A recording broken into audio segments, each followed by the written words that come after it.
167. Yesterday, 5,500 words. You said it was not a big chapter. Today, let's have a big one. A tall old man with a mahogany ruler on his waist stood at Wen Zhengtang halfway up the mountain. He was taking a nap with his eyes closed. After His Majesty came to Donghua Mountain, all the spies and secret agents had been removed. Even a 10th state Qi cultivator was hidden near Donghua Mountain and could not easily set foot in the academy. This was the Great Sui Kingdom's respect for the Cliff Academy, or it could be said that the Great Sui Kingdom's emperor trusted Maro Xiaodong. In Wen Zhengtang, incense was burning to worship the three saints of the Cliff Academy. The one in the middle was naturally the Holy Master, who was worshipped by all the Confucian students in the world. Then there was the Sage of Literature, who deliberately hid his identity on the statue, and the first master of the academy, Qi Jingchun. The young man in white handed in the customs documents at the gate of the academy at the foot of the mountain. He walked all the way here and stuck his head out to look at the hall. He stood outside the door and said angrily, "Maro Xiaodong, are you trying to disgust me or do you want to set me up? If I'm not satisfied, I'll leave right now and never come back to this mountain to be an eyesore to you again." Maro Xiaodong still closed his eyes and said indifferently, "You can either go in and offer incense or clear things up. Otherwise, as long as I look at you, I'll be your grandson." Kui Dong sat on the door. "Even if you're willing to be my grandson, it depends on whether I accept you or not. TSK, I don't know who was the one who learned to play chess from me and played for 10,000 years. In the end, I gave him 2 pieces, but he was still beaten by me until his face turned pale and his hands trembled. He couldn't wait to play chess and delay for 100 years. Maro Xiaodong said indifferently, "Go is just a small path." Kui Dong sneered, "Go is a number, even a small number." "Well, who doesn't know that you, Maro Xiaodong, are among the group of untalented registered disciples? Your knowledge is sparse, but you respect your teacher the most. You serve the old Shotsi better than your own father. How can you start to advocate the principles of other school sages? Especially this saint, who is the old Shotsi's sworn enemy. Why, you learn from me in Go and also in life." Maro Xiaodong, who had been resting with his eyes closed, sneered, "I'll talk nonsense with you again. I'm your son." Kui Dong rolled his eyes. "I came to Donghua Mountain because I have no home to return to. I'm just staying here temporarily. You, Maro Xiaodong, are now the hill master of the academy. You can just turn a blind eye to it. If you don't want to see me, then don't see me. If you don't see me, then don't worry." Maro Xiaodong sneered. "You're such a greedy person. I'm afraid that in a few days, the academy will be destroyed by the Great Sui Kingdom because of you. If you want to compete with the Great Sui Kingdom, I won't stop you. But don't think about messing around in Donghua Mountain. The academy is the academy. It's a place for moral knowledge. It's not a place where you, Kui Dong, can do whatever you want and not wipe your ass." Kui Dong frowned. "Didn't you receive my secret letter? It's the one with the chess piece in it." Maro Xiaodong nodded. "Yes, I did. But I didn't open it. I threw it into the stove and washed my hands. Otherwise, I wouldn't dare to pick up the chopsticks to eat." His words were harsh, but Kui Dong wasn't angry at all. He stood up and came to the tall old man. He said with a smile, "Xiaodong, I'm not here for any plan. I just want to study hard, bask in the sun, play chess with you, and take care of the kids from Lizhu Cave Heaven." Maro Xiaodong laughed. "Believe you? Then I'm your ancestor." Kui Dong was a little confused. He pointed to his nose and said, "What's wrong with being my ancestor? Is it a bad thing? How much advantage do you have?" Maro Xiaodong twitched his mouth. "If I were your ancestor, I would be so angry that I couldn't even close my coffin lid." "Of course, I don't want to be your ancestor." Kui Dong said angrily, "Maro Xiaodong, you're almost there." The tall old man closed his eyes and shook his head. "No." Kui Dong pointed at Maro Xiaodong. "You want to fight?" Maro Xiaodong suddenly opened his eyes. His aura was shocking, like an angry Vajra in a temple. "Fighting is good. Back in Dali, I couldn't beat you. Now, I'll fight you with one hand." Kui Dong blinked. "You're my grandson now. It's not appropriate for a grandson to fight his grandfather, right? Maro Xiaodong reached out and pressed the ruler at his waist. After I beat you to death, I'll burn incense for you. Kui Dong quickly stretched out a hand. Stop, stop. The old scholar and Qi Jingchun both want me to pass a message to you. Listen to them first. Maro Xiaodong narrowed his eyes. His murderous aura was very strong. It was even stronger than when he opened his eyes. Be careful. These are your last words. Kui Dong's lips moved slightly. After listening to his thoughts, Maro Xiaodong stared at the young man in white who was only at level 5, especially Kui Dong's eyes. The reason why people's eyes were said to be favored by spiritual qi was that if one's state of mind was like a lake, then one's eyes would be like the mouth of a deep well. If one's body was righteous, then one's spirit would be clear. If one's heart was evil, then one's eyes would be turbid.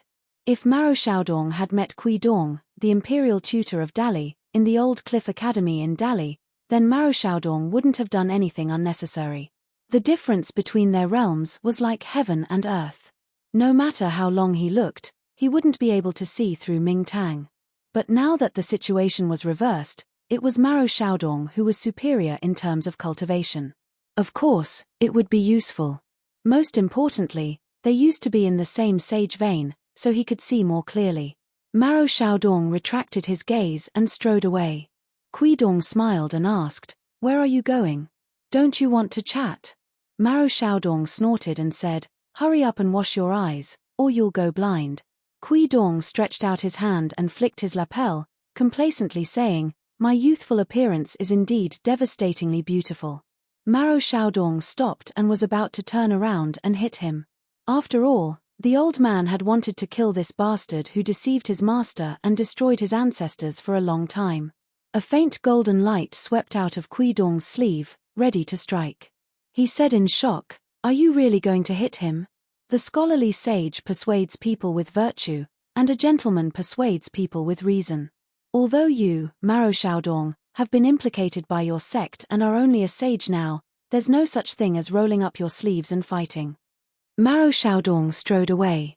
Kui Dong quickly followed with his hands behind his back, looking extraordinarily elegant. He kept pestering, "How's Li Baoping and the others studying here? Did they cause chaos in the academy?" Maro Xiaodong said in a bad mood, "Yes." Kui Dong's face was gloomy. "Don't tell me someone wants to kill the chicken to warn the monkey." Maro Xiaodong sneered and said, "I thought it was Imperial Tutor secretly doing mischief, trying to drive a wedge between the academy and the Great Sui Kingdom, to embarrass the Emperor of the Great Sui Kingdom and completely destroy the heritage of the Cliff Academy." Kui Dong was a little embarrassed. He raised his arm and scratched his head. He laughed dryly and said, "The old guys in the capital can do this kind of thing, but I won't. I always put myself in their shoes and do good to others. I've changed." "Oh, no, I've changed for a long time." Maro Xiaodong sighed and looked up at the pavilion at the top of Donghua Mountain. He said in a soft but firm voice, "Kui Dong, if you dare to do anything harmful to the academy, next time, I'll kill you." Kui Dong didn't take it to heart at all. "Whatever, as long as you're happy. First, tell me what's going on. Now I'm more miserable than you. I'm not lying to you. Who in the world dares to compare with me? Xiaodong, whenever you're in a bad mood, I can tell you. I'm sure you'll be in a good mood. But remember to bring a few jugs of wine. The Emperor of the Great Sui Kingdom is not stingy. He'll definitely reward you with good wine." Maro Xiaodong glanced at the young man in white strangely. He shook his head and continued to walk. Then he roughly explained the situation. Especially the last battle in the library. Yu Lu fought against 2 people alone. In the end, both sides were injured. The 3 of them went in together. A young sage in the cave-dwelling state, an old sword practitioner in the sea-viewing state, and a tall young man at the peak of the 6th state of martial arts. In the end, they all came out together. This time, even Deputy Hill Master Maro Xiaodong couldn't suppress this big news. That night, the Minister of the Ministry of Rights of the Great Sui Kingdom, who was dressed in official uniform, and the 10th state cultivator who was hiding near Mount Donghua, went up the mountain together. However, Maro Xiaodong only said this to the 3 of them. He would give an explanation to the Emperor of the Great Sui Kingdom. As for the others, No matter if they were vassals or ministers, they had no right to criticize the academy. The three of them actually didn't have the slightest intention of denouncing Maro Xiaodong when they went up the mountain. However, Maro Xiaodong was still unreasonable and his attitude was extremely tough. The 10th state Qi cultivator was about to take action on the spot. Fortunately, he was stopped by the heavenly official of the Ministry of Rites. They quickly went down the mountain and entered the palace to meet the emperor. The old sword practitioner and Li Zhongying were added to the team. They could already walk, but their complexions were terrible, as if they hadn't recovered from a serious illness. Finally, Maro Xiaodong asked, "What identity are you using to stay here?" Kui Dong said without hesitation, "If you read my secret letter, you will know the identities of Yu Lu and Xie Lingyu. I can reveal one of them. For example, Xie Lingyu from the top sect of the Lu dynasty, I can reveal myself as her senior. If it's Yu Lu, then I'm one of the hidden gatekeepers of the Lu Palace. Don't worry, I've already prepared for both identities. It's watertight." Maro Xiaodong was still worried. He said worriedly, "The spies of the Great Sui Kingdom are no worse than those of Dali. Moreover, the Great Sui Kingdom and the Lu dynasty have been friends for generations." Kui Dong's words silenced the tall old man. "Who am I?" When the two of them parted, Maro Xiaodong couldn't help but scold, "Who are you?" "You're my son." Kui Shi let out a sigh and cheerfully called out, "Father." Maro Xiaodong was stunned. He gritted his teeth angrily and disappeared in a flash. Kui Dong shouted, "Where do those kids live?" "Father, tell me." In the dead of night, no one responded. Kui Dong rolled his eyes. "I'll knock on every door and find them myself." "Who's afraid of who?" In the Wen Zhengtang, Maro Xiaodong returned and stood in the hall. After offering 3 incense sticks, he said sadly, "Teacher, senior brother, I don't understand why you're doing this. I know that no matter what, I can't compare to the two of you. Since you're doing this, you must have your own considerations, but..." The tall old man said with tears on his weathered face. He said sadly, "But I just don't feel happy." Of course, Kui Shi wasn't stupid enough to knock on each door one by one. With a tap of his toes, he leaped onto the roof of a school building. Looking around, he saw that there were still lights in several places, so he leaped towards the nearest one. He tiptoed and leaned against the window. Before he could see the person's face, he could already hear the sound of water splashing. Kui Shi unhurriedly poked through the window paper. Sure enough, he saw a picture of a beauty bathing. Unfortunately, the woman's figure was really unbearable to look at. After Kui Shi felt that his dog eyes had gone blind, the girl standing in the bucket inside the house screamed. Kui Dong didn't leave. He stood there and complained, "What are you doing? I'm the one who's at a disadvantage, okay?" With a bang, water splashed on the window. It turned out that a water ladle had hit him. Kui Dong had already left rubbing his eyes. He muttered, "My eyes hurt." Behind him, there were shrill screams. The lights in the nearby schools were lit up. Kui Dong relied on his memory and searched through each school. Finally, he found the people who wanted to leave. Coincidentally, Li Huai, Li Baoping, Lin Shuyi, and Yu Lu were all there. Yu Lu was lying on his side on the bed. Although his face was pale, he was in good spirits. Li Huai sat at the head of the bed. He looked down at the straw sandals on his feet. He had a lot on his mind. Li Baoping and Lin Shuyi sat opposite each other at the table. They were reading books. Kui Dong pushed the door open and laughed. "Are you happy? Are you surprised?" Li Baoping was stunned for a moment. She was overjoyed. "Where's youngest martial uncle?" Kui Dong stepped over the threshold and kicked the door shut. He sat on the stool between Li Baoping and Lin Shuyi. He rolled his eyes and said, "Teacher didn't come. I'm all alone." Li Baoping got up and ran to the door. She opened the door and looked around for a long time. She didn't see youngest martial uncle. Only then did she weakly return to her seat and lay on the table. Lin Shuyi put down the cloud gem book. He carefully tied it up with the golden thread. He put it away. He wanted to say something but stopped. Kui Dong poured himself a cup of tea. He drank it in one gulp. He waved his hand and said, "I know what happened." He smiled at Lin Shuyi and said, Call thank you over. Tell him that his young master needs someone to serve him tea. Lin Shuyi hesitated. Kui Dong said anxiously, What? You secretly like thank you. Are you afraid that I'll ask her to warm the bed tonight? Are you blind or am I blind? Lin Shuyi got up helplessly and left to call thank you.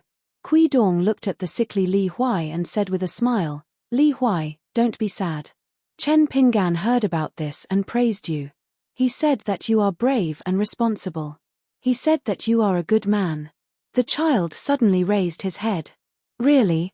Li Huai's face immediately lit up with joy, and he grinned. Li Baoping sneered. Are you stupid? Youngest martial uncle left the capital of the Great Sui Kingdom for so long.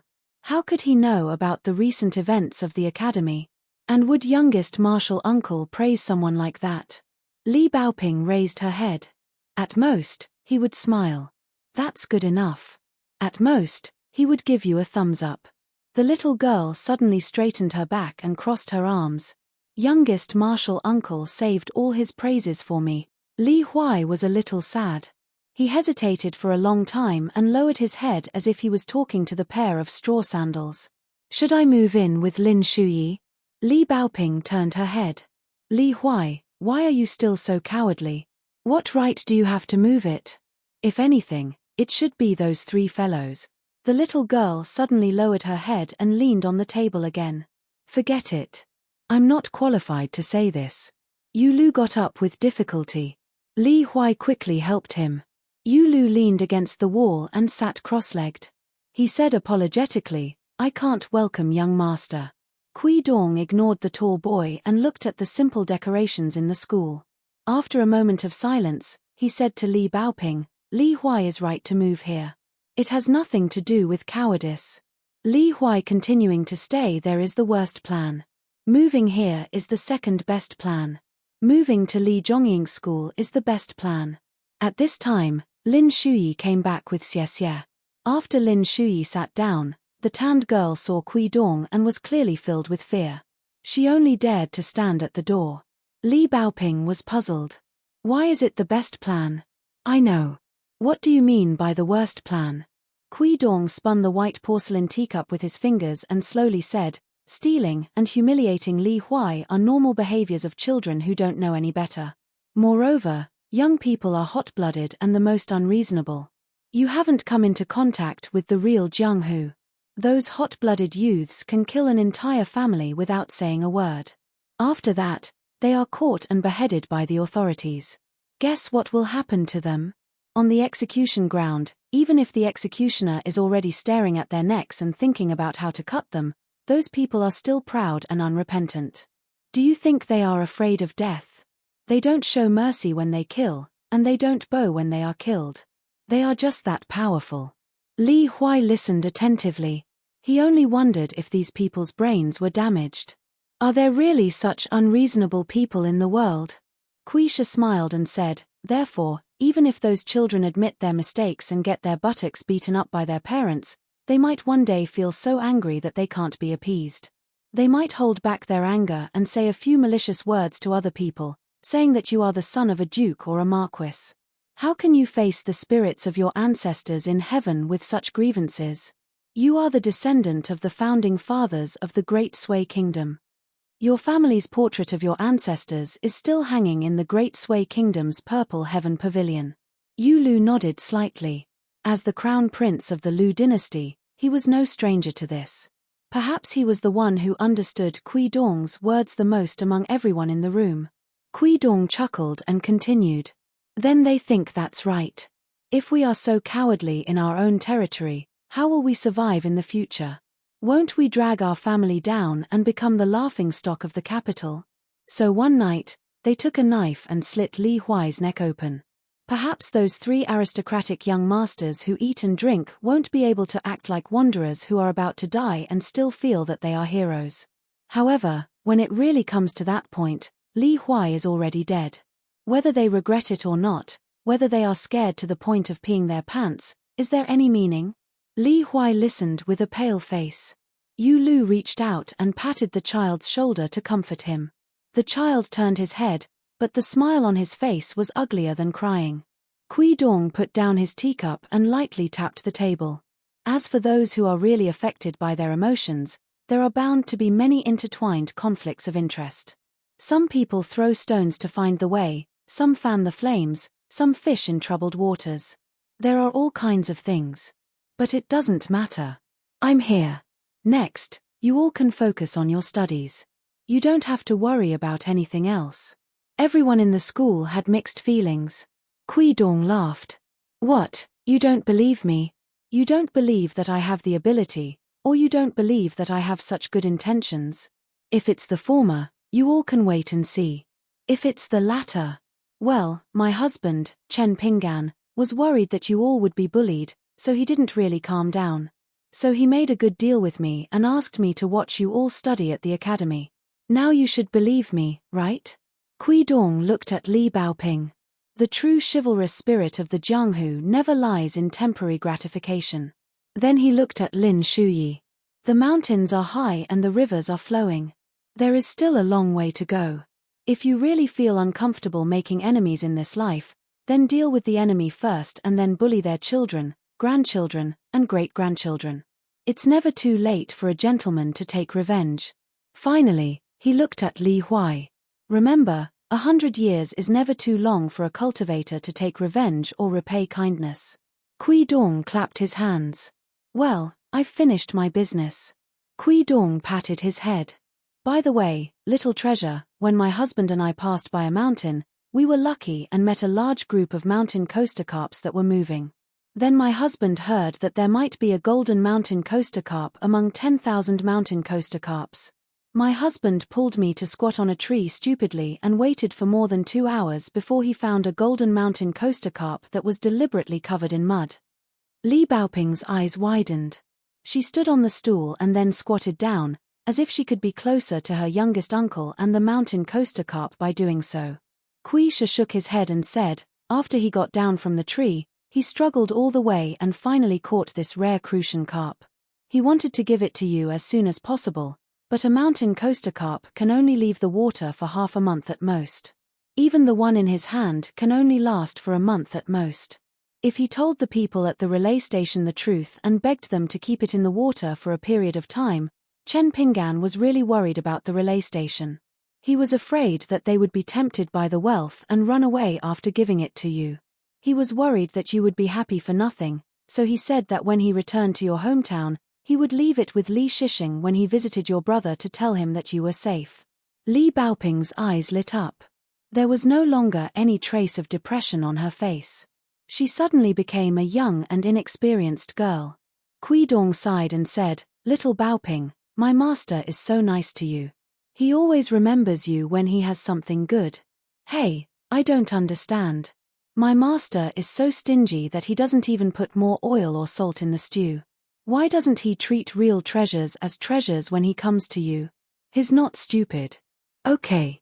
The little girl in the red cotton-padded jacket frowned and the corners of her mouth turned down. She was about to cry. Kui Dong hurriedly explained, "Don't cry, don't cry. The mountain coaster carp can't be sent to the academy through the post house, but it can be sent by letter. Chen Pinggan has written letters to all of you at the post house on the border of the Great Sui Kingdom. It will probably arrive here in 10 days or half a month. At that time, whether you cry or laugh depends on your mood." Kui Dong finally said helplessly, "Chen Pinggan also said that my student Kui Dong is a big bad guy. You can't trust him, but you can ask him for help if you encounter any problems." After Kui Dong said this, Li Baoping and the other two believed most of it. Even Yu Lu and Xie Xie believed half of it. Li Huai followed Lin Shuyi to the dormitory to rest. Li Baoping went back to her room and parted ways with the two halfway. After the three left, Kui Dong waited for a while and drank a cup of tea. Then he left Yu Lu's room with Xie Xie. The girl was nervous and carefully followed the boy in white. She was even more nervous than when she faced the general of the Great Sui Kingdom whose father died. Without the presence of Li Baoping and the other two, Kui Dong was expressionless. He didn't even turn his head and asked coldly, "Why didn't you attack Li Zhongying? Was it because you didn't dare or because you couldn't bear to?" Xie Xie answered honestly, reporting to young master, "It was both. Kui Dong stopped and gave the girl a hard slap. Eating and drinking for free all the way, and in the end, you attacked a general of the Great Sui Kingdom whose father died. You're really something. If you're so good, why don't you go to heaven? The girl with red and swollen cheeks gathered her courage and looked at Kui Dong. I knew it was impossible, but I still did it. Why did I do it? Young master, tell me. Kui Dong slapped her again. Because your life is worthless. It can't even compare to Li Huai's finger. In my eyes, you're even more worthless. The girl's heart was filled with desolation. She bit her lip so hard that it bled. Kui Dong raised his arm and pretended to hit her. The girl was extremely afraid of him. She didn't dare to move, but she turned her head. Kui Sha laughed and retracted his hand. Finally, he slowly extended it and gently patted the young girl's cheek. You're so scared of me. That's good. I thought we hadn't seen each other for a while, you shameless little bitch. Your wings have grown a bit. I'm both disappointed and gratified. The girl's expression was numb. Kui Dong continued to walk forward. Suddenly he said, I can help you remove half of the dragon-trapping nails that are firmly nailed into your soul. Then you can quickly recover to the Immortal's Cave stage. Xie Xie asked in a low voice, why? Kui Dong didn't turn around. Without any warning, he kicked her in the stomach. Caught unprepared, the girl almost fell backward. For a moment, the pain was unbearable. Kui Dong said with a calm expression, I just thought of a principle. I learned it from Chen Pinggan. He, on the other hand, holds a copper coin in his hand. He can't wait to spend it like a tael of silver. Since you're a tael of silver, why should I spend it like a copper coin? Some sparkling tears appeared in the girl's eyes. Copper coins, silver. This was a straightforward and vulgar way of saying it. Moreover, it was her entire life, tied to a copper coin and a tael of silver. Which cultivation genius that could enjoy a good reputation in the dynasty would not spend gold and silver in order to increase their cultivation level? It was calculated by the word mountain. Kui Dong rubbed his chin as he walked, deep in thought. After coming to his senses, he turned his head and smiled brilliantly. Do you want to tear off that face and show your true face? Young master is in a good mood today. It's rare for him to be so merciful. From now on, your name will be changed back to Xie Lingyu. How about it? Do you want to be grateful to your young master? The girl, who had been beaten and scolded without fighting back, suddenly had courage from somewhere. She screamed, no. Kui Dong stopped and turned around.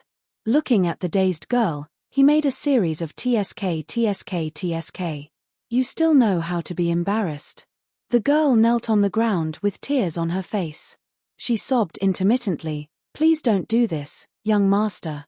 I'm willing to continue to be an ordinary Xie Xie. Don't tear off this face. Please, young master. Kui Dong stretched out 2 fingers. Choose one. Tear off the face, or make Xie Lingyue's identity public. You choose. Hurry up, or I won't even leave you a choice.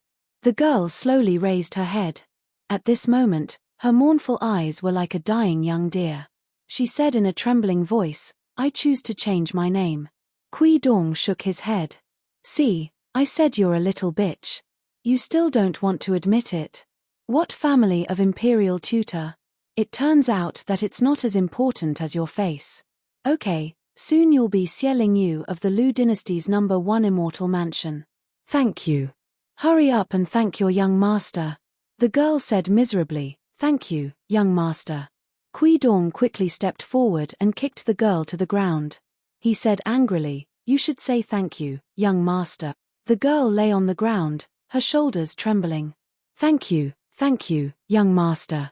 Kui Dong rolled his eyes. Boring. Go back by yourself. He went back the way he came and walked alone to Yu Lu's schoolhouse, leaving the sobbing girl alone there. But before leaving, Kui Dong left behind some strange words. Unfortunately, the girl didn't listen. Changing your name is equivalent to changing your fate. Xie Lingyu will be lucky all the way. If you don't believe me, just wait and see. Haha, to have a young master like me who spreads wealth, it's really your good fortune of 10 lifetimes. The girl sat there in a daze. She even forgot to wipe her tears. The night wind in winter was very cold. The wind rose from the end of the green duckweed. But no matter what, the wind blew here and there on the girl's side. When Kui Dong returned to the schoolhouse, Yu Lu was already sitting at the table. His face was rosy and full of energy. When he saw Kui Dong, he stood up with a smile. "Forgive me, young master." Kui Dong said, "Sit. Seeing that you're much smarter than Xieling Yu, and that you're also more talented, I won't argue with you." Yu Lu sat down obediently. He even poured a cup of tea for Kui Dong. His movements were smooth, and he didn't look like he was seriously injured and bedridden. Kui Dong took the cup and asked with a smile, "Tell me, why did you clean up the mess?" Yu Lu sat there with his hands folded in his sleeves as if he was warming up. Because he was tall and the young man in white was much shorter than him, his shoulders drooped and he looked like he was curled up into a ball. He slowly said, "The first reason is, of course, that I originally felt that there was no hope for me in life. But on the way to school, I suddenly felt that something was very interesting. So on impulse, I did it. The second reason is that stones from other mountains can be used to polish jade. Along the way, I was a little dissatisfied. I always wanted to apply what I learned. But Chen Pingan's realm was too low, and young master was too arrogant. Those demons and monsters were all taken care of by Lin Shuyi. In fact, my cultivation wasn't enough. What should I do? I took this opportunity to use the Great Sui Kingdom's sword cultivator as a whetstone for me to take a step forward on the path of martial arts. Anyway, living is boring. Looking at the scenery at a higher place won't hurt me." Kui Dong smiled. "Stepping stone is more accurate."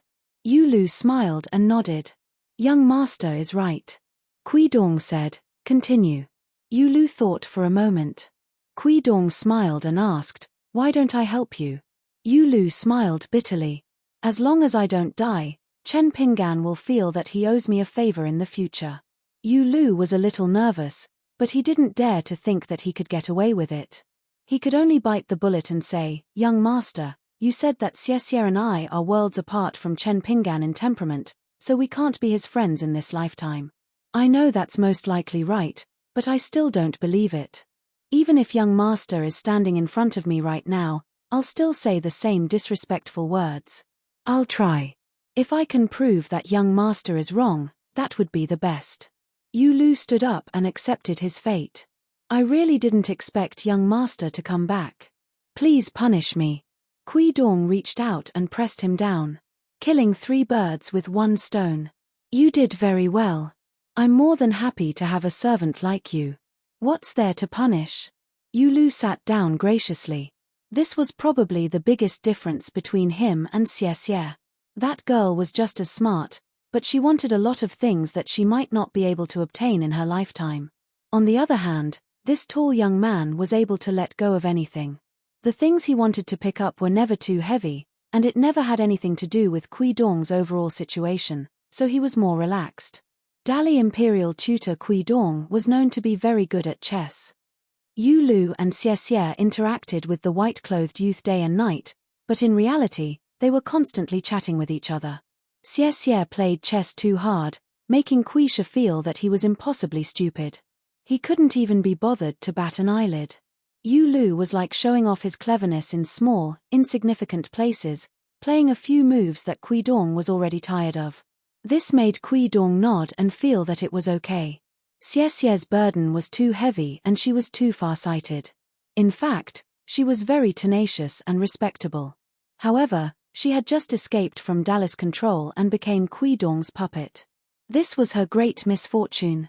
Yu Lu, on the other hand, could see clearly the subtle hearts of the people around him.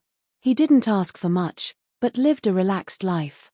The golden autumn that was shaped like an ear of wheat flew out of Kui Dong's sleeve and spun rapidly around the lamp. Yu Lu's expression didn't change. He smiled and asked, "Young master, aren't you afraid of your identity being exposed by walking into the academy like this?" Kui Dong carefully stared at the flying sword and said softly, "Kill to stop killing, and evil to control evil. Do you understand?" Yu Lu nodded. Quisha continued to stare at the golden trajectory of the flying sword.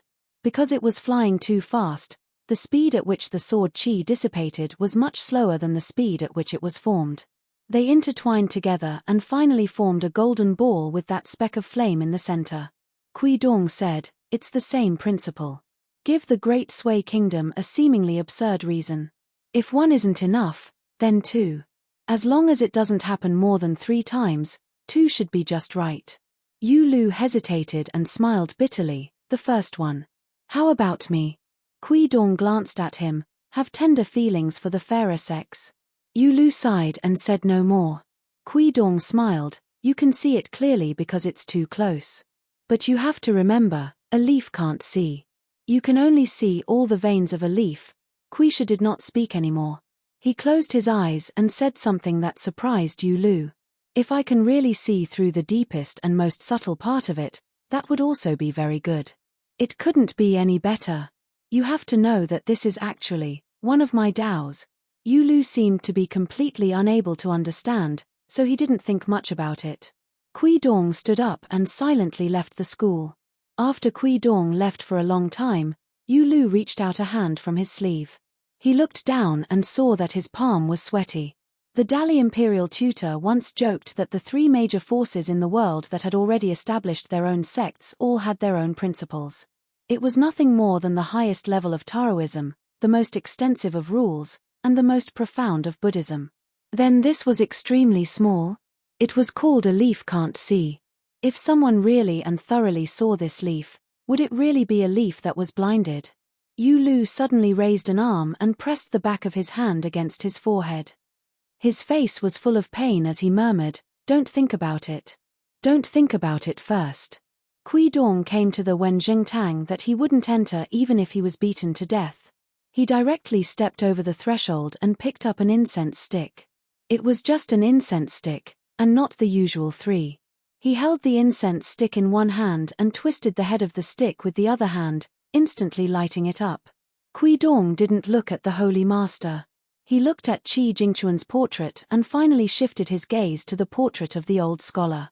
He held the incense stick to his forehead with both hands and prayed in his heart. Then he opened his eyes. Kui Dong didn't have the slightest sincerity of someone who burned incense. He inserted the incense stick in his hand into the incense burner on the altar and raised his head. He smiled at the portrait and said, "Old man, I'm just borrowing it from you. Don't be too stingy. It's not much, just the 3rd level. Only the 3rd level, and it's only useful in Donghua Mountain. That's fine. I'm already at the 5th level of cultivation. From this, it can be seen that I, Kui Dong, have learned a lot from the teacher you arranged for me, right? Now that the disciple of your favorite disciple is in trouble, and I've been entrusted with an important task by my own teacher, it wouldn't be right if you don't do something, right?" Kui Dong waited patiently. There was no movement. After the incense in the incense burner was lit, it didn't burn down at all. Kui Dong scolded loudly, "Old man, you really don't care about me at all? Even saying Qi Jingchuan's name doesn't work. What kind of teacher are you? Old bastard, hey, did you hear me? I'm scolding you. You're really heartless." It was useless. Kui Dong was anxious. Finally, he closed his eyes again and tried to repeat it. Only this time, he added the names Chen Pingan and Li Baoping. After a while, the incense stick in the incense burner burned out at an extremely fast speed. Kui Dong was silent. He turned and left with a sullen face.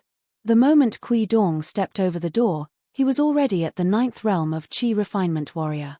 It was 4 realms higher than Kui Dong's 8th realm, the Dragon Gate realm, which was what he had asked for. Instead, it was the Golden Elixir realm, which was only after becoming a Golden Elixir can one be considered as one of us.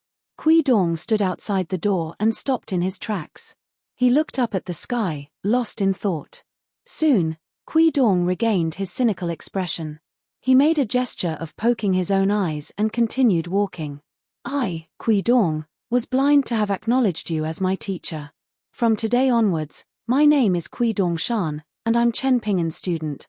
Suddenly, a heart-wrenching, soul-piercing pain came from his palm.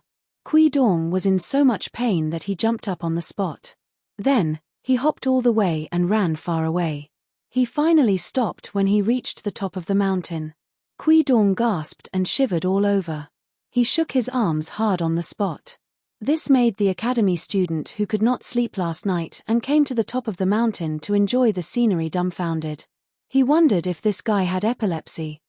Dong grimaced and said angrily to the blind guy, "Go away, or I'll *CK your mother." He did not expect that this ordinary-looking guy was also a ruthless person who was willing to sacrifice himself to kill 1,000 enemies. He died long ago. Dong was just about to slap this little bastard to death when a tall old man appeared at the top of the mountain. The academy student quickly bowed to the old man and ran down the mountain. Dong said angrily, "Maro, what's this bastard's name? Where does he live?" Maro Xiaodong looked at Dong and observed his temperament. After figuring out his strength, he walked down the mountain with a straight face. When he passed by Dong, he said coldly, "In that case, you'd better stay in the academy. I, Maro Xiaodong, will pinch my nose and endure the smell of feces. Don't forget that this is the capital of the Great Sui Kingdom. Think twice before you act." Dong flew to the branch of the 1,000-year-old ginkgo tree. After looking around, he fixed his eyes on a quiet house near Donghua Mountain and began to curse, "That old bastard called Cai Jingshan. Yes, I'm calling you. Come and acknowledge your ancestors. Today, I'm going to talk to you about the family rules and ancestral teachings. Take a bath and change your clothes. Kowtow and listen to the teachings." Maro Xiaodong took a deep breath and quickened his pace down the mountain. The white-clothed youth was still cursing, "Grandson Cai Jingshan, don't be a coward. Hurry up and go home, call your son and grandson, and come kowtow to the ancestor. Hurry up, the ancestor is waiting here." In the house near Donghua Mountain, a rainbow light burst out from the ground and rose to the same height as the peak of Donghua Mountain. A burly figure roared angrily, "You're courting death." The young man in white replied in an even louder voice, "The ancestor is looking for a son of a bitch here. He's not courting death." The burly old man roared, "Get out here." After the old man rose to the sky, with Donghua Mountain as the center, more and more lights lit up around them. The young man in white laughed in front of everyone and said, "Good grandson, get in here quickly." The old man seemed to be shocked by the words of the little lunatic and was stunned for a while. The young man in white took advantage of the situation and said, "Damn it, who gave you the guts to bully my disciple? Cai Jingshan, hurry up and chop yourself to death with a knife. Remember to chop with sincerity and show the elegance of a cultivator of the 10th realm. Then I'll take it that you've admitted your mistake. Maybe I can even let bygones be bygones." The burly old man, who was famous in the Great Sui Kingdom, roared angrily, his voice echoing through a radius of 10 miles. "Maro Xiaodong, if your academy doesn't care about this lunatic, I, Cai Jingshan, will help you. You just need to collect the corpse. I'll take responsibility for His Majesty." The old man stood in the wind and faced the Cliff Academy. He took a heavy step forward, raised his arm, and finally made a throwing gesture.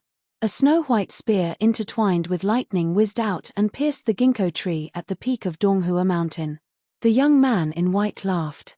"Good, my good grandson finally knows how to show filial piety to your ancestor.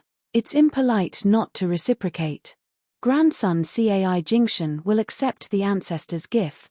The lightning spear shot towards the big tree at the peak of the mountain and quickly entered the sky above the academy. Although the new Cliff Academy was no longer one of the 72 academies of the Confucian school, it still had Maro Xiaodong as its overseer. To a large extent, it had the geographical advantage of a small world of saints.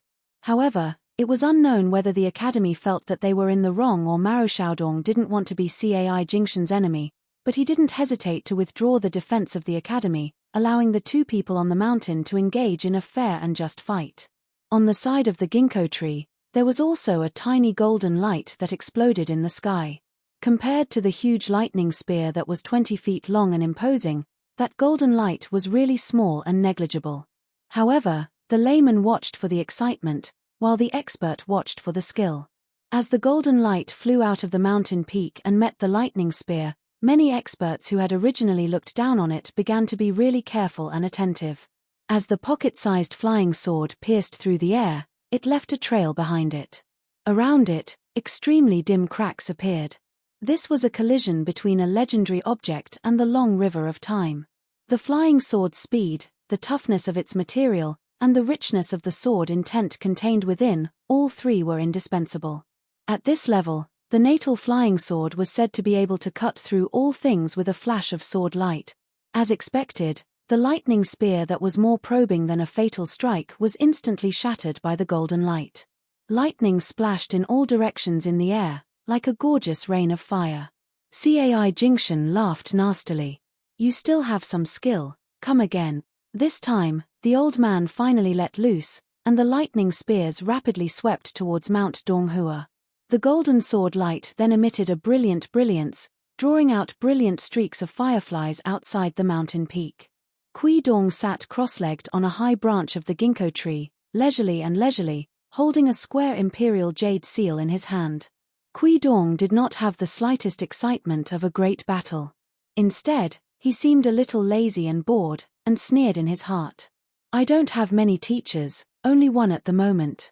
Not many senior or junior brothers are interested in me, not many close friends in my life, not many beauties, but I have a lot of magic treasures. That night was really exciting and full of ups and downs.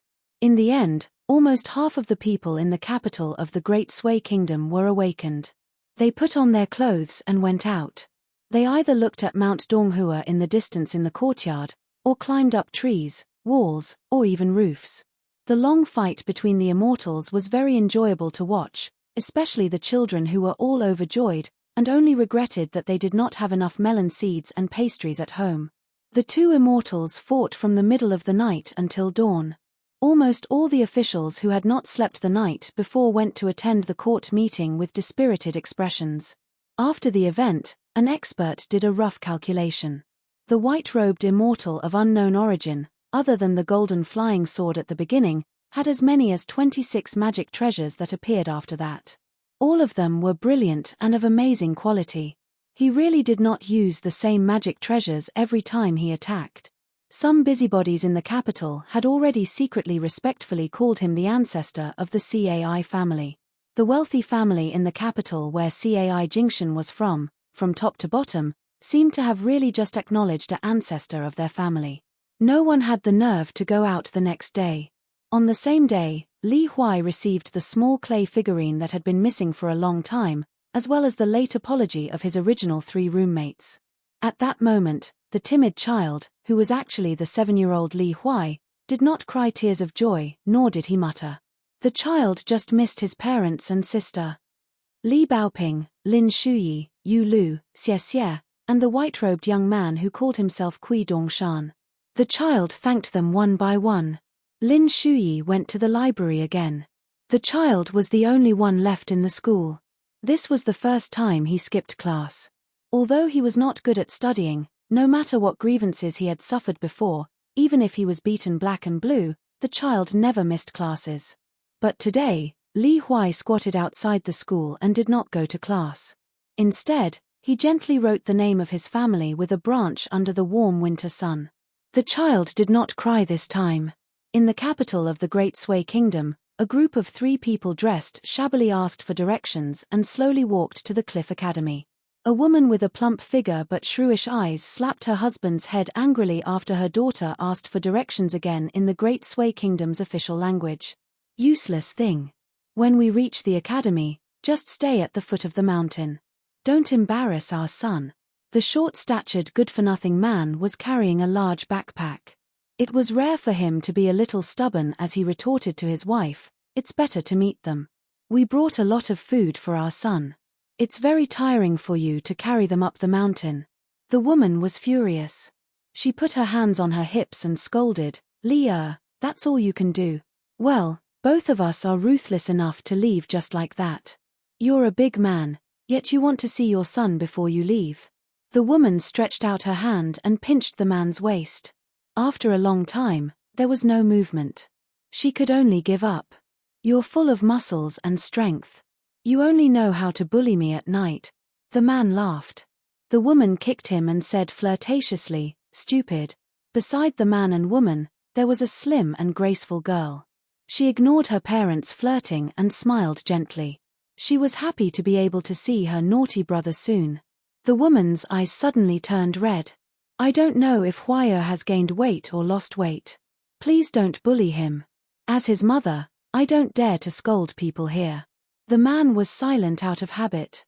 The man, who was an enigmatic man whose parents did not pay much attention to the name, finally looked in the direction of the academy and grinned. Bully my son? Oh, if there really is, then I, Li will go and meet that hero. It's not a big deal. 168. Alliance had once teased Li Huai that the little brat was a coward. Li Huai had most likely learned this from his mother. They had not even reached Donghua Mountain, and they had only seen the archway of the Cliff Academy, but the woman had already begun to feel afraid. She no longer had the arrogance that she had when she was invincible in the streets of her hometown.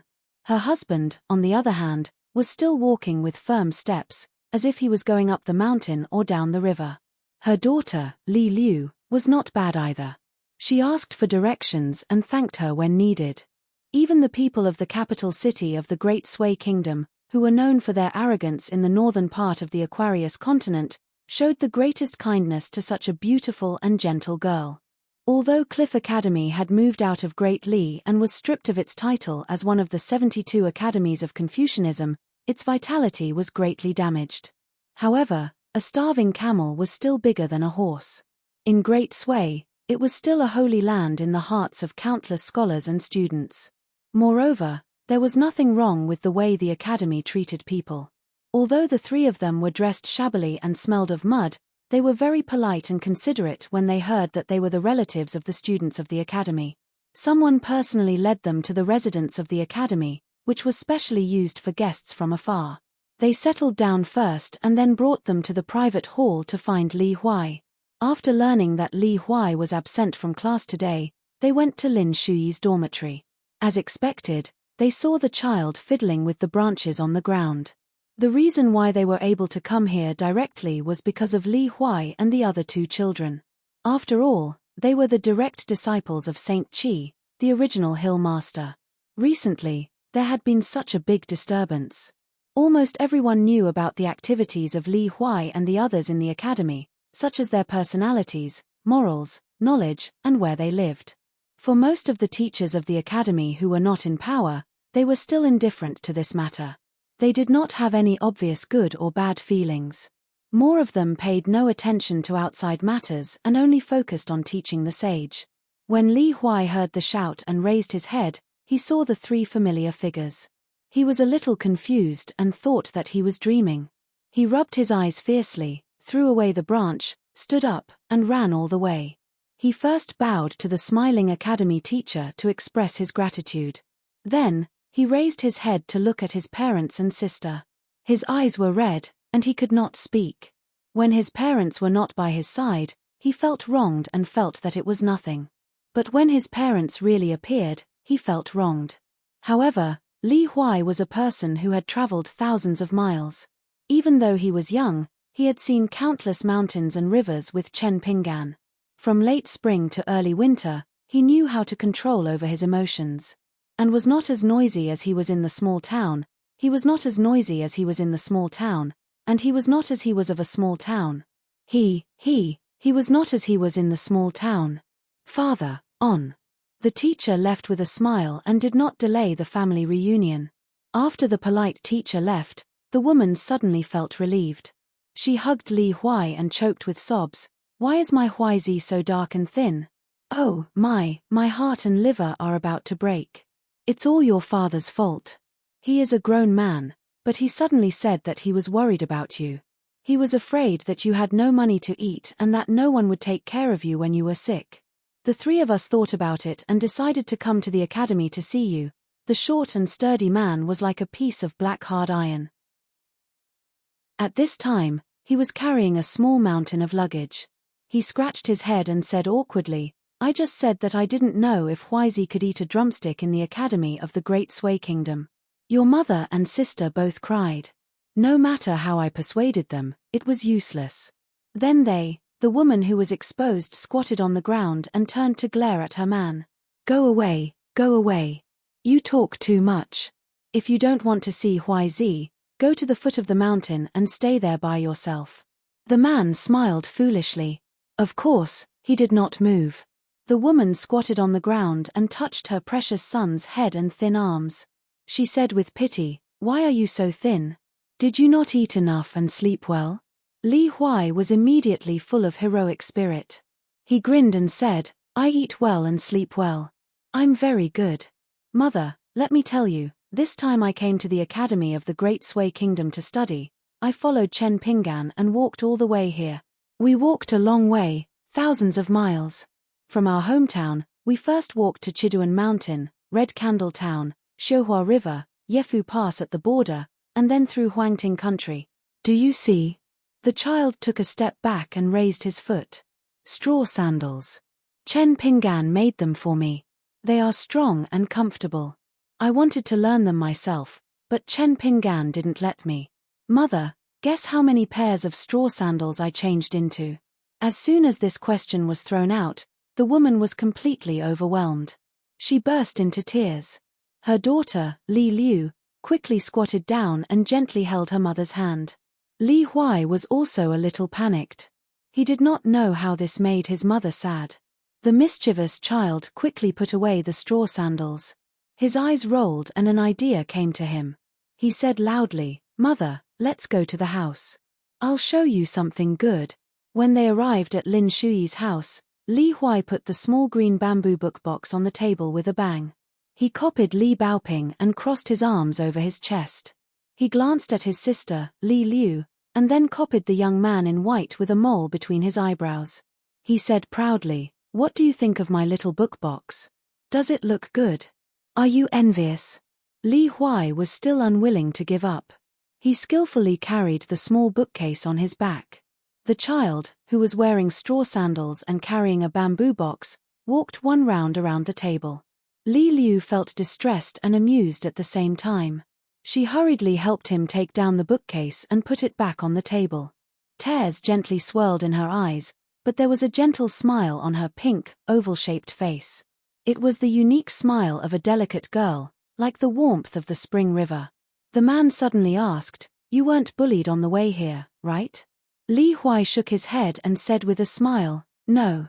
When the woman heard this, she became angry. "So what if our son was bullied? Look at you. When our son was wronged in our hometown, it was me, his mother, who scolded him back. What could you do?" The man shrunk his neck and said in a low voice, "Isn't that in our hometown? Most of our neighbors are not bad. We can't hurt each other. In the end, it's you who is in trouble." The woman slammed the table. "You still dare to talk back? Li, do you want to rebel? Or do you think that after going out, you've learned a lot and want to abandon your family and change your wife to a young and beautiful wife?" The man said helplessly, "How can that be?" The woman was furious. "That's because you have evil intentions but no guts. You know that other women look down on you.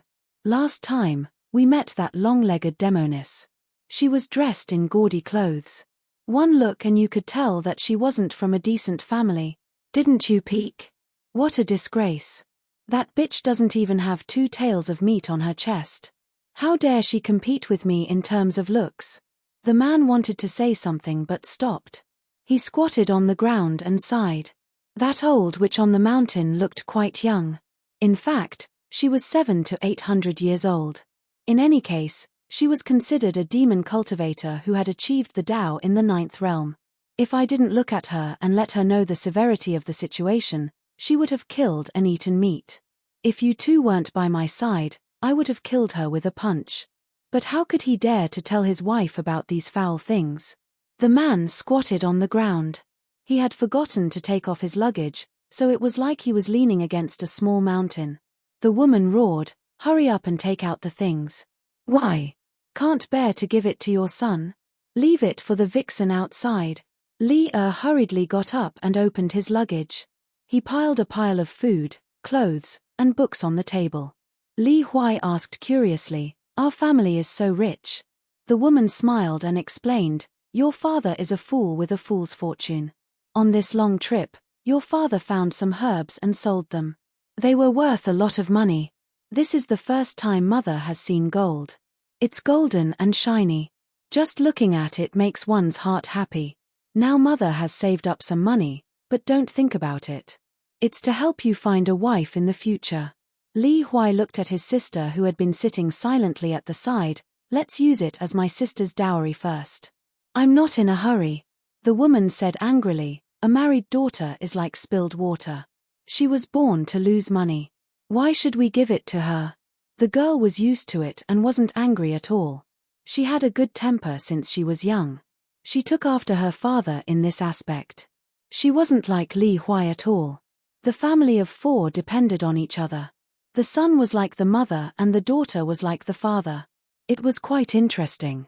Li Huai shook his head and said, Mother, if you're like this, even if my sister marries into a good family in the future, she will still be bullied. You're lucky to find an honest person like my father who will listen to you. Otherwise, if you're really bullied by my father, do you think you can rely on your family? That's adding more anger on top of anger. It's enough to make you sick. Mother, am I right? The woman choked and couldn't say half a word. The girl pursed her lips and secretly smiled. The woman stretched out her finger and gently poked her son's forehead. She said resentfully, Oh, you've grown up. You're not speaking up for your mother anymore. Li Huai chuckled and turned his head to look at his sister beside him. He said with a naughty smile, Li Liu, this time when I went out, I helped you find a few brothers-in-law. The girl blinked her limpid eyes and seemed to be a little dazed. The woman slapped her son's head and said angrily, How can you say that? Your sister can only marry one. Of course, if she doesn't marry well and can't bear to be bullied, then she can get a divorce and change. However, there's no such thing as a woman marrying many husbands. Li Huai said with a naughty smile, Li Liu, I'm living with Lin Shuyi now. The woman asked doubtfully, That Lin Shuyi whose father is an official in the construction supervision office? Li Huai nodded and said, That's him. He's the one who stole my sister from Dong Shuijing. He's very powerful now and he's very good to me. I used to hate him when we were at school in my hometown. Now I realize that he's actually a very good person. It's just that his temper is a little cold and he's not very patient. He can't be compared to my future martial uncle, Chen Pinggan. The girl was silent. The woman made an O sound and asked with a smile, You keep talking about Chen Pinggan. Who is he? Was it because his family was richer? Don't tell me you helped your sister choose a brothers-in-law? Li Huai shook his head and said, Chen Pinggan. He's one of my best friends, just like Alliance. However, he's not my brothers-in-law. His age is just right, but Li Liu isn't worthy of him. The woman slapped him again and said, What do you mean Li Liu isn't worthy of him? How can you say that about your sister? What's wrong with your sister?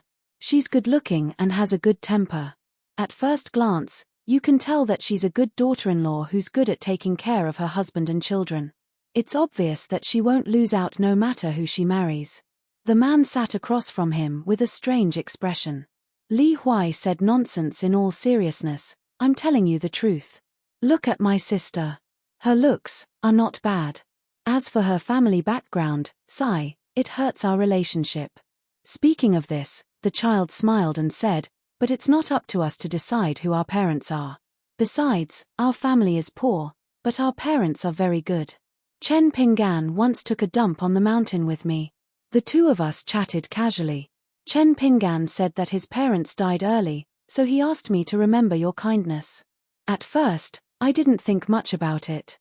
I just thought that he couldn't take a dump and was trying to find something to talk about. Later, when I walked with Chen Pinggan, I realized that he was telling the truth. Let me tell you, my relationship with Chen Pinggan is very good. You know that I'm afraid of ghosts the most. At night, when I can't hold it in, I must drag Chen Pinggan with me. He never said that I'm annoying. Really, he doesn't even think that I'm annoying in his heart. My sister isn't worthy of such a person. The woman snorted and said, Accompanying you to take a dump and pee is a great person. Li Huai began to count with his fingers. In addition to this, Chen Pinggan also made a small bookcase for me, woven straw sandals, cooked and washed clothes for me, and helped me take care of my donkey. When I caught a cold, he ran dozens of miles on the mountain road in the middle of the night to pick herbs and boil them for me. He spent money to buy books for me, gave me jade hairpins, taught me how to fight, and told me that I must be filial to my parents in the future. When something happened, he didn't scold me. Instead, he helped me by standing in front of me and beating those bad guys. I can't even count them." The woman was stunned. The man looked at his son, who was so energetic that he felt like a stranger. He sighed, but more than that, he was happy. The woman smiled and took out a pair of 1,000-layer cloth shoes. "Your sister sewed this for you. It's definitely more comfortable than wearing straw sandals." Li Huai sighed. The woman was puzzled and asked, "What's wrong?" Li Huai looked at his mother with a sorrowful gaze. "Why didn't you give birth to another elder sister? If she was born prettier, I could give her to Chen Pingan. Then, in the future, if I want to call him brother-in-law, I can call him junior martial uncle." The woman twisted her son's ear. "How can there be a person who insults his own sister like you? I'm so angry." The girl smiled until her crescent moon was squinted. She really liked this little brother who had been undisciplined and out of control since childhood. Moreover, she knew that no matter how this naughty little brother said bad things about her, Li Huai treated her very, very well. It was just that outsiders didn't know about it. "Your family has 2 children. The daughter has talent and the son has good fortune." This was what her father's old master, Old Yang, said personally when he worked in the Yang family shop. Of course, there was actually half a sentence that the girl forgot after hearing it. "There's also a shrew who curses the heavens, the earth, and the king of hell. It's your Li family's misfortune." Footsteps came from the door of the room. A handsome and cold youth appeared at the door. He stared blankly for a moment, then for the first time, he blushed. Li Huai was eager to see the world plunged into chaos. He looked at Lin Shuyi and pointed at his elder sister as he laughed heartily. "My elder sister, Li Liu, she came to be your wife." The woman found Lin Shuyi very pleasing to the eye. He was educated and reasonable. Not only was he the child of a rich family, he occasionally came to visit. Although he didn't speak much, he was very respectful to her and didn't despise her family for being poor. Moreover, the woman always had a good impression of scholars. She always felt that in the future, when she married her daughter, she must marry into a scholarly family. Even if her son-in-law's family didn't have money, it didn't matter. Li Huai stood on the bench and joked, "Lin Shuyi, sit next to my sister. In the future, we'll be family." The woman pinched the child, "Don't talk nonsense." Lin Shuyi took a deep breath. Of course, he didn't dare to sit next to the girl. After politely greeting Li Huai's parents, he sat opposite the girl with a book in his arms.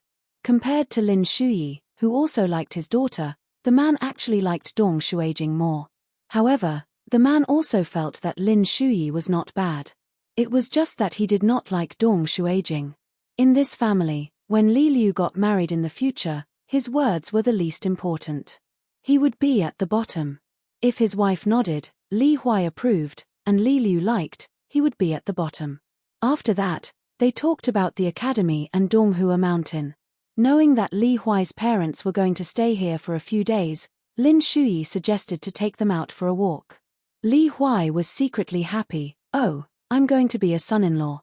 His elder sister gently pinched his arm, and his mother gave him a firm smack.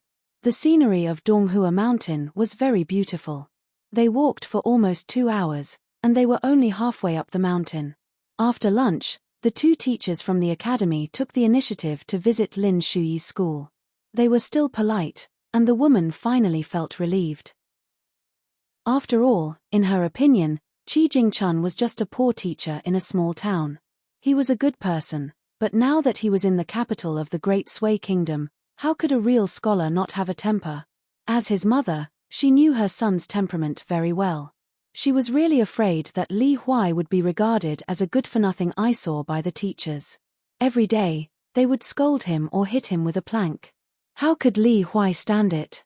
While the family of 4 was chatting with the 2 teachers, the outsider, Lin Shuyi, sat quietly on the side.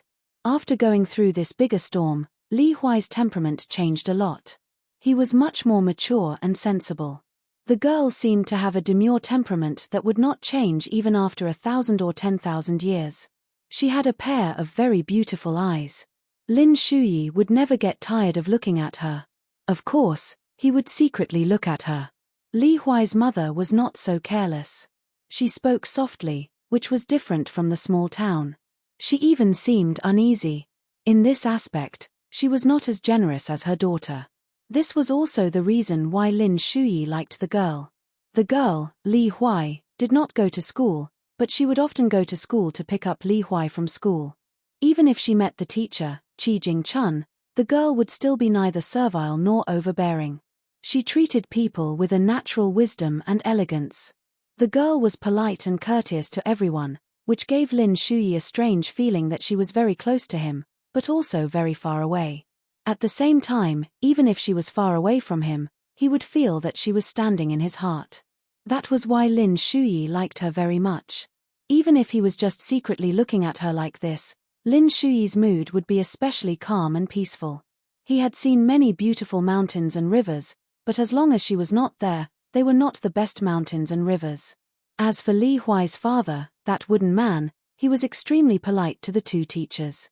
He could not wait to serve them tea and water. When he spoke, he always bent over. He was not tall to begin with, so he looked even shorter and more honest. Compared to his fidgety wife, he was even worse.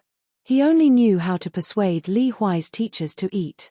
But the problem was that although the two teachers were of average status in the academy, which teacher in the academy would be bad? The saint taught that one should never get tired of eating good food and not get tired of eating small things. The food on the table might not be too much.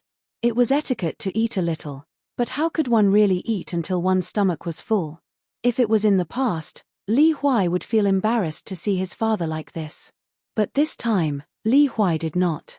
His father was not capable, but in this lifetime, his father had already given Li Huai everything he could. Now, Li Huai felt that no matter what his father did, he would not be embarrassed. Chen Pinggan, who was not willing to gossip with him and Lin Shuyi, had taught Li Huai similar principles. Then, after so many things had happened along the way, Li Huai listened indifferently and more or less understood some things in his heart. Alliance had also unintentionally told Li Huai in private that if a rich person casually gave you 1,000 taels of silver, or if Chen Pinggan gave you 10 taels of silver, who was kinder, you should weigh it carefully. If you were easily grateful to the former, it was fine because you had not grown up and did not know much, so it was not a big problem. But if you turned a blind eye to the latter, then you had no conscience at all and were stupid. Looking at the man who was busy and smiling foolishly, Li Huai suddenly felt a little sad, so he asked him to rest for a while. At first, the man felt that he was not particular, but after seeing his son's eyes, he realized that it was not the case. He smiled and stood aside. He wanted to squat down, but he seemed to feel that it was very vulgar. He quickly stood up halfway and saw his son making a face at him with his back facing the two teachers. The man laughed foolishly and rubbed his hands. He was indeed nervous when interacting with his son's teachers, but now it was much better. After chatting, the two teachers left. After all, there was still a class in the afternoon. The family of 4, including Lin Shuyi, walked them out together.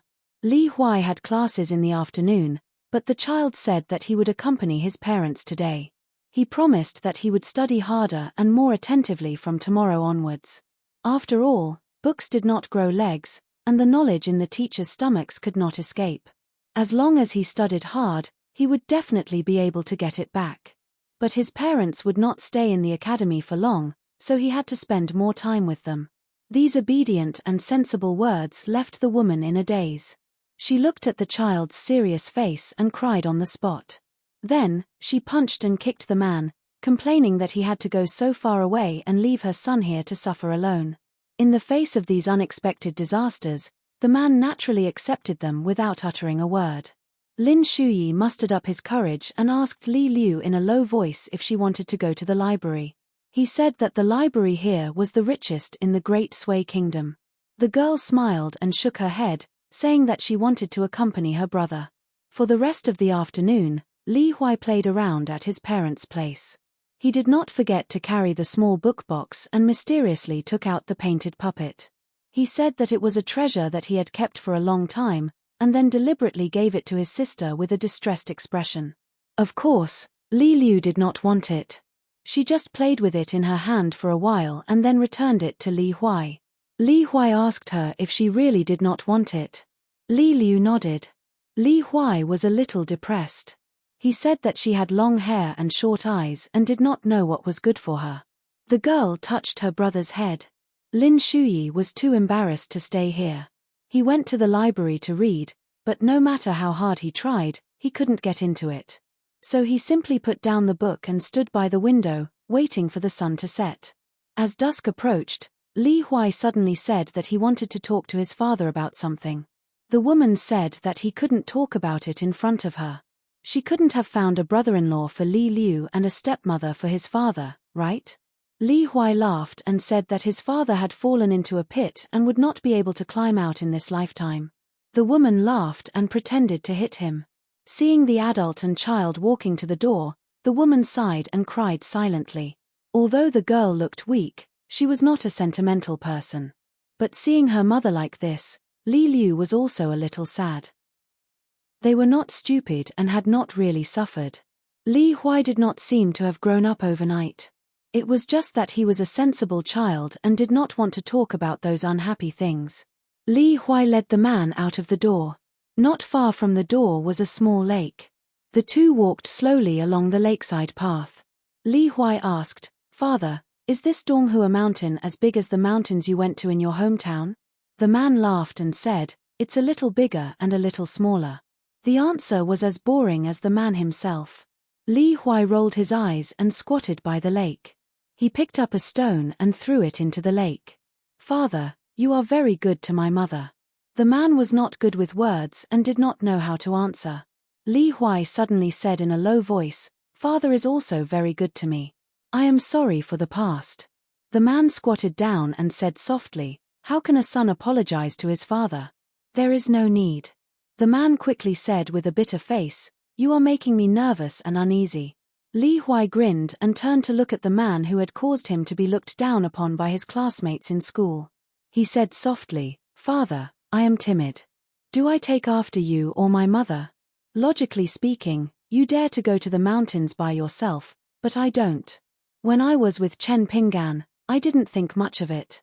After getting used to being at home, I felt that it was natural for anyone to be good to me. Now I know that this is not the case at all. There are many bad people out there. Although Chen Pinggan does not like to talk, his personality is similar to yours. When it comes to who he is good to, he really wants to take out all the good things he has. He never says anything and only buries his head in work." When Li Huai said this, he felt a little sad.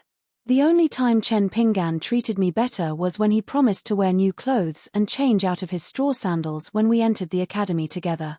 Unfortunately, he didn't show up in the end and left secretly. I miss him very much." The man stretched out his rough and broad hand and gently placed it on the child's head. "You have grown up." Li Huai reached out and slapped the man's hand away. He said unhappily, "No, I was 7 when I left home. It is not the new year yet, so I am still 7 years old." The man folded his hands and placed them on his abdomen. He squatted and looked at the lake in a daze. Finally, he said guiltily, "Father is not very capable in this life. I did not let the 3 of you live a good life for half a day, especially because you were looked down upon by others. You were not happy studying." Father's heart. Li Huai waved his hand and interrupted the man's words. He said like an old man, "Father, I am not scolding you. How old are you? Why are you still talking about this nonsense?" The child was silent for a moment and lowered his head. "Father, actually I feel very sad when I see you like that in front of teacher." When the man heard his son's heartfelt words, he fiercely rubbed his cheeks. He always felt that he had let down such a sensible child. Li Huai finally stood up and said with a smile, "Father, these 2 days, take mother and sister to walk around the capital of the Great Sui Kingdom. Even if we can't afford good things, it is good to see. In the future, when I have some achievements in my studies, I will buy it for you. Let's go. Mother is timid. Without us by her side, she will definitely be worried."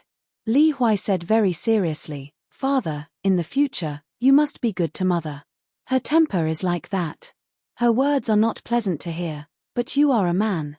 Alas, You must be more tolerant. The man nodded vigorously and stood up. However, he said that he wanted to stay alone for a while and look at the scenery. Li Huai jogged all the way back. He was jumping and skipping without any worries. It was obvious that he was still walking in a muddle-headed boxing stance. The man suddenly called out to his son. Li Huai turned around in the distance and wondered, "Father, what is it?" "Looking for the latrine?" The man gave him a thumbs up. "Good job. Do I need you to tell me?" The child rolled his eyes and ran away. After Li Huai left, the man shook his wrist, looked around, and said in a deep voice, "Surnamed Kui, come out." A handsome white-clothed young man slowly walked out from behind a large tree and smiled apologetically. "Second Master Li, you've come. Nice to meet you, nice to meet you. I'll declare in advance that I'm no longer the Dali dynasty's imperial preceptor, and I'm already Kui Dongshan. I can be considered to be half a senior brother of the same sect as your precious son, Li Huai." The man named Li was expressionless. "Just tell me what is going on. First, don't cut corners. Second, I can't guarantee that I won't kill you." The young man, Kui Dong, or Kui Dongshan, carefully looked at the man. Looking at the pure martial artist who almost killed Song Jianqiang, the young man's mood was extremely complicated. He sighed and said, "Then let me tell you. At that time in Liju Cave, there was an earth-shattering battle between the peak of the 9 realms. After that, Song Jianqiang successfully broke through and entered the legendary 10 realms of martial arts. He became the second real ultimate grandmaster in the Eastern Bottle continent. The key was that Song Jianqiang was so young. It was not an exaggeration to say that he was like the sun in the sky. However, why could Song Jianqiang successfully break through the bottleneck at the age of 40? The outside world had no way to know. However, the breakthroughs after the 7 realms of martial arts were huge life and death situations. Almost all breakthroughs were made in life and death situations. This was already common knowledge in the world of martial arts. This meant that the whetstone, the opponent, was at least a peak expert who was on par with him. Why did Song Jianqiang ascend to the 10 realms, but Li who clearly possessed it, did not? Why did old Yang make up his mind to do business with Song Jianqiang from the beginning? It must be known that once 2 pure martial artists at the peak of the 9 realms fought, it was bound to be an earth-shattering scene. In the end, no one could stop just because they wanted to. With old Yang's character of not acting until he saw a rabbit, why would he take the risk of Li killing Song Jianqiang and becoming the mortal enemy of the entire Dali dynasty? Why would he let Song Jianqiang be forced to accept this opportunity to break through? Kui Dongshan had always been curious about this. It was only when he saw Li's aura up close that Kui Dongshan understood. This was because Li's 9 realms foundation was more solid and robust than Song Jianqiang's. Therefore, for Li to ascend to the 10 realms, he needed more training. Once he succeeded, regardless of how talented Song Jianqiang was, in the next life and death battle, he would most likely still lose to Li who almost no one in the entire Eastern Bottle continent had heard of. Kui Dongshan recounted the recent twists and turns. From beginning to end, the man's expression did not change at all. Kui Dongshan smiled and said, "The Great Sui Kingdom has a deep foundation and cannot be underestimated. Don't mess around. Besides, I have already helped all the children and taught that 10 realms Qi refinement warrior, Cai Jingshan, a lesson. Their path to learning will be smooth sailing. With me taking care of them, there won't be any trouble." However, Kui Dongshan added fuel to the fire with ulterior motives. However, Li Huai's 3 roommates, those 3 rascals have apologized and returned the items to Li Huai, but their elders are still not saying anything. This is not good. If you are really angry, you can talk to their family. The man glanced at him.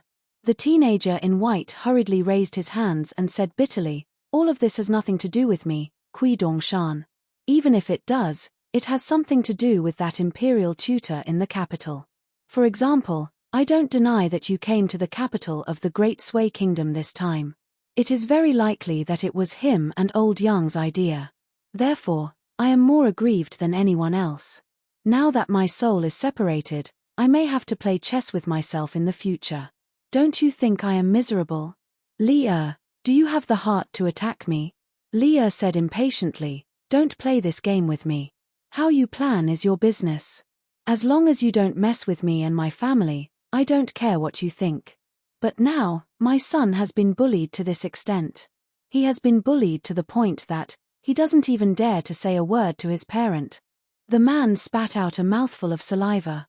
"What a boring coward." He sneered and said, "F***ck the Great Sui Kingdom." Qui Dongshan felt uneasy. A pure martial artist at the peak of the ninth realm, especially a monster like Li who was alive and kicking in the Dragon Pearl Grotto heaven, even if he stood still and let ordinary cultivators of the 10th realm attack him with their magical weapons, it would still take a long time. Li might be fine, but the Qi cultivator himself might be exhausted. The man strode to the top of the mountain. The teenager in white hurriedly followed behind him and asked curiously, "What are you going to do?" The man said, "Go to the top of the mountain and look around. I found the palace of the Great Sui Kingdom. I will go there first. When I come back, I will deal with that Cai Jingshan." These words sounded like he was going to the toilet first and washing his hands when he came back.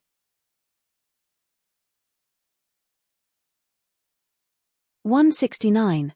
The group number is 20161655. If you are interested, you can join the group to chat and discuss.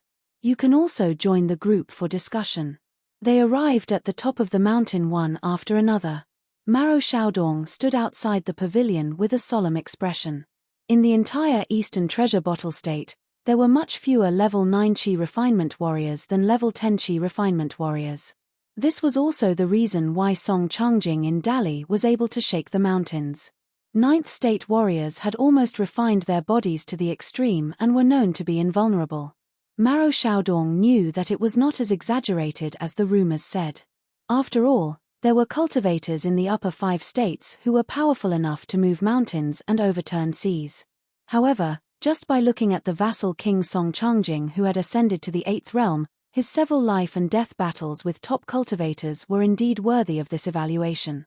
After all, cultivators of the upper 5 realms who were like divine dragons hidden in the clouds were extremely rare. Qui Dongshan introduced with a smile, "This is Maro Xiaodong. He used to be Qi Jingchuan's junior brother. Now he is the deputy hill master who is in charge of Cliff Academy." Li did not even look at the tall old man with a ruler at his waist.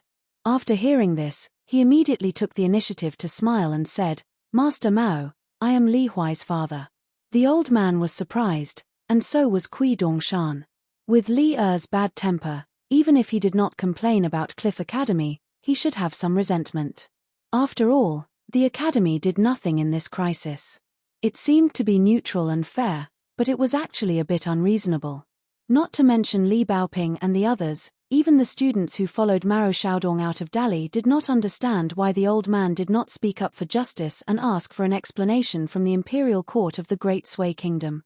It was just like how Qi Jingchun, who was overseeing the Lizhu cave, was trapped in a hopeless situation with no possibility of leaving alive. Although the emperor of the Great Li Song clan didn't kick Qi Jingchun when she was down, he didn't dare to raise any objections to those forces either. After the incident, many scholars who graduated from the old Cliff Academy were extremely disappointed. Li smiled and said, "In the small town, Mr. Qi once asked me for a drink and mentioned Mr. Mao. If Mr. Qi approves of a scholar, then I think he must be a real scholar. So this time, I believe that Mr. Mao must have his own difficulties to manage such a big academy.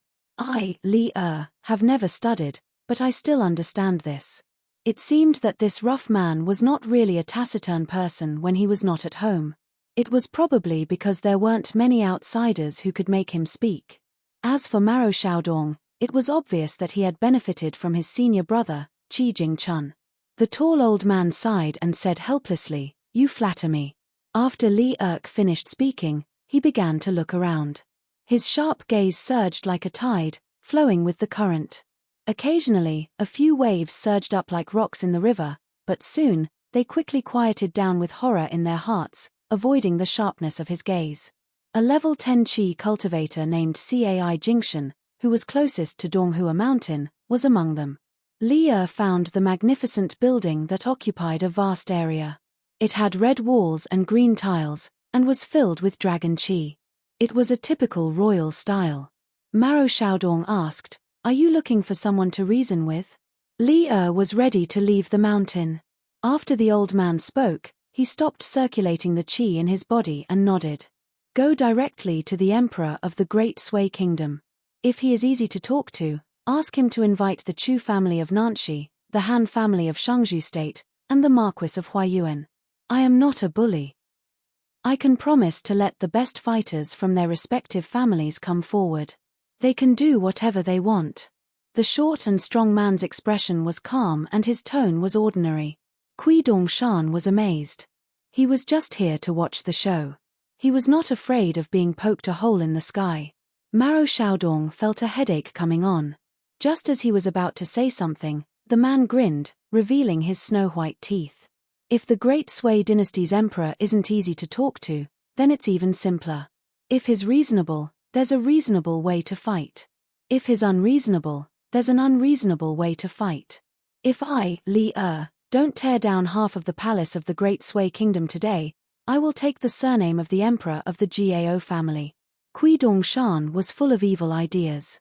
He kindly reminded him, although the city protection formation in the capital of the Great Sui Kingdom is good at defending against external attacks, it is mediocre against internal attacks. Its power is far less than that of Dallas Beko Kekyang building, which is both offensive and defensive. But after all, this is the center of the territory of the Great Sui Kingdom. The palace is even more important. Even if you are a pure martial artist at the peak of the 9 states, once you are besieged, you may not be able to escape unscathed. Li twitched the corner of his mouth and stared at the young man in white with gloomy eyes. "That's what I should be worried about. You don't have to talk to me. You are not my wife. She can talk to me in my pillow, but you are nothing.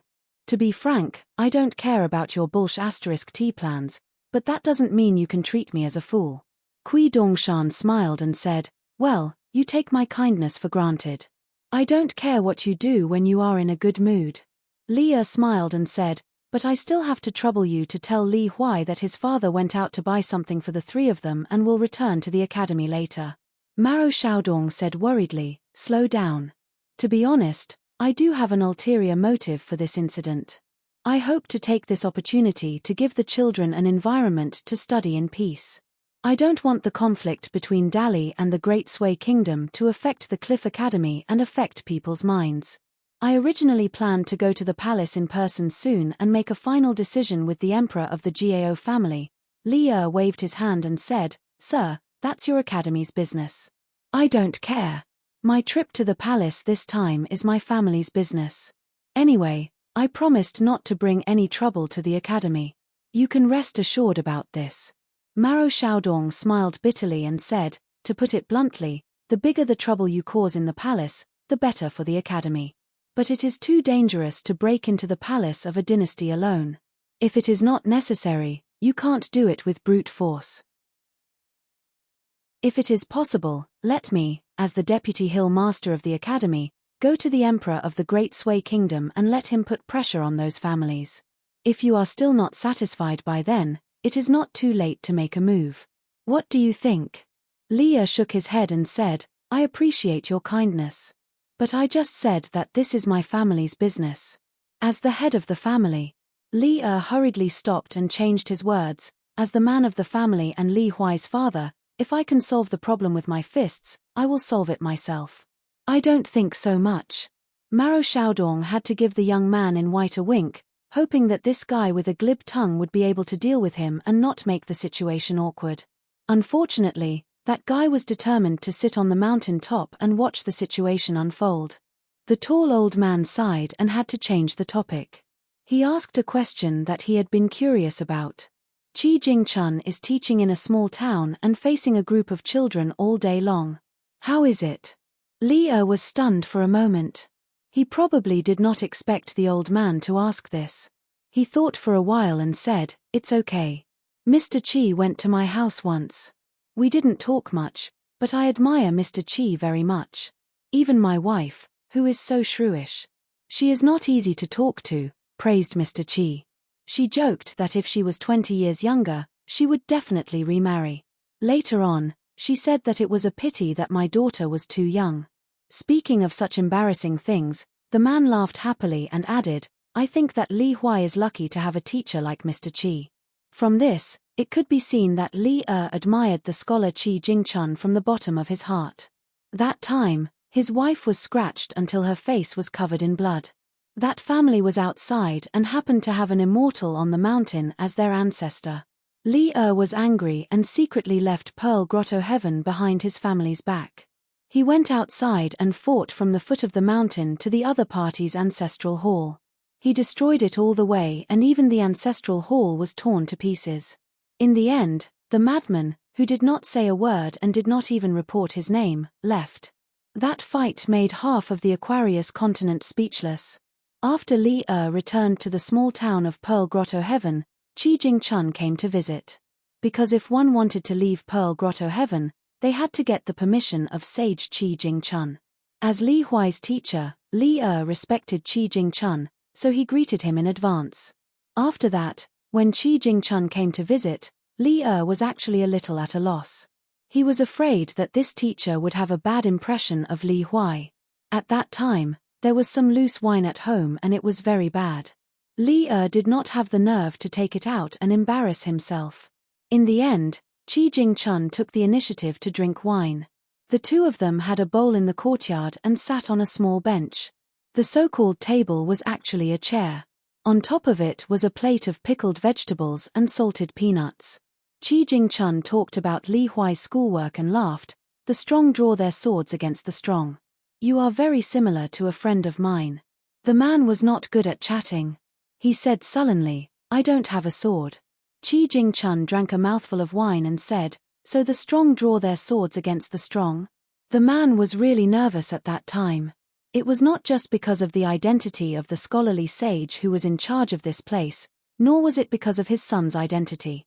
It was because of his master's evaluation of him. He has the potential to establish a sect. Li nervousness was not fear, but sincere admiration. The world was vast, and the higher one's cultivation and martial arts, the higher one's martial arts, the higher one's cultivation, the more one would realize how amazing some people at a higher level were. For these solitary and stalwart figures, even if Li was not afraid of anything, he was still willing to show enough respect. Therefore, Li could only say whatever was on his mind at that time. This is somewhat. I can't do anything when the children are fighting, but it's not difficult to find the ancestors behind them to talk. Qi Jingchun clinked his bowl with the man and asked with a smile, how do you feel about this trip? Li shook his head and said, it's quite famous. It sounds like a lot of noise, but none of them can fight. Speaking of this, Li smiled embarrassedly and said, the wine is not good. Mr. Qi, I'm sorry. Qi Jingchun, on the other hand, finished the inferior wine in her bowl in one gulp. She looked into the distant night sky with a dazed expression. She narrowed her eyes and smiled. It's delicious. When I was young, I often drank this kind of wine, and my temper was much worse than yours. In the end, Li knew that even if Mr. Qi really wanted to drink, he deliberately left half a pot for him. He insisted on getting up and said to him, I don't dare to say that I will teach Li Huai well, but I will definitely make him a good person.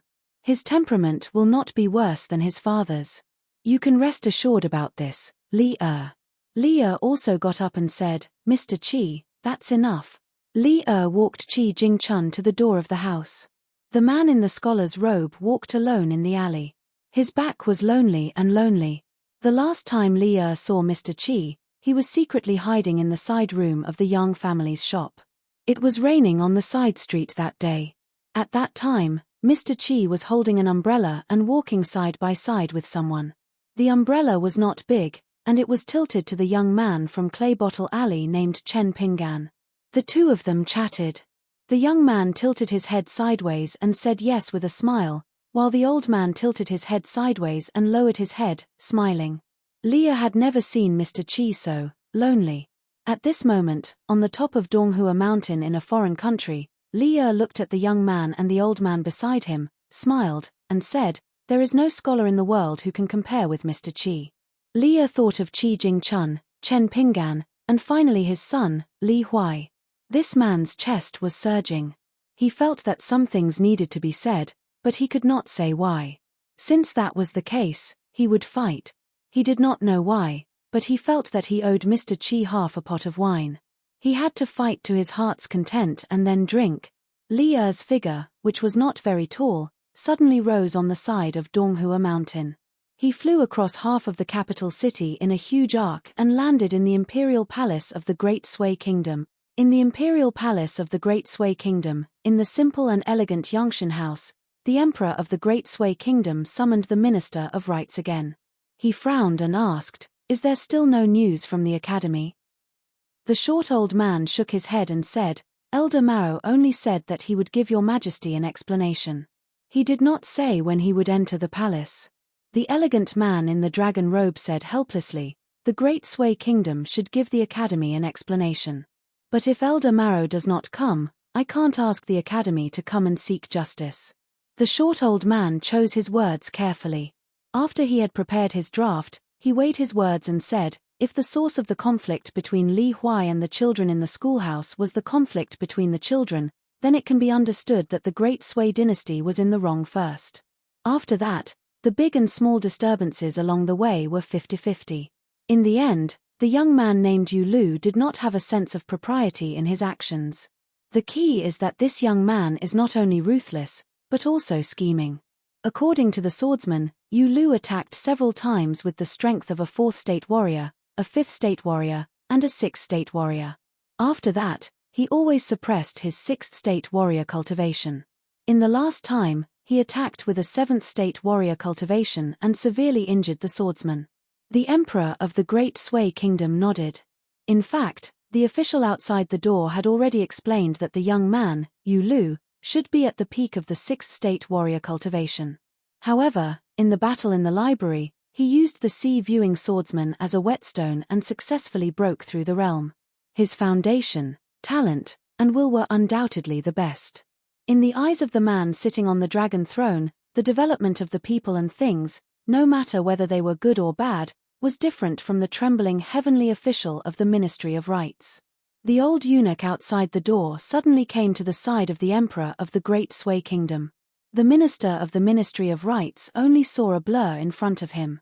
He saw a red official standing in front of the emperor of the Great Sui Kingdom without any regard for etiquette. The emperor of the Great Sui Kingdom was just a little curious. He was not angry, nor was he scared. Then, the whole palace shook violently like a bowl turning over. Someone asked loudly, "Where is the emperor of the Great Sui Kingdom?" The emperor of the Great Sui Kingdom stood up and asked with a smile, "This guy is really brave. How strong is he?" The old mink temple answered in a deep voice, "He is a 9th state warrior. He might not even be an ordinary 9th state warrior. He is extremely powerful." The emperor of the Great Sui Kingdom nodded. "Just like in our chess game, there are strong and weak 9th state warriors. The strong 9th and the weak 9th state warriors seem to be at the same level, but there is a big gap between them." Under the escort of the eunuch, one of the gatekeepers of the Great Sui Kingdom's capital, the man walked out of the calming heart house and said slowly, "There should be a 10th state warrior. But legend has it that in the White Emperor city of the Central Divine Continent, there is a big devil who claims to be a 10th state warrior.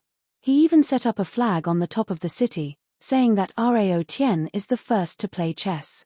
Therefore, no dynasty dares to give the title of 10th state warrior. To be honest, there are many talented chess players in the Great Sui Kingdom, and they are the best in the Aquarius continent. But the Great Sui Kingdom does not dare to break this rule. I really want to go to the White Emperor city and see for myself." The eunuch said, "Let the experts in the palace test first. It will not be too late for your majesty to show up." The emperor of the Great Sui Kingdom and Mink Temple had just walked out of the corridor when a white-haired Qi cultivator came to report the situation. In the square outside the Wu Ying Palace, a 7th state warrior deputy commander of the Imperial Guards had been knocked out by that person with a punch. For the time being, no one dared to carry the deputy commander away. The three of them had walked more than 100 steps when a burly general in golden armor came to report. A Realm 10 Qi refinement grandmaster who guarded outside the palace all year round rushed into the palace. Just as he took out his Dharma treasure was smashed away by that person with one punch. He was sent flying out of the palace. Another punch sent that Grandmaster crashing into the city walls. This time, he did not faint, but he was too weak to continue fighting. The Emperor of the Great Sway Kingdom grunted and asked, "Has the formation in the palace been activated?"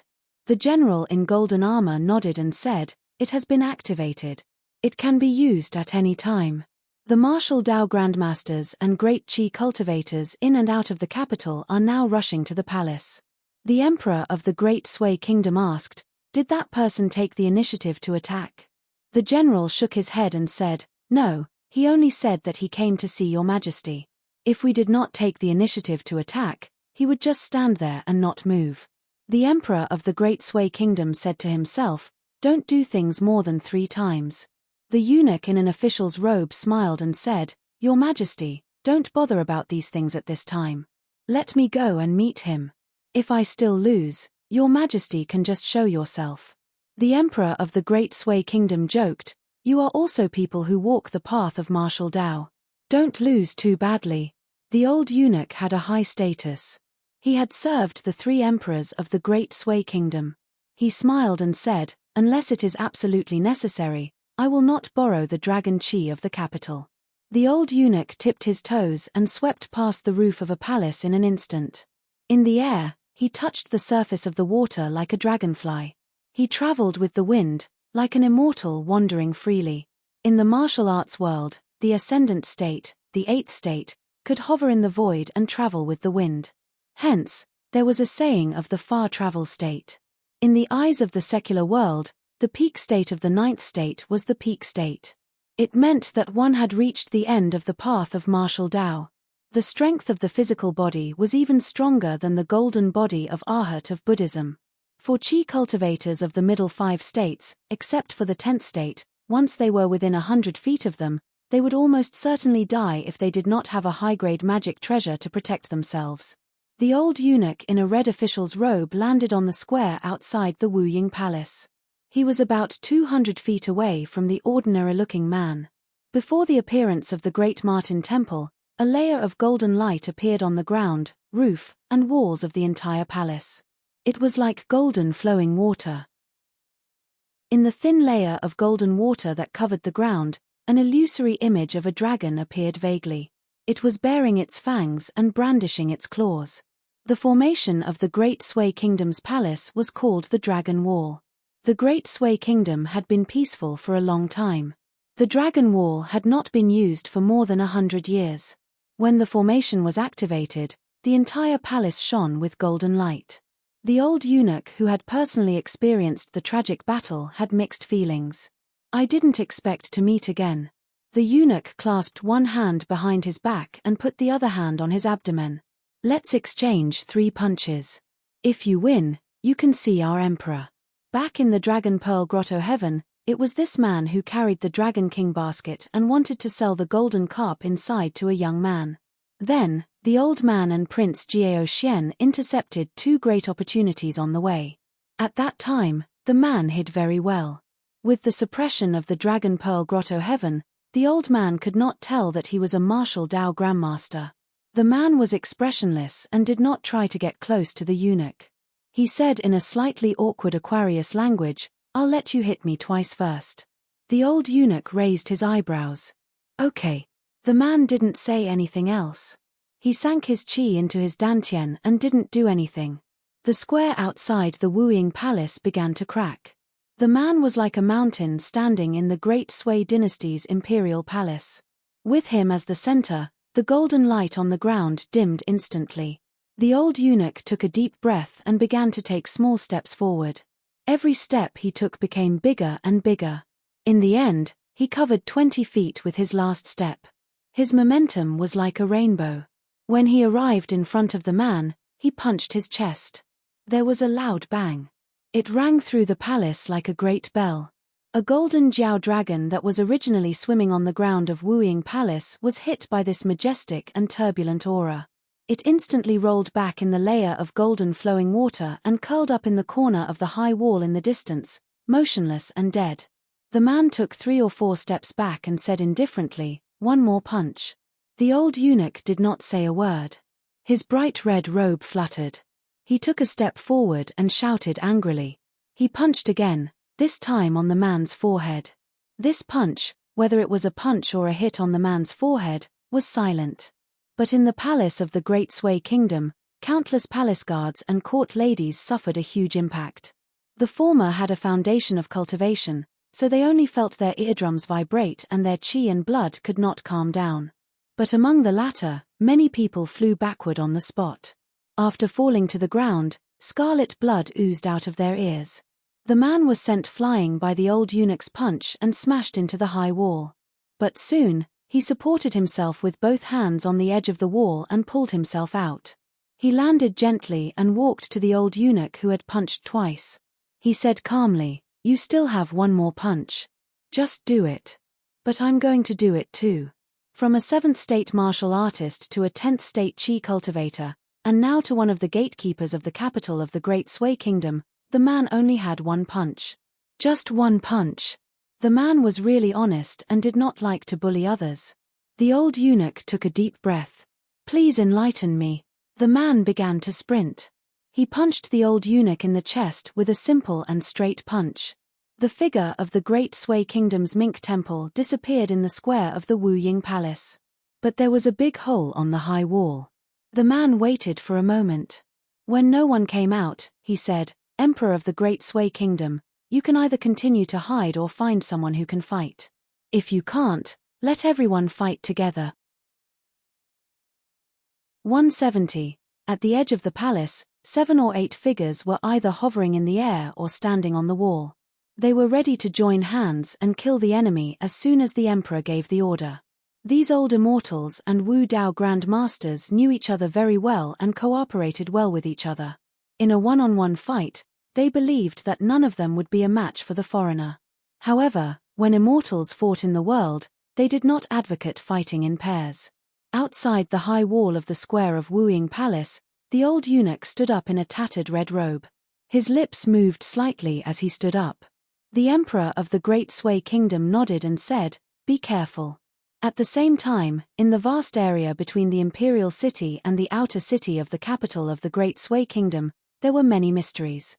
In Qintianjian, 12 golden armored warriors broke out of the ground from all directions. They were 30 to 40 feet tall and had inscriptions on their bodies. Each of them held a divine weapon that protected the country. A bell rang in a temple, and the sound of Sanskrit lingered. Purple smoke rose from the incense burner in a Taoist temple, and the incense condensed into a huge talisman. Under a stone arch bridge, a white flood dragon climbed the bridge wall and stuck its head out of the railing. Inside the palace, there was a dragon wall array to protect the descendants of the Gao family of the Great Sway Kingdom. Outside the palace, there was a large array with a myriad of phenomena. After hundreds of years of operation and accumulation of the Great Sway Kingdom, it was used to protect the entire capital from the destruction and threats of the forces on the mountain. Once this array was activated, it could force all the chi trainers and pure martial artists in the capital to be suppressed by the Gao family's dragon chi and drop 1 or 2 realms. If a chi trainer of the upper 5 realms tried to wreak havoc in the capital of the Great Sway Kingdom, even if he was killed in the end, the impact on the capital was still too heavy for the Gao family of the Great Sway Kingdom to bear. However, if they were to face a cultivator of the upper 5 realms whose strength was suppressed to the 10th realm, it was obvious that the capital of the Great Sway dynasty would be able to handle everything with ease. Even if everyone's realms fell, it was still like ants biting an elephant to death. With the destructive power of a 10th realm cultivator, no matter how hard they fought and left no path of retreat, the capital of the Great Sway dynasty, with its deep foundation, would still not be afraid. The formation was like setting up a barrier on the longevity bridge, blocking the flow of chi refinement warriors and martial arts practitioners. They had no choice but to slow down. Back then, the Pearl Grotto heaven that floated above Dallas territory was created by the sages of the 4 directions. It was said that all spells and abhijna within the grotto heaven were forbidden. Once the spell was forcefully cast, the backlash would be great. Back then, Liu Zhimao had only deduced a little of it and his lifespan was shortened by dozens of years. The power of the formation was evident. Needless to say, Pearl Grotto Heaven was the ancestor of this type of formation. After the old eunuch stood up, he punched his fists hard and shouted angrily, "Come!" The 9 golden illusory dragons hidden in the dragon wall array of the royal palace rushed to the position where the eunuch was standing from various places. Streaks of golden light climbed up and then turned into small golden snakes about the length of a finger. They entered the old eunuch's soul through his eyes, nose, mouth and fused into one. Soon, the old eunuch seemed to have turned into a golden god from the ancient heavenly court. He strode to the hole on the high wall. Every step he took caused golden ripples on the ground. He did not lower his head and bent his back. Instead, he smashed the wall with his hands and walked straight back to the square of Wu Ying Palace. The officials and generals who assisted the monarch were the dragon followers. The eunuchs and the like were the dragon followers. Both parties had a certain sense of the dragon chi of the monarch. However, it was still unbelievable that the old eunuch, who was one of the gatekeepers of the capital of the Great Sui Kingdom, could control the dragon chi of the Jiao family for his own use. The chi refinement warriors and martial arts grandmasters at the edge of the royal palace looked at each other with fear in their eyes. Obviously, there must be a big secret behind this. The old eunuch said sternly to the foreigner, "How about we fight again?" If he was said to be a weak 9 nations player in the Great Sui Kingdom before, then his chess skills had skyrocketed and he had become a top 9 nations player. Leah looked at the old eunuch and was a little surprised. The old eunuch's body seemed to have been watered with a large amount of golden liquid. It was like the method of summoning the gods of the 2 ancestral courts of the military school. But logically speaking, it should not be. Leah was too lazy to think deeply. He nodded and said, "That's more like it." In the battle with the vassal of Dali, Song Jianqiang, in the Dragon Pearl Cave, there were 2 whetstones. One was Song Jianqiang, who was at the peak of the 9th realm, and the other was the Dragon Pearl Cave itself. But even so, Li still could not successfully break through the realm. Instead, he succeeded in sending Song Jianqiang to the legendary 10th realm, the real limit of martial arts. It was impossible to say that Li was not disappointed at all. That was why Li agreed with his master, Old Yang, to leave the Eastern Aquarius continent and find his own opportunity to prove his Tao. At that time, the old eunuch revealed the secret of heaven and said, "You, Li break through the realm, not in the line between life and death." Li looked around and suddenly realized something. Why did Old Yang ask him to deliberately suppress Li Huai's talent and foundation? And why did Mr. Qi visit that night, when they were drinking, seemingly casually talk about the strong draw their swords against the strong? Looking back, it was Mr. Qi who recognized his martial arts. At that time, Qi Jingchun clearly pointed out that Li had been walking on the path that he, Li had been walking on, but unfortunately, he did not know it. There was nothing wrong with punching a stronger opponent. In the life-and-death battle with Song Jianqiang, Li had the upper hand. In fact, he did not have much fighting spirit. He was just following his master's orders. Plus, he really wanted to know the strength of his martial arts. So in the end, he fought to his heart's content. But deep in his heart, Li did not feel that he wanted to vent his anger. But now, he had become the enemy of the entire Great Sui Kingdom. If the reason was to fight for justice for his son, Li Huai, then now that he had enemies on all sides and was surrounded by tigers and wolves, Li laughed. He laughed heartily. When Li was at the peak of Donghua Mountain, he clearly wanted to say something, but he did not know what to say. So he could only clarify things. So, Li who had been a coward for his whole life in Liju Grotto Heaven, thought it through. His son was so obedient and sensible, but he was still bullied. As his father, if his strength of the 9th realm was not enough and he might not be able to defeat his opponent, then he would break through the 9th realm and achieve the 10th realm first. Li took a deep breath and silently felt the invisible pressure from all directions. He said in his heart, "Don't rush. You have to eat one bite at a time. This whetstone is not heavy enough." Li who was unarmed and only had a pair of fists, began to clash with the old eunuch, who had a golden body made from the dragon chi of the Great Sui Kingdom and did not have any divine weapons. At the pinnacle of martial arts, there were no fancy moves to speak of. It was just about speed, accuracy, and ruthlessness. With the fastest speed and the greatest strength, One would hit the weakest point of the opponent's body. They would wear each other down by wearing each other down. Whoever could last until the end would live. Whoever fell would die. It was that simple. Every time the two most powerful martial artists at the peak of the ninth realm clashed and punched each other, the chi cultivators and martial artists at the edge of the palace would be shocked and their chi would be disturbed. The fight between Li Er and the python suit Martin Temple was no different from a fight between the immortals on the mountain. It was not like a fight in the Jianghu where the killing power was limited. It was an unwritten rule of the immortals on the mountain to not get close to watch the show. Watching the show would really cost one's life. As for clapping and cheering or commenting on the situation, it was even more taboo. The fight between chi cultivators often involved the use of magic weapons, and a large area would be affected. The more desperate one was, the farther one would be moved. It was very easy to move from one battlefield to another.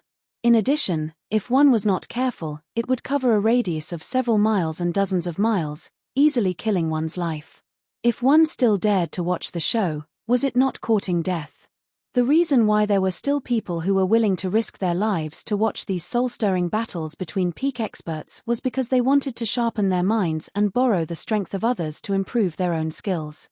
They didn't do it for the sake of commenting on the beauty of this move or the craftiness of this punch. Therefore, the old eunuch, as the gatekeeper of the capital city of the Great Sui Kingdom, still set a rule with Li Er when he was on the verge of death. Whoever leaves the square of the martial meritocrat's palace loses. It could be said that he had put a lot of thought into it. Fortunately, Li Er nodded and agreed. The two of them fought in a small space, creating a majestic spirit that could turn heaven and earth upside down. The square of the martial meritocrat's palace, which was originally neat and flat, had long been cracked by the bricks and stones. Large areas of the ground were rugged and uneven. Even the vermilion-high walls on both sides had more than 10 big holes. There were only 4 or 5 behind Li Er. The high wall behind the eunuch in the boa suit was even more broken. There were 3 holes in one place, causing a section of the wall to collapse as if a gate had been opened. Every time, the two of them did not really retreat from the high wall, which meant that the outcome had not been decided yet. There was still a fight to be had. Although the old eunuch was at a great disadvantage, the more setbacks he faced, the braver he became. There was no sign of weakness at all. The bright red boa suit that symbolized power was more and more broken, but the indestructible golden body did not dim at all. After all, in this battle, the Martin Temple of the Great Sui Kingdom had all the advantages. Not only did it turn from the weak 9 to the strong 9, but the imperial aura related to the Great Sui Kingdom's royal family also gathered continuously, making the old man in an invincible position. They exchanged a solid punch. The golden old man's punch hit Li Er's head, and Li Er's punch hit the old man's chest. Li Er's figure flew out. He stepped on the high wall and used the momentum to bounce back, moving forward at an even faster speed. Behind him, a large part of the wall collapsed. The old eunuch was pushed back by the punch. The further back he was, the deeper his feet sank into the ground, plowing a deep trench more than 10 feet long. When Li Er pounced on him, he could only block with his arms above his head. Li Er's punch sank the old man more than 20 feet deep, and a large hole appeared on the ground. Li Er did not give up. He jumped down high, clenched his fists, and smashed the head of the old eunuch who was half kneeling at the bottom of the hole. Bang! Bang! Bang! In the large hole, there was a series of dull sounds, like the rapid trampling of iron horses. Every time the ground shook, the large hole began to spread outwards, and bricks on the surface of the ground shattered and splashed in all directions. That extremely rude and unreasonable man was simply digging a well. The old man could not fight back at all. His body fell, and the golden light on his body exploded continuously. A Realm 10 Chi refinement warrior who was flying on a sword in the air said bitterly, "I just found out that a martial artist at the peak of Realm 9 is so unreasonable." As he spoke, the flying sword under his feet swayed slightly, like the water plants swaying in the turbulent river. If not for the fact that the boatman and helmsman were steady enough, they would have drifted far away. First published on Zhoguan Chinese Network. If not for the fact that it was his duty, as a top-notch Chi refinement warrior who was well known in the imperial court, He would not have to suffer in the northwest wind here if the battle of martial arts did not benefit his cultivation at all. The palace of the Great Sway Kingdom had a hidden corridor wall that could secretly lead to various places, such as Kintianjian, the Yamen of the 6 departments, and the new Cliff Academy of Donghua Mountain. His Majesty could walk within the corridor wall without alerting the officials in the palace and the people in the outer city. This was to avoid the need for the people to sweep the streets every time he left the palace. A tall old man with a red ruler hanging from his waist walked slowly. Beside him was a eunuch from the ceremony directorate who was sweating profusely. He was wearing a red python robe, just like the eunuch who fought for the country in the square of Wuying Palace. However, although their identities and ranks were similar, they were actually very different. The eunuch could only carefully urge Elder Maro to quickly enter the palace. However, Maro Xiaodong, who was leaving Donghua Mountain, still walked at a steady pace, making the eunuch extremely anxious. He wished he could carry the old man on his back and run to the palace. In the Cliff Academy of Donghua Mountain, the young man in white who had officially changed his name to Kui Dongshan walked languid to his own school after leaving the peak of the mountain. He had a secluded small courtyard all by himself. Now, the old ancestor of the Kui family, Xie Lingyu, or rather, the genius cultivator of the Lu dynasty, Xie Lingyu, had become his rightful disciple. They moved into the courtyard together and served him daily life. Kui Dongshan walked into the courtyard and waved his sleeves elegantly. A chessboard and 2 boxes of chess pieces appeared on the stone table. There were already chess pieces on the chessboard. The chess pieces were in the middle of the chessboard. The black and white chess pieces were intertwined and the situation was very complicated. Kui Dongshan stood and picked up a white chess piece. He was silent and did not place the chess piece. The young girl who had pulled out half of the dragon-trapping nail had already recovered her cultivation level as a chi refinement warrior to the 5th realm. If one looked closely, one could vaguely see that her entire body was overflowing with light. Kui Dongshan sighed and put the white chess piece back into the box. He ignored the chess game and walked into the house. He sat upright and still, placed a Confucian classic in front of him and crossed his fingers on his legs. A breeze blew through the book and flipped a yellowed page. The young girl stood at the door. Her eyes were filled with awe and envy. That breeze was actually the unique book flipping style of the Confucian Academy. It was unfathomable and temperamental. This was the greatest impression she and Yu Lu had of the young Dali imperial tutor. One would never know what was going on in his head and what he would do next. She suddenly thought of the shabby young man who wore straw sandals all year round. How did he manage to suppress the Dali imperial tutor in all aspects? Was it really just because of a ridiculous title of Sir? A battle of temperament was like a tug of war. There was bound to be a winner. Kui Dongshan did not move at all. He allowed the book flipping to flip the pages. He lowered his head and stared at the words taught by the sages. He smiled and said, Alliance once had a catchphrase, in the pugilistic world, we have to convince people with virtue and defeat enemies with looks. My sir has inherited all of this. Therefore, as his disciple, I'm sincerely convinced of my loss. The young girl lowered her eyes. She did not dare to reveal her expression. Kui Dongshan still did not raise his head. He said angrily, Get out of here, ugly. Don't you feel ashamed to be in the same room with such a handsome young man like me? If I were you, I would have killed myself out of shame. The young girl curtsied and said softly, I'll take my leave. Kui Dongshan added, If you want to die, don't die in the courtyard. There's a tall ginkgo tree at the top of the mountain. Go there and hang yourself. The young girl left silently. She came to the courtyard and sat on the stone bench. Looking at the chessboard, her eyes suddenly lit up. It was as if she had found a way out for herself. Sensing the young girl's strange aura, Kui Dongshan laughed in the room. He laughed so hard that he held his stomach. He wiped his tears and said loudly, You want to be my master's wife? I'm going to die of laughter because of you. You're good. You're really going to die of laughter. The young girl instantly fell into despair again. The young man in white in the room was already rolling on the ground laughing. In the palace of the Great Sway Kingdom, under the big pit in the square of the Hall of Martial Heroes. The old eunuch stood up shakily. The 9 tiny golden dragons retreated from his acupuncture points and returned to the array of the earth dragon wall. The old man was suddenly bathed in blood, but he was in high spirits. He seemed to have benefited a lot from this fight. Although he did not show any signs of breaking through, he was like the weakest 9th Dan national player. He was steadily improving to a strong 9th Dan.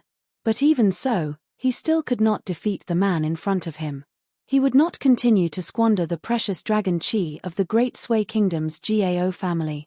The old man swallowed a mouthful of blood that surged to his throat and laughed. I've lost. Li Xiao looked up. In the foggy sky, the winter sunlight seemed to be distorted after passing through the clouds. This was very unusual. The old man said again, but you've lost too. Li Xiao asked, you used the array to suppress my realm? To suppress me to the 8th Dan? The old eunuch did not hide anything and said frankly, using the power of an entire city to gang up on a powerful martial artist at the peak of the 9th Dan, there is no doubt about the outcome. But the price to pay is too high. But against a martial artist at the 8th Dan, it will be much easier. Although there is only a difference of 1 Dan, the price paid by the capital of the Great Sui Kingdom is much smaller, much smaller. The old eunuch revealed his thoughts, which was rare for him. He looked at the terrifyingly powerful martial artist and said, no matter what the reason is, if you want to have an audience with our emperor, you are qualified. But you should not be so arrogant. After all, the court of the Great Sui Kingdom cares about face. Li Xiao grinned and said, you mean the fist of a 9th Dan martial artist is not as big as the face of the Great Sui Kingdom, right? The old eunuch was stunned and said with a bitter smile, you can say that. Li Xiao held his breath and concentrated. He lowered his energy reserve and took a step forward. For the first time, this man who had not used any moves in the battle took an ancient fist stance. His fist will was ancient and unsophisticated. It was strong and fierce. The old eunuch who had already fallen to the 8th Dan widened his eyes in shock. The clouds that shrouded the entire capital began to droop. All the chi cultivators of the middle 5 Dan and the pure martial artists above the 6th Dan in the capital clearly felt the stagnation in the flow of chi. There was even a nameless storyteller who was in dire straits.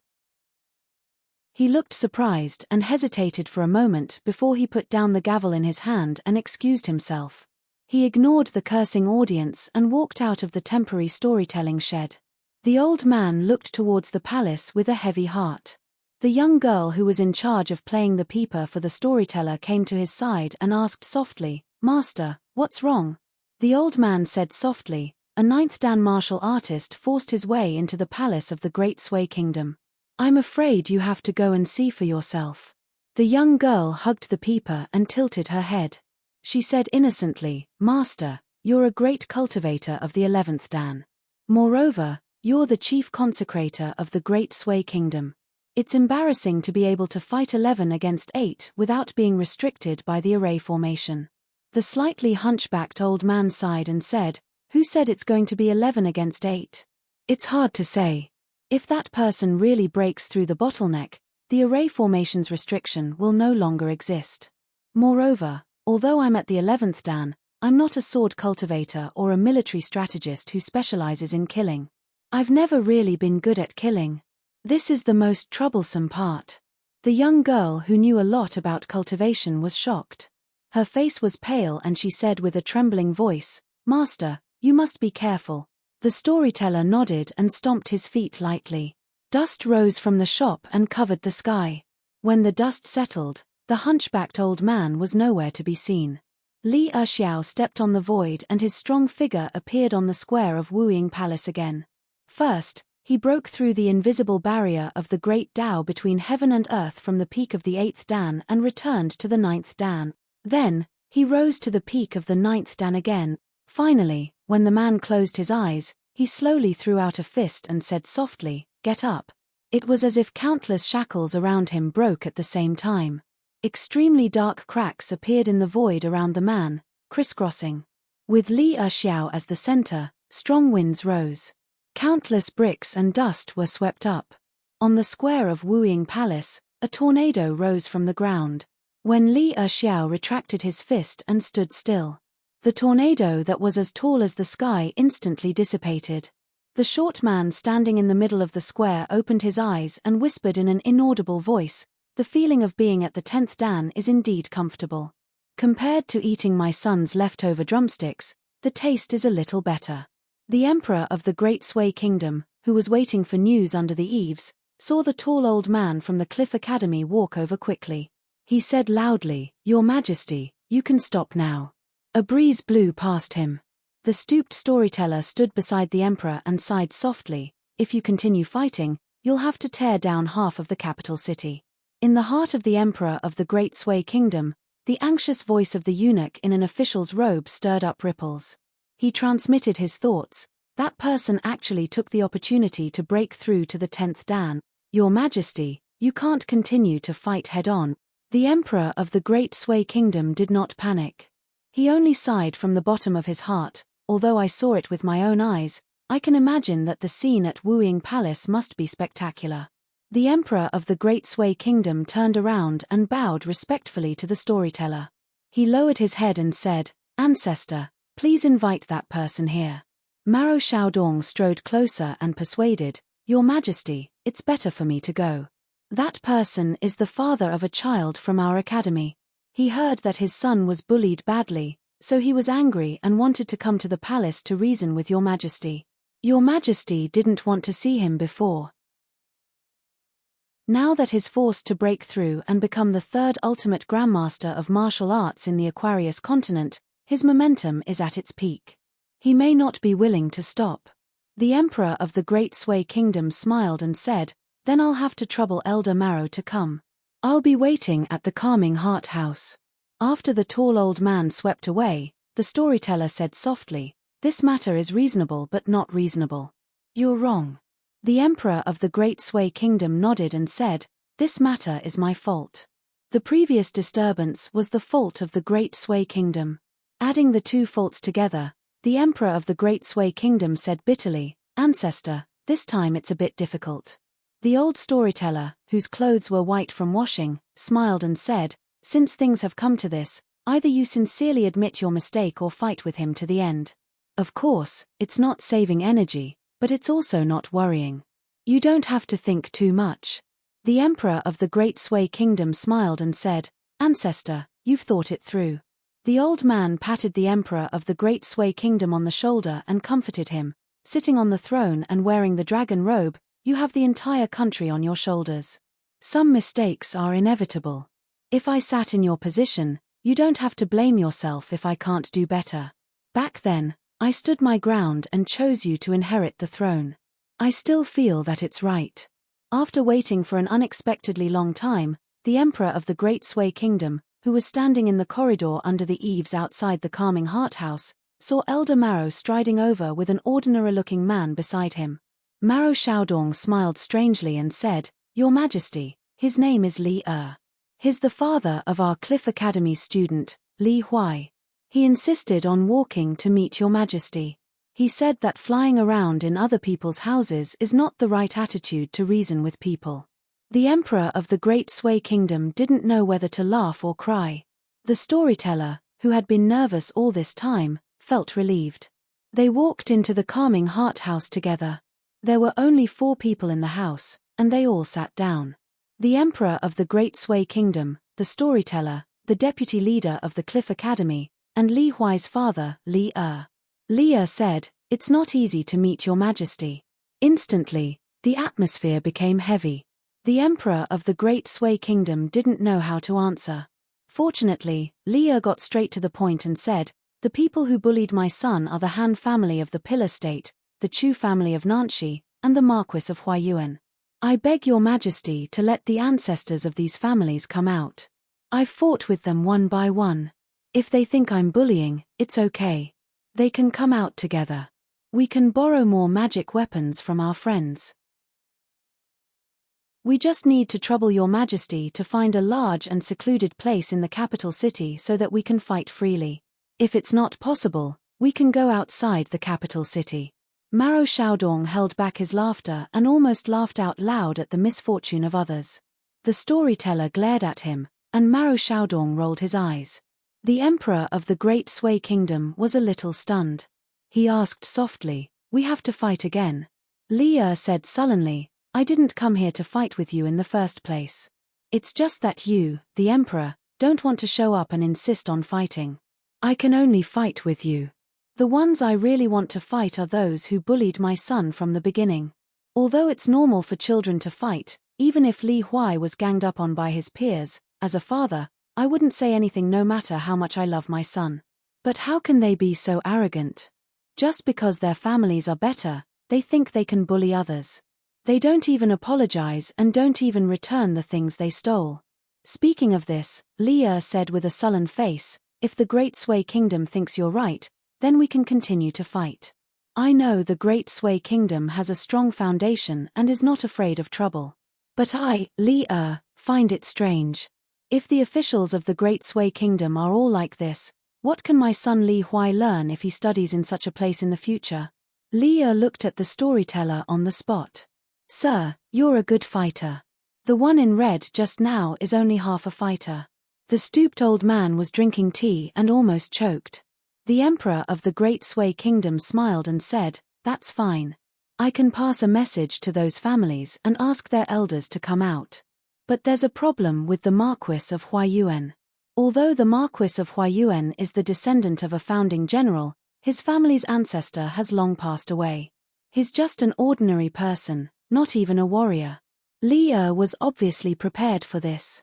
"Then let the Marquis of Huayuan spend money to hire someone. I won't care about this." The emperor of the Great Sui Kingdom asked, "Do we need those families to publicly apologize to Li Huai?" Li Er shook his head and said, "A bunch of old men. How can they apologize to a child? No need. And I don't want my son to be unable to study in peace at Cliff Academy. It's just that I don't like the way those families do things. After the fight, the old men will go home and teach the young men a lesson. That's enough." The emperor of the Great Sui Kingdom breathed a sigh of relief. "Mr. Li Er, you're indeed sensible. If I had known this, I would have met you earlier." Li Er quickly waved his hand and said, "I'm not a teacher. Mr. Maro is. He's one of the 2 teachers in the academy who taught Li Huai knowledge. He even took the initiative to chat with our family of 4 for half a day. He can be considered a real teacher. Those who are polite to everyone are scholars." Maro Xiaodong smiled and said nothing. This face was bigger than the sky. Hearing this, the storyteller finally opened his mouth and said with a smile, "No discord, no concord. Li Huai has such a reasonable father, and Li Huai can study in the capital of the Great Sui Kingdom. It's a blessing for the Great Sui Kingdom. It's a good thing." Li Er said in a low, muffled voice, "I won't say polite words. Anyway, I'll wait here today for those families to come out and have a fight. Your Majesty, I have to say in advance that I have to return to the academy early. Tell those people not to deliberately delay me. Then, don't blame me for going to every family."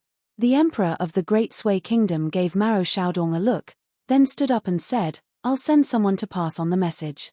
Maro Xiaodong followed and left the heart-nourishing house, leaving Li Er and the storyteller behind. The emperor of the Great Sui Kingdom was a little worried. He walked side by side with the tall old man in the corridor. "What can you tell me, Mr. Maro?" Maro Xiaodong smiled and said, "It's very simple. Let the people in charge of those clans, whether they can fight or not. Well, actually, in front of Li Er, there is no one who can fight. Let them all enter the palace and then stand still in front of Li Er. They will only bow their heads and admit their mistakes, putting on a pitiful posture of taking a beating and not fighting back. This matter will be considered settled with one stroke. Your Majesty, don't worry. Li Er is so simple and honest that he will definitely not fight back." The emperor of the Great Sui Kingdom stopped and said angrily, "Mr. Mao, tell me the truth. Are you waiting to see me make a fool of myself today?" Maro Xiaodong laughed and shook his head, saying, "To be honest, I didn't know Li Huai had such a father. If I had known, I would have entered the palace earlier. I wouldn't have made such a big fuss. Now your Majesty must be hypocritical.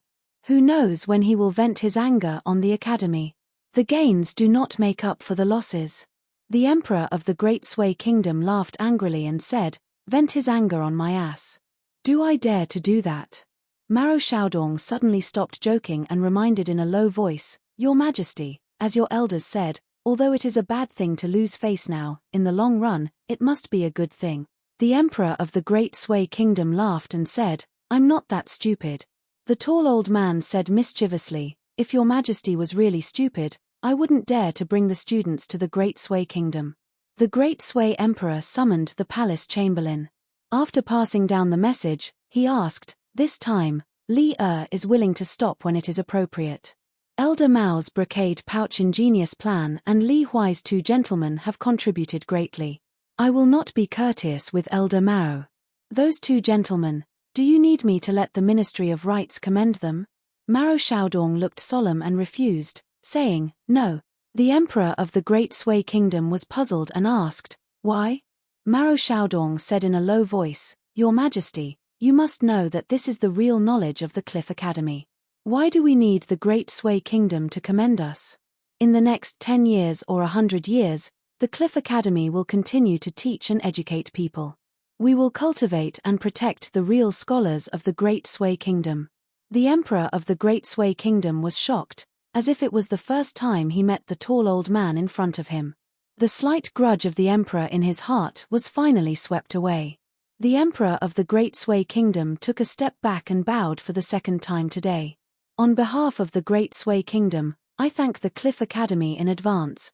The tall old man didn't avoid it, which was very suspicious of him. He accepted the solemn gratitude of the emperor and said solemnly, "On behalf of the Cliff Academy, Maro Shoudong accepts it calmly." When Li Huai left the palace, he walked with Maro Shoudong in the royal corridor. He felt that he had been tricked by the old man next to him and was a little unhappy. Maro Shoudong smiled and said, "It's fine as long as they admit their mistakes. Did you really want to beat them until they left the palace lying down? Your son will be studying in the Capital Academy for a long time in the future. They will see each other often. Now let them admit that they are in the wrong. Together with the Emperor of the Great Sway Kingdom, they will feel that they owe you a big favor. Isn't that great?" Li Huai sighed and said, "I always feel that these people don't learn from their mistakes. I can't stay in the academy. Elder Maro, please take care of Li Huai and the others in the future." Maro Shoudong nodded and said, "Of course. Besides, isn't there the old ancestor of the Gao family in Yang County?" A hunchbacked old man appeared in the corridor and nodded with a smile. "Yes, Li Huai, you took the initiative to give in this time. Naturally, the Great Sway Kingdom will be willing to show twice the sincerity." Li Huai nodded and said, "I hope so." Maro Shoudong smiled and asked, "Li Huai, you were a 9th realm martial artist in Liju Cave Heaven. Why are you still living so shabbily? Now you are a 10th realm martial artist, one of the top 3 martial artists in the entire Eastern Vase continent. Moreover, your combat power is definitely higher than Song Jianqiang's. Haven't you thought of telling your family and letting them live a good life?" Li Huai shook his head and said, "Oh, is it really good to let my wife wear flowery clothes and wear gold and silver, let Li Liu have a lot of rouge and face powder, and let Li Huai eat fish and meat every day? I don't think so." Maro Shoudong joked, "What if your wife and children think so?" Li Huai still shook his head and said, "Someone told me not to do that. That's one thing. Secondly, I think so too. Back in the small town, my wife and her relatives did all kinds of bad things. What should I do then? Beat them to death? Reason with them? Will they listen? They will say one thing and do another behind my back. In the end, only my wife will be the saddest. My family and her family will be in a difficult position. Of course, in Liju Grotto Heaven, no matter how good the family situation is, it can't be that good." After Li Huai completely restrained his aura, he was even worse than an ordinary man. He looked timid, but when he spoke, he was exuberant. He was no longer as dispirited as he used to be in the small town. "Although I've been staying in a small place, I can still understand this logic. My family is safe and stable. No one is hungry. My children and daughter-in-law can eat meat if they want to eat. If I'm hungry, I can drink wine. It's better than anything else. Li Huai looked at the scenery of the capital outside the corridor. There was something in his heart that he did not say. Even if I'm really a good-for-nothing, in my son's heart, I, Li Huai, am already a good father. I didn't embarrass him. Do you know how happy I was when I found out? When Li Huai thought of this, he said goodbye and disappeared in a flash. He rushed to Donghua Mountain Academy. Other than missing his wife and children, there was also the matter of his son. He, Li Huai, could now take action. Maro Xiaodong sighed and said, Li Huai finally understood. Many smart people are far inferior to him. The storyteller laughed and said, how can a martial artist of the 10th level be stupid before 60 years old? However, the hunchbacked old man sighed and said, but for now, the weakest of the three, Song Jianqiang, the vassal of Dali, is the most promising to reach that level. It's not just because Song Jianqiang is the youngest. Maro Xiaodong nodded and said, Song Jianqiang's martial temperament is good. It's even scarier than when he was young. The hunchbacked old man laughed and asked, you mean Song Jianqiang dared to fight to the death after that person appeared in the palace of Dali in an absolutely crushing manner? Maro Xiaodong laughed and asked, you want to ask whether the White Jade Tower in Dali is real or fake, right? The two sly old foxes walked side by side without meeting each other's eyes. When Li Huai returned to his residence, his wife and children were eating. Lin Shuyi had prepared 2 large food boxes and filled the table. The woman and Li Huai sat on a bench, while Li Liu and Lin Shuyi sat opposite each other. There was also a stool left for the man who had not returned. Li Huai walked to the door empty-handed and then remembered that he had forgotten to buy something. Because Lin Shuyi was present, the woman just gave him a look that said, I'll deal with you later. After Li Huai rubbed his hands and sat down, he found that there was still a jar of wine. Li Huai looked at Lin Shuyi and asked, do you want to drink with us? Lin Shuyi hesitated and nodded, I can't hold my liquor well. I'll drink with Uncle Li. Li Huai grinned and said, how can you not hold your liquor well? The woman said angrily, why not? Isn't it enough to have a drunkard in the family? Lin Shuyi was a smart person. His hands trembled and he almost dropped the big white bowl that he was holding to take the wine. The usually serious and cold young man was smiling from ear to ear at this moment. Li Huai was also shocked by the woman and almost dropped the jar of wine. Li Huai gnawed on the oily chicken leg and said vaguely, Father, tomorrow I'll go to the foot of the mountain to buy you a jar of good wine. I'll borrow the money from Lin Shuyi. In the future, I'll ask Chen Pinggan to help me pay it back. You can drink as much as you want. Li Huai's face lit up and he sighed heavily. It was as if he had received an imperial edict from his son to drink. In front of his wife, he didn't feel guilty. When the woman was with her son, she always spoke with a pleasant expression, you can buy the wine. Just buy the cheapest one. If your father drinks good wine, it'll be a waste of money. Li Huai poured half a bowl of wine for Lin Shuyi and another for himself. He nodded and smiled, yes, yes. Cheap wine is fine. There's no need for good wine. Li Huai rolled his eyes and said, Mother, you're so nosy. Aren't you afraid that father will run away with a little vixen one day? The woman threw a coquettish glance at the man sitting across from her with hidden murderous intent. He dares? Besides, there has to be someone who wants it, right? The man quickly drank a big mouthful of wine and nodded, yes, yes, yes. No one wants it. The woman slammed the table, no one wants it. Whether you have any dirty thoughts in your heart is another matter.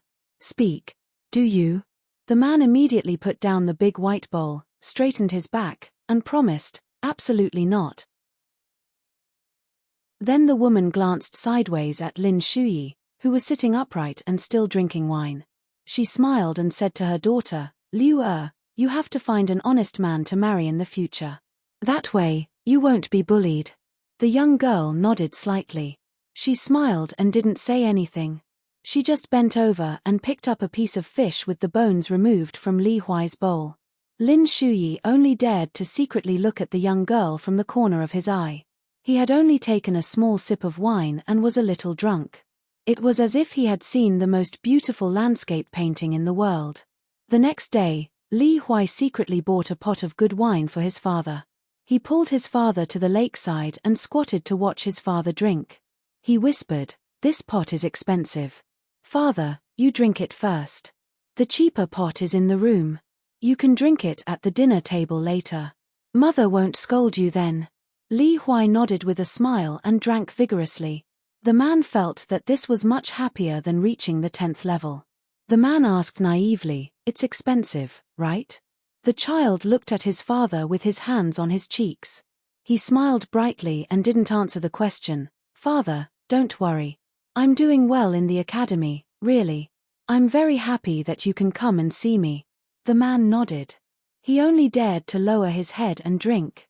He almost drank until tears came out of his eyes. Only then did he remember that he had come back in a hurry yesterday. He seemed to have forgotten that he hadn't seen Cai Jingshan. After drinking, he wouldn't reason with him this time. He would just beat him up first.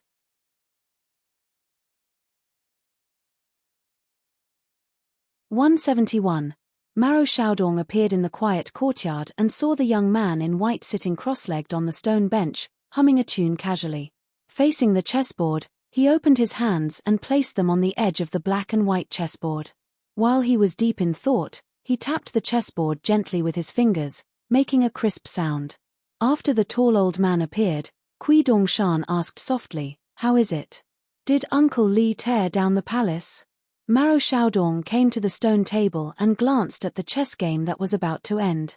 He didn't see much of a plan, so he didn't bother and sat aside. "You, or the two of you, what are you planning?" Kui Dongshan didn't turn his head and said, "You've only been at Donghua Mountain for a few days, and you're already worrying about the Great Sui Kingdom? Xiaodong, it's not that I want to criticize you. It's okay to change your mind, but it's not nice to get tired of the old so quickly." Maro Xiaodong slapped the stone table. All the chess pieces jumped up from the chessboard and hovered in the air. The black pieces were high and the white pieces were low. They looked like two superimposed pictures. However, no matter how Maro Xiaodong looked at them, no matter how he looked at them, he couldn't see anything more. He snorted coldly and the chess pieces instantly returned to their original positions. Kui Dongshan maintained his weird posture. "Cliff Academy will do what it should do. We'll just deal with whatever comes our way. What's the point of worrying? Will the Cliff Academy be gone after Dali annexes the Great Sui Kingdom? I don't think so. Since the Great Sui Kingdom can't give you the status of one of the 72 academies, you can return to Dali and live under someone else's roof. Anyway, it's not much different." Maro Xiaodong said sternly, academies, focus on students and teachers, not Cliff Academy. Not to mention the students of the Great Sui Kingdom in the academy, even the group of children who left Dali with me are still young. How can their spirits withstand so many torments?" Kui Dongshan slowly retracted his hand, but he clenched a handful of chess pieces so tightly that they creaked in his palm. He turned to look at the furious Maro Xiaodong. Kui Dongshan's expression was the same as usual. He smiled and said, "You sound so righteous. It's a pity that you, Maro Xiaodong, have limited knowledge. You're thinking too shallowly." The tall old man sneered, "You, Kui, are thinking too far ahead." Kui Dongshan stood up, holding the chess piece in his hand. He paced around the stone bench slowly and joked, "The temple is not here, but the monks are here. The monks are not here, but the Buddhist scriptures are here. The scriptures are not here, but the Dharma is here. The Dharma is not here, but the Gautama Buddha is here." Kui Dongshan raised his head. With one hand behind his back and the other gently twisting his wrist, he said leisurely, "Everything that can be done should be done as it is. When you figure out the meaning of the existence of the academy, the Cliff Academy will have found an invincible place. It doesn't matter which country it is in." Maro Xiaodong sneered, "Do you think the Cliff Academy is a school? No matter the wind and rain, it will stand firm." Kui Dongshan stopped and stared at the tall old man across a stone table and a chessboard. He asked, "Why not?" Kui Dongshan took a step forward, "Why don't we take a walk?" Maro Xiaodong looked dignified. He shook his head and said, "It's easy for you to say that." Kui Dongshan also shook his head and said, "You should really meet my master, Chen Pinggan." The early winter sun hung high in the sky. The warm sunlight shone on the tall old man. The old man smiled and said, Chen Pinggan is naturally good for Qi Jingchun to entrust him with such an important task. But you must be a dog that can't change its habit. What are you scheming? Kui Dongshan laughed and scolded, Hey, Xiaodong, your knowledge has gone to the dogs. Okay, no problem, but don't drag me into it. Maro Xiaodong didn't want to fight with this guy. He stood up and said, Even the dogs on the roadside won't take a bite of your bullshit knowledge. Kui Dongshan laughed, I'm jealous. Maro Xiaodong strode out of the courtyard with his back to Kui Dongshan. Second Master Li has broken into the Imperial Palace. The timing is just right. Don't push your luck. If he causes any trouble, I'll hold you responsible. Don't blame me for not warning you. Kui Dongshan looked at the back of the old man and said awkwardly, That's not good. How can a ninth realm ant like me stop what Second Master Li wants to do? If my master was here, it wouldn't be difficult. He's better at talking reason and calmly than I am. Maro Xiaodong turned to look at the guy who was pretending to be in a difficult position and said calmly, If I could, I'd really like to smash your head and see what's inside. Kui Dongshan stretched out a hand and pretended to be shy. Annoying. Maro Xiaodong turned and left with a dark face. The old man looked like he had stepped in a pile of dog poop. After Maro Xiaodong left, Kui Dongshan sat back down on the stone stool. His fist, which was holding a chess piece, hovered above the chessboard. He dropped 7 or 8 chess pieces in one breath, all of which were white. Therefore, this game was very irregular. In the end, Kui Dongshan squatted on the stone bench empty-handed and rested his chin on his knees.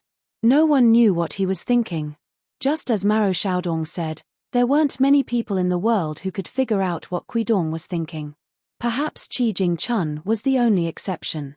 The sound of light and steady footsteps came from the courtyard door. Thank you for coming back from class. After putting down your things, you began to sweep the fallen leaves in the courtyard. As the broom swept across the ground, a gentle wind blew. Kui Dongshan murmured, Similarly, it starts from nothing. When the wind passes, the thunder rolls, the rolling stones cut down trees, and the branches kill the forest. Although it's weak, it still has its charm. The wind just passes through the alleys, moves the sand, and blows away the dust. It's very turbid. Although it's at its peak, it's still not worth mentioning. Thank you. Which do you think is better, Dali or the Great Sui Kingdom? This was the first time the girl was seriously asked a question by Kui Dongshan. She was flattered and held the broom in her arms, feeling uneasy. Fortunately, she was naturally quick-witted. Previously, she had made up her mind to spend all her time with this young master and not think too much about it. In any case, there was no benefit in worrying too much. It was better to be straightforward and say whatever came to her mind. At worst, she would just get beaten up and save herself from being a laughingstock. Thus, she replied, the Great Sui dynasty is suitable for settling down and settling down. Dali is suitable for ambitious and scheming people. Now that it's cultivated both internally and externally, it's more powerful, full of vitality, and full of aggressiveness. The most frightening thing is that Dali is now gradually controlling the power of the mountains in its territory.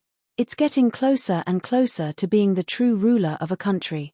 Kui Dongshan nodded. He didn't say whether it was right or wrong, but it was rare that he didn't mock the girl. The young girl's heart calmed down.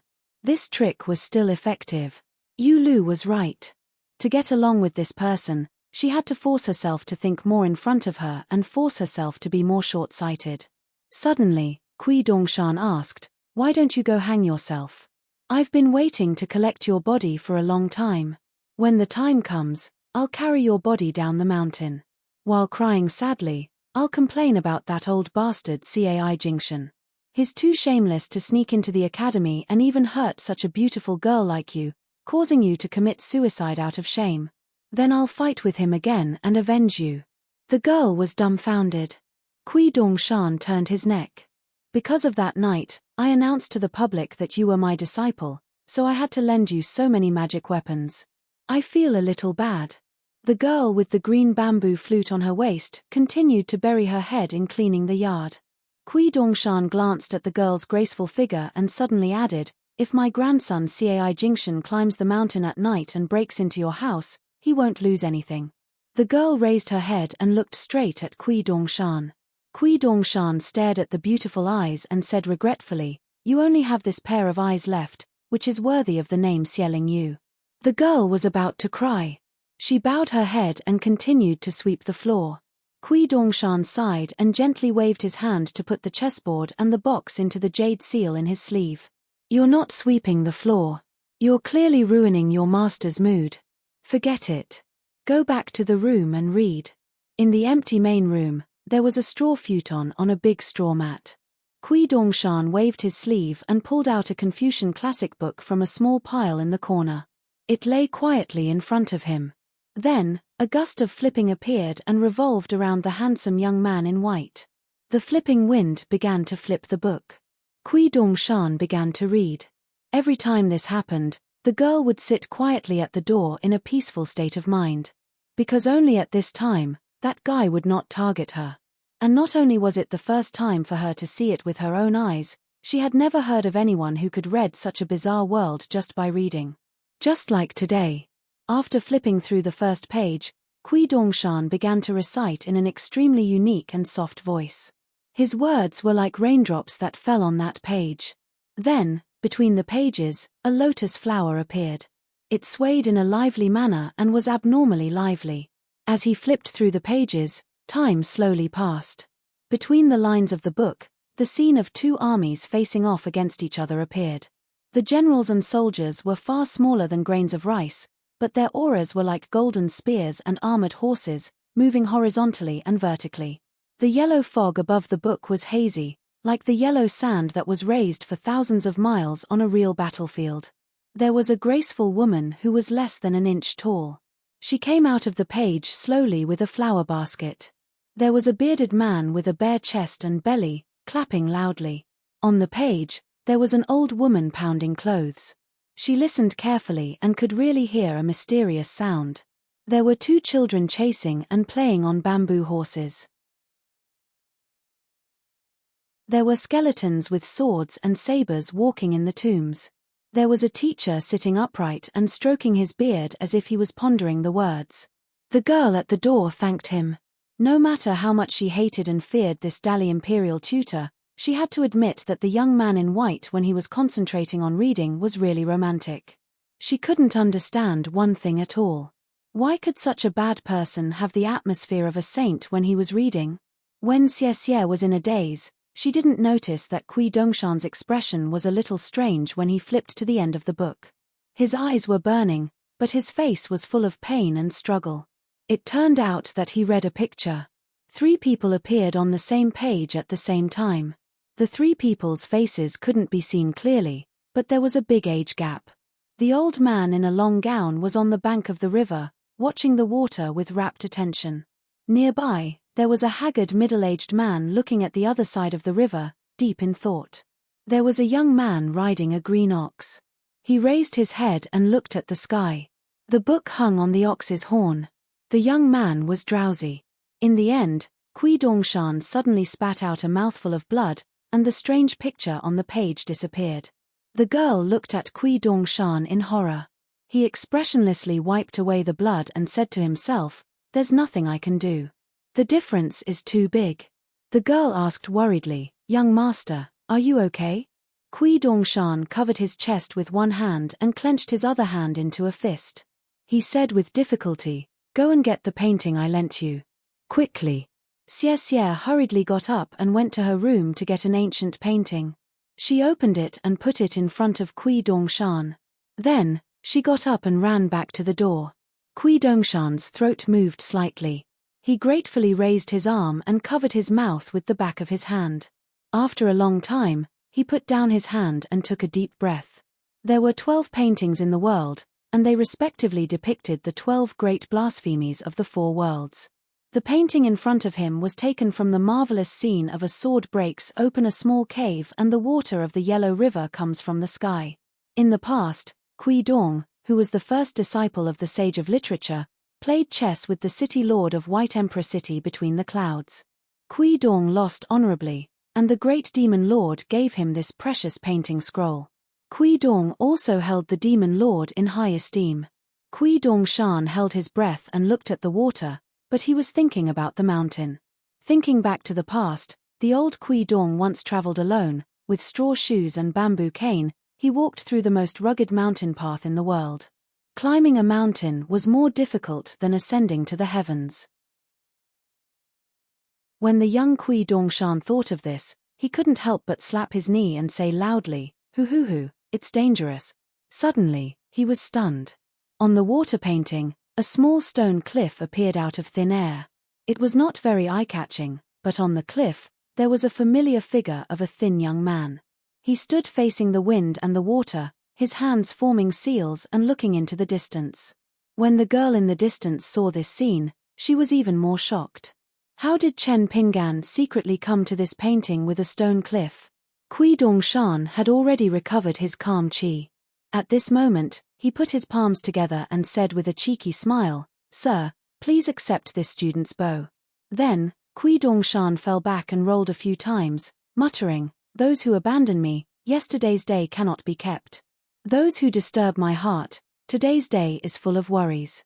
So troublesome, so troublesome, troublesome my ass." Tilda the girl sat at the door and couldn't help but look up at the sky. It didn't look like there was going to be thunder. It was a pity. A short and sturdy man walked out of Donghua Mountain Academy.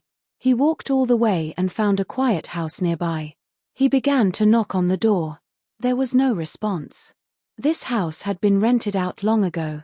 Usually, the old man lived in seclusion and almost never showed his face.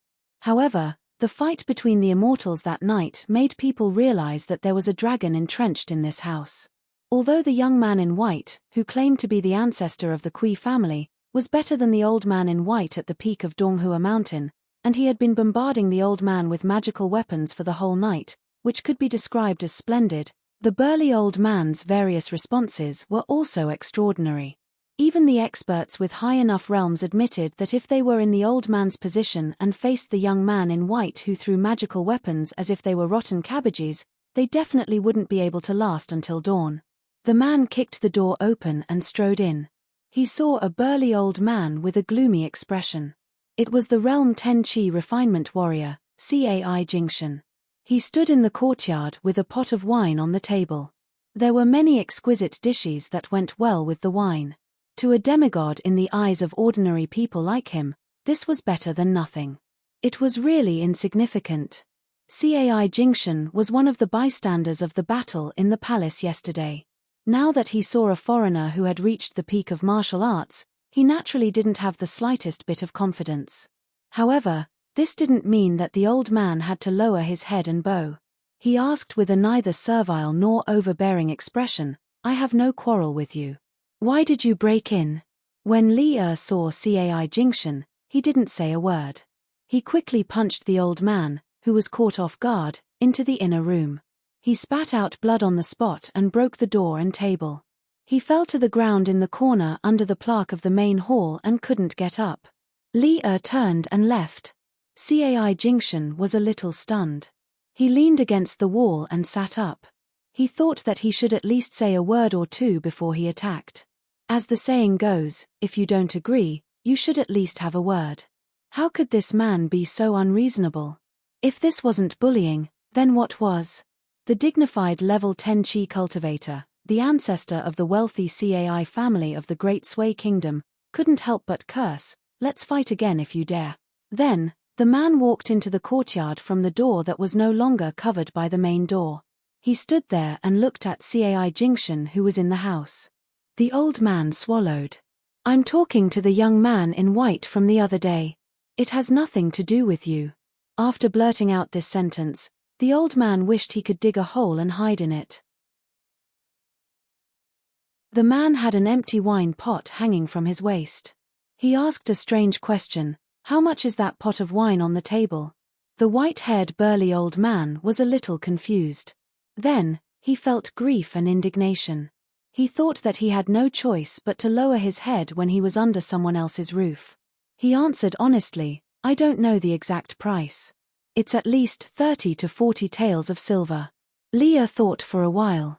Then I'll suppress my level to level 8. Let's fight again. Cai Jingshan was completely furious. I'm just drinking a pot of wine. How did I provoke you? After all, the old man wasn't someone who would let others bully him. Instead, he was recognized by the great practitioners of the Great Sui Kingdom to have a violent temperament and outstanding combat strength. He stood up angrily and said, "Let's fight. I'm not afraid of you." After a while, Li Er left the courtyard and returned to the academy. The old man was lying in the courtyard. Although he wasn't seriously injured, he was destined to not be able to stand up for a while. The old man looked at the sky. For the first time in his life, he felt so aggrieved and bitter. He felt that he couldn't live on anymore. My surname is Cai. I'm not a dish that goes with wine. After I recover, I'll go to the palace to meet the emperor. I'll leave this unlucky Donghua mountain and stay far away from the Cliff Academy. I won't stay in the capital of the Great Sui Kingdom either. Li Huai said that he would walk around the academy by himself, so he went back first. As a result, he found Li Baoping and Lin Shuyi both there. Not long after they arrived, Li Baoping was chatting with Li Huai's mother. "Auntie, how long will you stay in the academy? Do you want me to walk around the capital with you? I've carefully studied the map of the capital of the Great Sui Kingdom. It's not easy to find the library. I've searched for a long time. Where do you want to go? I know the route." After Li Baoping arrived at the academy, the first thing she did was to understand the complicated rules of the academy and how she would be punished if she did something wrong. The second thing she did was to check the layout of the capital of the Great Sui Kingdom. She thought that if her youngest uncle came to the academy to find her in the future, she could take him shopping with her. The woman smiled and praised, "Little Baoping, you're so smart. Thanks to you, my Huaizi was not bullied." Li Huai's eyes almost popped out of their sockets. Throughout the journey, Li Baoping had bullied him the most. Not to mention the fact that he could summon wind and rain at a Liang's place and even called him brother, he had never suffered a loss at Chen Pingan's place. Besides, Li Baoping's mother didn't know how she threw her underwear on a tree at the school in her hometown. At that time, she even took him to Fulu Street and wanted to quarrel with Li Baoping's elders. But when she saw the big lions, she didn't dare to knock on the door of the Li family. Li Baoping and his mother chatted for a while. In short, Li Huai had a headache listening to them. The two of them were like chickens talking to ducks. How could they still talk as if they were very congenial? One asked how many houses there were in the mansion on Fulu Street, while the other answered that there were many houses in the academy, more than her own house. The young girl Li Liu was so annoyed by her brother that she could only agree to sew a new pair of cloth shoes. She sat quietly by the bed, carefully sewing the soles of the shoes stitch by stitch. Occasionally, she tilted her head and bit off the end of the thread before smiling at her mother and brother. If she met Lin Shuyi's gaze, she would smile and nod, and the youth would blush, feeling an indescribable embarrassment in his heart. After drinking Alliance's gourd wine, this was the second time the young boy was so glad that he chose to leave the small town and travel with Chen Pingan and Li Baoping. Li Baoping had just left when Li Er returned to his residence. When she saw the man, the little girl stopped suddenly and greeted with a smile, "Hello, Uncle Li." Li Er, who was clumsy, responded with a sigh and was very happy. When he was in the small town in his early years, he didn't go to school often. At that time, Li Huai would complain that his father was embarrassing, so Li Er didn't dare to go. But this little girl who always wore red was the only student who would call him Uncle Li. The little girl sighed and was a little discouraged. Her thoughts were always very imaginative. She seemed to apologize for no reason and said, "Uncle Li, I'm sorry." Li Er was simple and honest, but he wasn't stupid. He immediately understood what the little girl meant. She must be thinking that he didn't take good care of Li Huai. The man quickly shook his head and said, "Don't say that."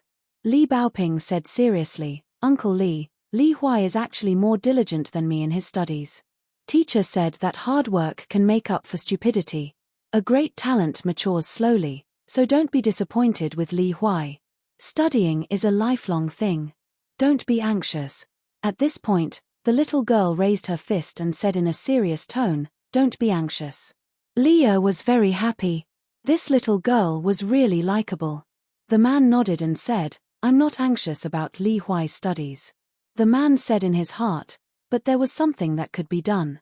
As for how far his son could go in the end, it all depended on him.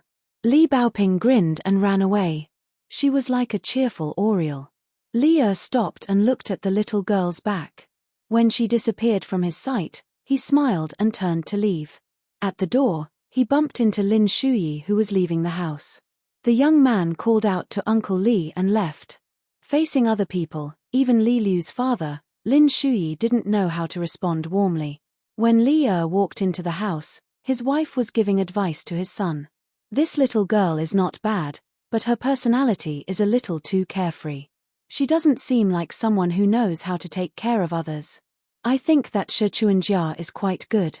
Although her family isn't as rich as Li Baoping's family, she still has a big shop in her family. She can be considered a match for our family. If Li Huai marries Shi Chuanjia, he won't be looked down upon in the future. That little girl Shi Chuanjia, she looks happy. Li Er chuckled and said, I still like Miss Li more. Li Huai said helplessly, Father, Mother, have you ever thought about whether she likes me or not? The woman said unhappily, How can she not like you? Those two little girls aren't stupid. Li Huai slapped his forehead and said, My dear mother, please don't say this to anyone else. Otherwise, I'll really be beaten to death by Li Baoping. Although Shi Chuanjia doesn't dare to hit me, she'll definitely bear a grudge against me for the rest of her life based on her little abacus. She's the most vengeful. I only pulled her braids once, but she can complain to Mr. Qi 10 times. Every time, it's as if it's true. Something like Li Huai didn't do his homework well today and was hit by you. Something like Li Huai was late today and I kindly said a few words to him, so he pulled my braids. Something like Li Huai can't beat Li Baoping, so he pulled my braids. Oh my God, if that little girl Shi Chuanjia becomes my wife, I'll cry to death. The woman joked, Then what kind of wife are you looking for? Li Huai thought about it and said, Getting a wife is troublesome.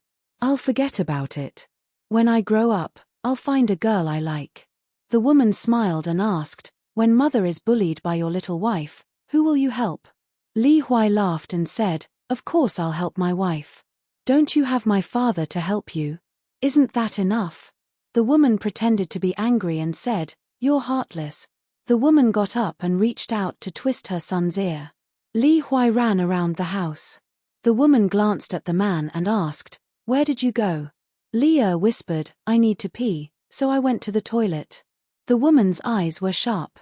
She immediately noticed the wine bottle at the man's waist. She sniffed it and said angrily, You need so long to pee? Did you fall into the toilet? And the toilet isn't filled with feces and urine, but with wine? Li Er was flabbergasted. He turned to look at his son and begged for help. Li Huai added insult to injury, Father must have seen a gorgeously dressed little fox spirit. Look at how guilty you look. The woman rolled her eyes at the frightened man. For the first time, she didn't get to the bottom of it. She sat beside her daughter and touched Li Liu's hair. She sighed, You've all grown up. Father and mother are old. Li Liu put down her shoes and gently held her mother's hand. Li Huai flattered, Mother, you're old. You're still the same as when you gave birth to me. If you go out with Li Liu, you might be mistaken as a sister. The woman laughed, Go, go, go. You can say this to your wife in the future. Li Liu suddenly said, Mother, I want to buy a box of rouge. Although the woman was long-winded and disliked her daughter for being a wastrel, she still got up and went out with her daughter. Only the father and son were left in the room. Leah smiled and asked, Son, do you want to drink some wine with father? Li Huai widened his eyes, Can I drink wine? After drinking half a bowl of wine, Li Huai soon felt dizzy and dozed off on the table. Leah reached out and held Li Huai's wrist. He took a deep breath, closed his eyes, and said, The Divine Lord opened the mountain and created the cave. When the woman led Li Liu down the mountain, she passed by a young man in white under the archway at the foot of the mountain. The girl looked back and happened to meet the young man's eyes. The girl, who had always given others the impression that she was weak and willowy, quickly withdrew her smile at this moment. She secretly made a secret and frightening warning gesture to the national advisor of Li dynasty, whom she had heard of from her grandmaster when she was in the small town. Her slender palm brushed across her neck. Kui Dongshan, who deliberately came to see her, was amazed and said, "There are freaks every year, but there are especially many this year."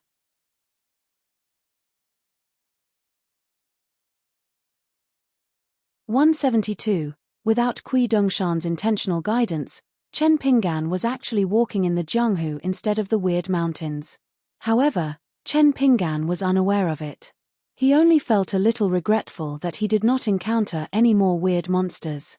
Now that he did not have to worry about the safety of Li Baoping and the rest during their study trip, Chen Pinggan hoped to encounter more weird things. Of course, the premise was that it was best to observe from afar. Not only could he gain knowledge, but he also did not have to put himself in danger. Unfortunately, until they were about to leave the territory of Huangting country, their journey was still very ordinary. That day, after practicing the walking stance on the back of the water snake, Chen Pinggan rested in a dilapidated temple beside a quiet mountain road and started to cook.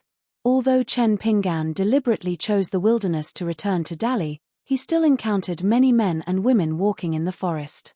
Most of them were wearing mink fur and brocade clothes, carrying swords and sabers. They had the spirit of the Jianghu. There were also some who looked quite ferocious with a fierce face. At first glance, one could tell that they were not righteous people. Fortunately, after meeting Chen Pinggan and the rest, there were at most a few glances and no real disturbances. In the Jianghu, it was best not to provoke the kind of people who looked easy to bully. This was the principle passed down from generation to generation by countless seniors in the Jianghu who had failed miserably. Chen Pinggan was basking in the limelight of the little boy in green and the little girl in pink.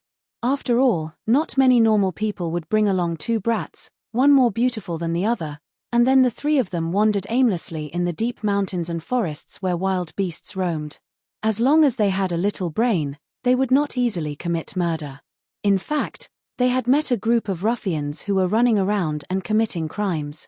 They did have evil intentions, but they carefully followed the three of them, waiting for the right opportunity to strike. In the end, they found that the little boy in green, who looked like he could be crushed to death with a finger, transformed into a terrifying real body and crossed the mountains with the body of a long snake. The big trees along the way were all destroyed, scaring the group so much that they almost peed in their pants. The girl in pink helped Chen Pinggan carry the dried branches and kept busy. The little boy in green was a lazy fellow who liked to eat. He squatted outside the ruined temple and yawned. "Languid," he said, "Master, there are two groups of people on opposite sides of the mountain road. They are going to bump into each other soon. On the left side, there is fighting and killing, it seems very fun. On the right side, there is a group of people dressed in fresh clothes and riding on horses. There is also a beautiful woman with long legs. If you are interested, I will snatch her for you and make her your mistress. After you are done playing with her, you can let her go home. At most, I will give her some treasures and opportunities. She might even be grateful to you." Chen Pinggan was sticking his butt up and blowing the sparks from the big pile of firewood. He said casually, "When we meet them later, don't make trouble." The little boy in green rubbed his cheeks in boredom and said angrily, "Master, if I don't loosen my muscles and bones, my hands and feet will become moldy." Chen Pinggan ignored him. At the end of the mountain road outside the ruined temple, shouts could be heard. A group of dusty men were chasing after a beautiful woman who looked flustered. A tall and burly man laughed. "Slut, run. Continue running. If I catch you this time, I will strip you naked. When the time comes, I will have to think carefully about where to start eating from when you are covered in white fat." The 5 or 6 people beside the bald burly man laughed happily. Their smiles were sinister and full of satisfaction and hatred. "Such a vicious bitch. Let's just stew her in the pot and eat her meat. With a few more onions, garlic and pepper, tsk, it will definitely be delicious. Her body weighs at least 50 kilograms. It will be enough for us to eat a few meals to our heart's content. Don't fight with me. I have loved eating pigeons since I was young." The eyes of the little boy in green lit up. Chen Pingan asked the girl in pink to cook for him while he stood up and walked to the entrance of the ruined temple. The little boy in green was eager to try. However, Chen Pingan pressed his head down and he could only stand on the spot obediently. On the other side of the mountain road, the sound of horse hooves and laughter could be heard. Soon, they noticed something strange on the road. After hearing the filthy words of the bandit-like men, a young woman with a bow on her back had a frosty expression and was displeased. She glanced at the stumbling plump woman and quickly looked away. Looking at the bandits who were waving their swords and sabers, she snorted and squeezed the horse's belly with her slender thighs. Suddenly, she sped up and led the horse to charge forward. "I'll go save her." A young man with a silver sword tassel immediately followed the woman and rode side by side with her. At the same time, he smiled and reminded her in a low voice, "Lanji, there were outsiders here before, so I couldn't say much. However, according to the secret records of our county government, there have always been demons causing trouble in Centipede Ridge. The demons from several mountains even know how to help each other. They are extremely difficult to deal with.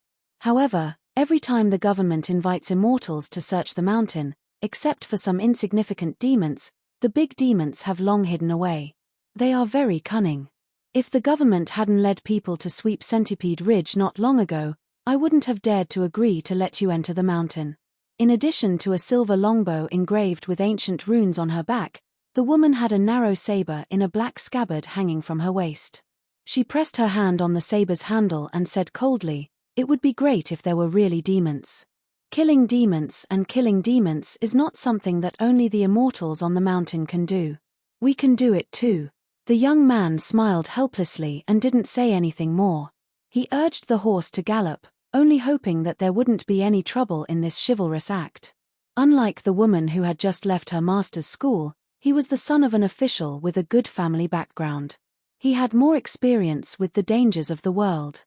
The woman's clothes were torn and did not cover her body, revealing a large area of white and tender skin. She looked miserable. Although she was a martial artist, she had been chased all the way and was already an arrow at the end of its flight. Her footsteps were light. When she saw the man and woman coming on horseback, she forced herself to take a breath and shouted loudly, "I beg you two righteous men to save me." The young woman took off her cloak and threw it to the woman. She skillfully rode the horse and just happened to brush past the woman. She pulled out her narrow saber and pulled the reins to stop the horse. She glared at the woman aggressively and said, "Get lost." The man stopped the horse beside the woman and smiled, "Madam, you are frightened." The woman covered her delicate body with the cloak and gasped for breath. Her face was pale and she said in a trembling voice with lingering fear, "Young master, you must be careful. Those strong people in the mountains claim to be cultivators. They do know some Taoist techniques and supernatural powers. Young master, you should remind your friends not to act rashly. If it really doesn't work, young master and that lady can help me block them. I will continue on my way. But this cloak, I am sorry for that chivalrous lady." The young man had been secretly observing the woman. After hearing these words, he didn't find any obvious flaws. He smiled and said, "Madam, you don't have to be in a hurry to escape. In broad daylight, they won't dare to do anything evil. If they are really the outlaws who are used to killing and robbing, then they are cultivators in the mountains. Madam, you don't have to worry too much. We have our own plans. Madam, you can relax." The woman wanted to say something but stopped. She didn't refute and said pitifully, "Young master, you should be careful. Those bad people can do all kinds of evil things. It is common for them to speak evil words. Be careful not to dirty everyone's ears." The young man slightly let down his guard and nodded with a smile, "Madam, you are so kind. You don't deserve this." When the woman heard this, she bit her lips and suddenly felt sad. She lowered her head and sobbed, "I just pity my husband's daughter. Really. My daughter is only 12 years old. I don't want to live anymore." The riders behind had already arrived beside the young master and the pitiful woman. When they heard the woman's words, how could they not know what kind of tragedy they had encountered? Walking in the mountains and rivers, bandits robbed and raped. It was not common in Huangting country, but it was not rare. A young man who purposely had a beard like a halberd was instantly enraged. Although he wasn't an easygoing person in the sect and Jianghu, he hated to see the weak bullied the most. He angrily raised his whip and continued to rush forward. Jilan, I will help you. These bandits deserve to die 1,000 times over. In front, the group of burly men first saw the heroine called Jilan. Seeing that the woman was about to escape, the leader of the burly men anxiously scolded, "Blind little girl, you want me to get lost?" The burly man saw that the little girl's face was full of killing intent and laughed angrily, "Get lost quickly. You are just a child who hasn't even grown out of your mother's milk. You dare to be a hero? If your sect's elders were here, I would have slapped you. Get out of the way. That woman is an old demon who has done evil for 100 years. Wait until I peel her skin and pull out her tendons. Whether she is a human or a demon, it will be clear." The bearded young man who galloped alone pulled out his long sword and pointed it at the group of people. He laughed, "Oh, the bad guys are complaining first." A green-robed old man behind the burly man frowned, pointing the sword at people. "Who taught you etiquette and rules?" The bearded young man glared, "Your ancestors." The green-robed old man sneered, "Old song, you go and capture the witch first. I will teach these people a lesson. Don't delay too much." The old demon is obviously hiding her trump card. "We need your art of rejuvenation just in case." The burly man nodded with a dignified face and rushed out with the group of people, completely ignoring the woman and the young man who were blocking the way. The mountain road was not wide, only enough for 3 people to ride side by side. The beautiful woman with a narrow saber said sternly, "Why don't you stop?" The burly man rushed through between the woman with a narrow saber and the bearded young man. The woman blocked with her saber, but the burly man gently lifted the saber in his hand and pushed her away. The woman who regarded herself as a primary success in martial arts was stunned on the spot, her face full of astonishment. The bearded young man who also used a saber was more hot-tempered. He quickly chopped down with his saber, but the burly man ignored it. He just stared at the woman in front of him. He grabbed the saber in his hand and threw it down the mountain. The 2 men and women of Jianghu who came down the mountain in high spirits were like 2 dull door gods, one on the left and the other on the right. They just let the wild mountain bandits gallop away. The green-robed old man who stayed at the back slowly drove the horse forward. He looked at the horrified young man with a saber and sneered, "How dare a martial artist of the 3rd state be so rash? Little kid, you don't know the immensity of heaven and earth. Do you know how many chi cultivators of the lower 5 states have died in the hands of the old witch? You can't even count them with 2 hands. Do you think you can protect her?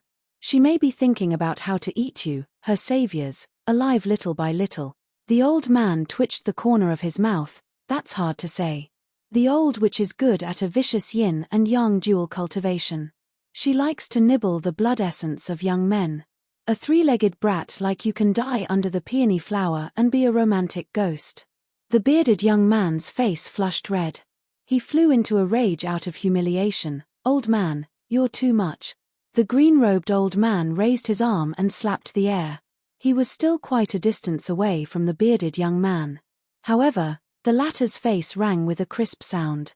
He was hit off the back of the horse and spun twice in the air before landing on the ground. If this was the knowledge of the Jianghu, it would be an ability that at least a master of the 4th or 5th state could have. The 6th and 7th states were all great masters who had the qualifications to establish their own sects within the borders of a country. As for the legendary 8th and 9th states, it was hard to even see them. Which one of them wasn't an important guest of the emperor of a secular dynasty? Hence, they had already transcended the Jianghu. The young woman's mind wasn't bad. She immediately turned her head and reminded her friend, "Be careful of that woman." In the blink of an eye, the woman in the cloak raised her head abruptly and grabbed a young man next to her off his horse. Grabbing his arm tightly, she smiled coquettishly. "I thought that I could at least help to stop them, but I didn't expect that they're all useless ants. If that's the case, I'll help the lady of Mount Qingya." However, just as the woman used her qi to absorb the young man's qi and blood to nourish her qi dwelling, She noticed from the corner of her eye that the straw sandals youth who had been watching coldly from the side was much stronger than she had imagined. He jumped up like a rabbit and smashed his fist towards her head. The woman smiled charmingly, treating him as a young and ignorant fool. She turned a blind eye to that punch. She didn't believe that it would cause a wrinkle in her clothes after it landed on her body. However, just as she was enjoying the intoxicating aura of the young man's chi and blood replenishing her chi dwelling, the punch was like a hammer smashing on one of her temples. The woman's head was greatly shaken. Although her temples weren't broken by the punch, she felt a burning pain on her skin. The woman's fingers that were holding the young man's arm formed a hook and pierced into the man's arm. The man screamed in pain as if his soul was being torn apart.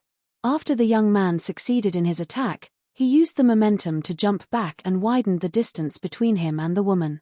After his feet landed on the ground, his chi flowed rapidly in his body. He skillfully passed through a series of chi dwellings in the 6 stops pathway. At the same time, he said in a deep voice, "Let's attack together." The brawny man was one step ahead of the young man. He was first shocked by the young man's swift and decisive attack. However, he was also afraid that their combined attack would hurt the innocent. He was caught in a dilemma. He could only make a hand gesture to signal his allies behind him to trap the old demon first. The brawny man continued to close the distance between them so that the young man wouldn't accidentally fail to kill the demon and instead become the old witch's bait to strengthen her chi. Compared to the reckless juniors of the Jianghu, the brawny man was much more pleasing to the eyes of this young man who seemed to be watching coldly from the sidelines. It was inevitable that one would encounter demons and monsters while walking among the mountains and lakes. Whether or not one had enough eyesight was often more important than one's ability. One should do as much as one had the ability. Otherwise, one shouldn't blindly cause trouble. This was the capital to live to 100 years old. The brawny man admired the warm-hearted young men and women, but he was really annoyed by their recklessness and ignorance. The woman with the coquettish appearance was still unwilling to let go of the man's arm. After suffering a loss, she didn't dare to be careless this time. She quickly moved to the side and saw the hateful young man throwing another punch at her. She kicked at him with a powerful force that carried the sound of wind and thunder. Even the rocks on the cliff would be kicked into a hole by her kick. The young man's face was firm and his footsteps were especially light. He no longer moved forward in a straight line. He instantly moved to the side and dodged the ferocious kick. At the same time, he lowered his body and put one arm on his shoulder to prevent the woman from sweeping at him. He continued to move forward and punched at the woman. The woman finally saw the strange details of the young man. It turned out that this punch looked simple and unadorned, but in fact, it quietly flowed with the true meaning of the fist art. No wonder it could hurt her previously. The brawny man roared, "Don't hurt people." The brawny man punched down from the sky. A fist aura split the air and flew toward the woman's head.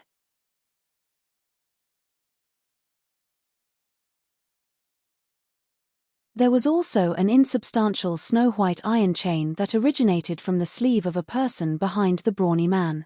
It hung horizontally with a clatter. There was also a man with a peachwood sword on his back. He put his fingers together and shouted the word "quick" at the woman. The peachwood sword that was ready to strike was unsheathed. It flew high into the sky and drew an arc in the air as it fell toward the woman's neck. "Do you really think I'm easy to bully? Why did I put up with you on this 200 miles of mountain road?" The woman laughed wantonly. As the straw-sandaled young man expected, her kick failed and she swept toward the young man's shoulder. At the same time, 3 scarlet tails that looked like sable foxes appeared behind her. They blocked the brawny man's fist aura, the iron chain in the sleeve, and the peachwood sword that broke through the air. Although the tails were dripping with blood, they still blocked a round of fierce attacks. She threw away the man's injured arm in her hand and completely freed her hands. She held the young man's fist with one hand and endured the burning pain in her palm. She gently poked the young man's forehead with the other hand. The woman angrily wanted to poke the young man's brain out to vent her anger. She was a little wary of the young man, but the real life and death enemy was still not the young man. She looked at the distance behind the dilapidated ancient temple and laughed frivolously. "Old sweetheart, are you going to watch your woman be bullied by an outsider? Unexpectedly, the young man was very cunning and difficult to deal with. His body leaned back as his fist was firmly held by the woman. His legs kicked the woman's abdomen. The woman felt a slight pain and subconsciously withdrew her hand. She did not chase after the young man. Instead, she winked at him and said, "I'll teach you a good lesson later. I'm famous for my bodhisattva's heart. I guarantee that you'll be so happy that you'll want to die." The burly man was relieved and could not help but give the young man a thumbs up. He laughed and praised, "Beautiful." After Chen Pingan retreated, he took a deep breath. In fact, the girl in pink who had rushed out of the dilapidated temple was almost crying. Master, that guy told me to protect you while he went to deal with the stronger one. But I really don't know how to fight. I was so anxious. Master, I'm sorry. I'm useless." Chen Pingan kept staring at the woman, but he reached out and patted the girl in pink's head.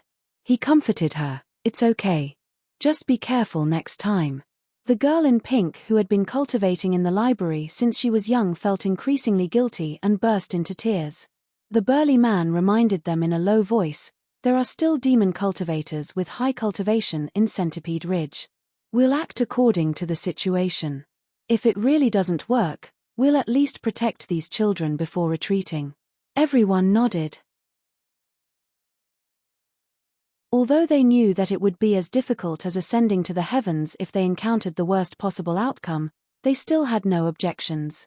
If it were not for the fact that the pursuit of the demon was too dangerous, and if it were not for the green-robed old man's art of rejuvenation, there would have been casualties in the team long ago.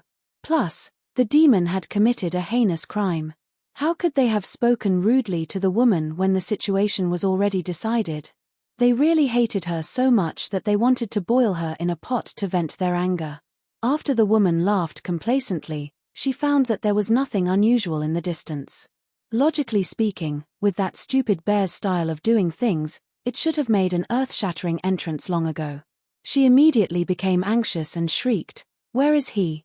In the distant forest behind the dilapidated temple, a burly man who was more than 10 feet tall and held 2 axes was looking at the green-robed little boy a dozen steps away. The boy was grinning at him, revealing a comical expression of drooling over delicious food.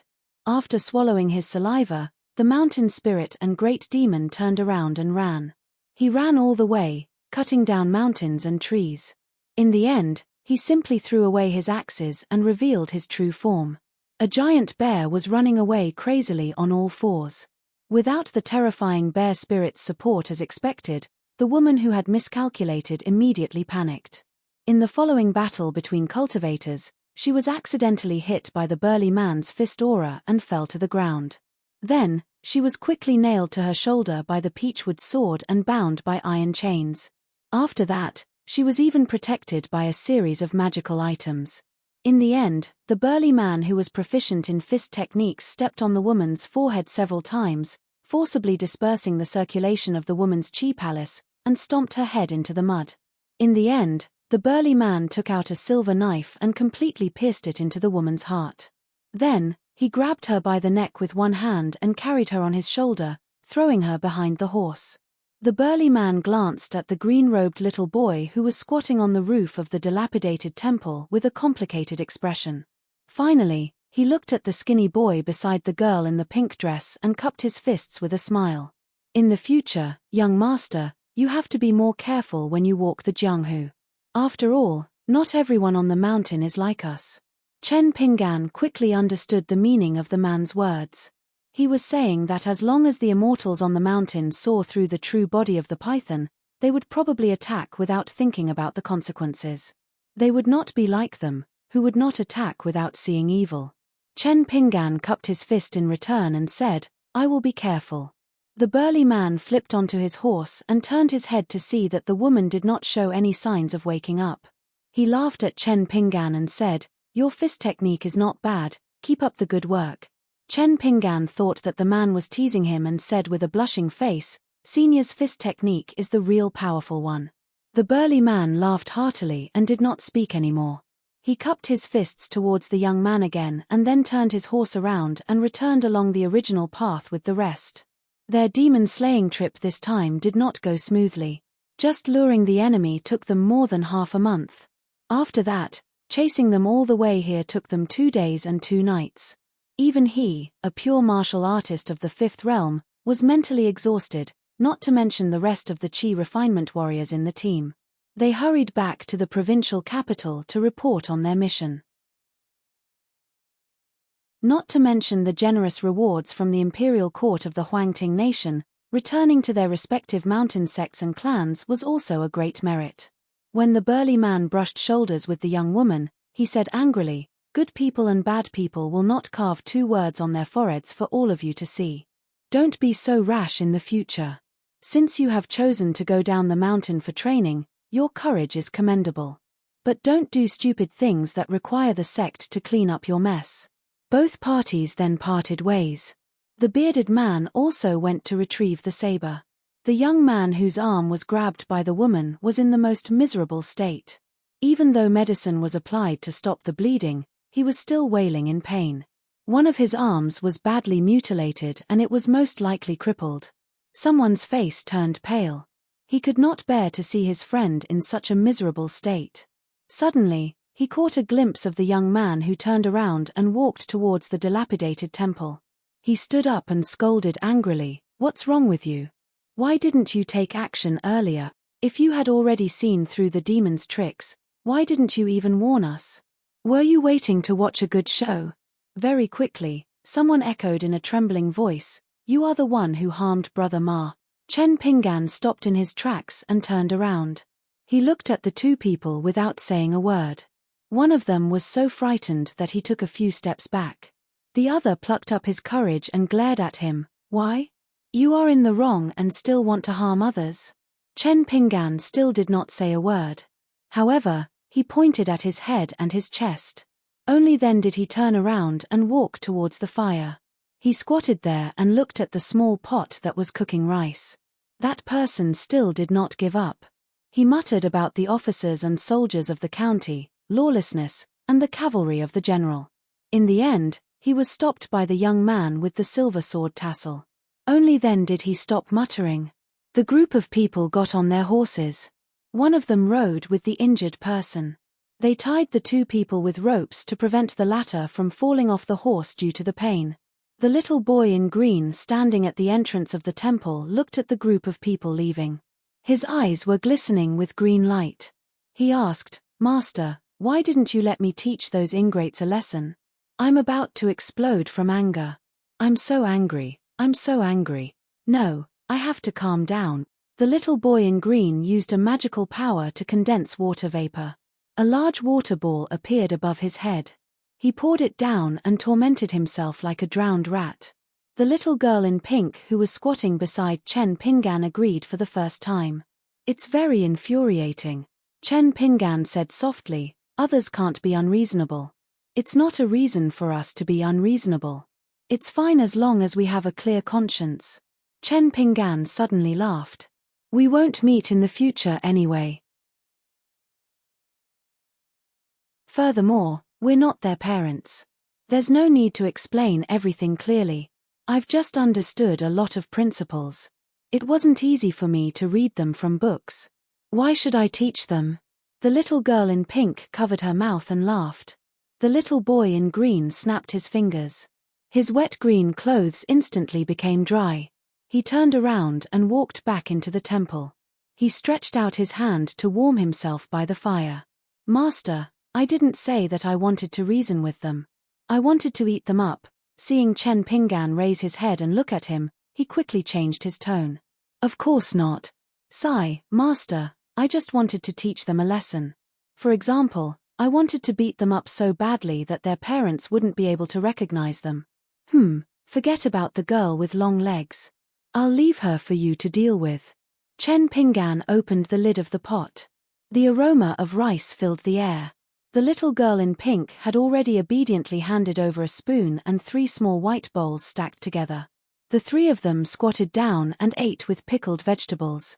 Chen Pinggan suddenly thought of a person who often used chopsticks to knock on bowls and shouted for meat.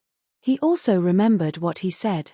"Hence," he said to the little boy in green, "a true powerhouse is willing to use the freedom of the weak as the boundary." The little boy in green dug into the rice in his bowl. He looked enthusiastic and made crackling sounds. In fact, he had only taken a small bite from beginning to end. He blinked and then said with a sincere face, "Wow, Master's breadth of mind is even wider than Yu Jiang's. I'm impressed. It's a good thing that Master is not a scholar. Otherwise, you would have been a gentleman appointed by the academy." Although he could hear the sarcasm in the little boy's words, Chen Pinggan still sighed. He thought about his own matters and said slowly, "I didn't say that." The little boy in green did not dare to push his luck.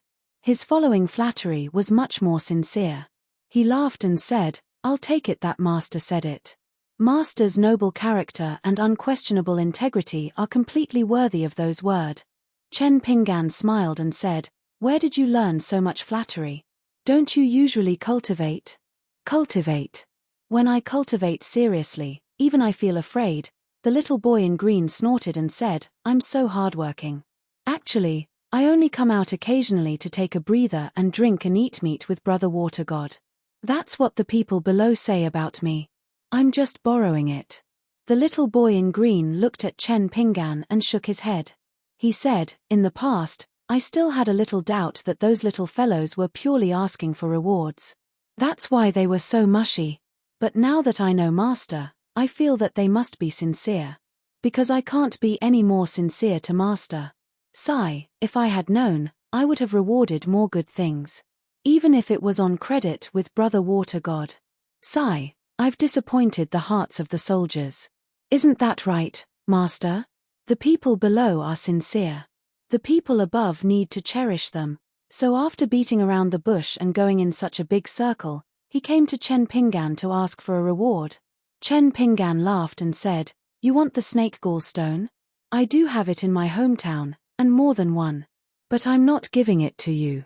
The little boy in green immediately knelt down and held the bowl above his head. "The heavens are my witness. Master, please take pity on me. Along the way, I have worked hard even if I didn't contribute. Every day, I resisted the urge to eat that silly girl.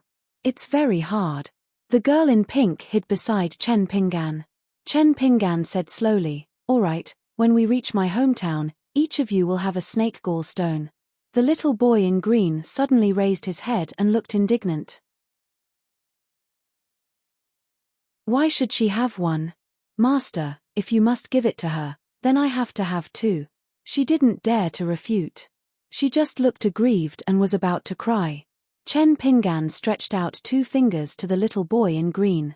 "Two, right?" The latter was like a chicken pecking at rice. Chen Pinggan retracted his fingers. "They're all gone." The little boy in green put down the bowl by his feet and pounced forward. He hugged Chen Pinggan's calf and rolled around. "Master, I know my mistake." "One then." Chen Pinggan ignored the little boy in green and looked at the sky outside the small temple. He muttered, "It's going to snow soon, right?"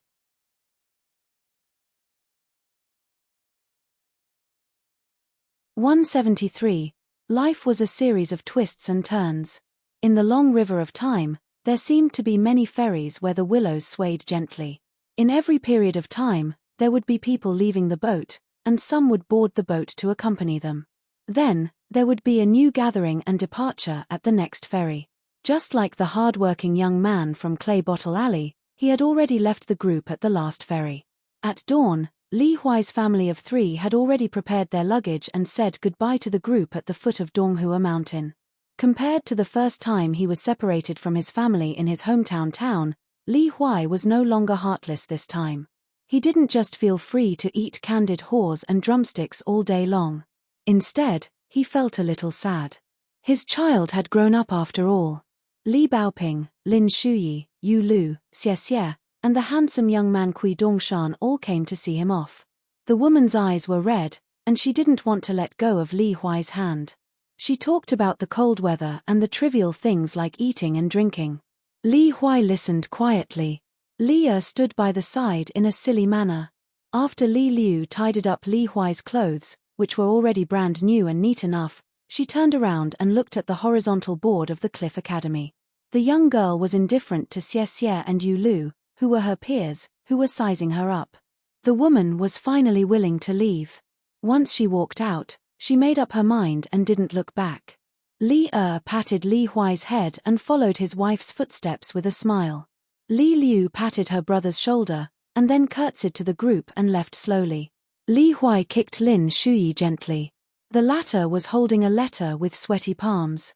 The cold young man shook his head and looked at the girl's back.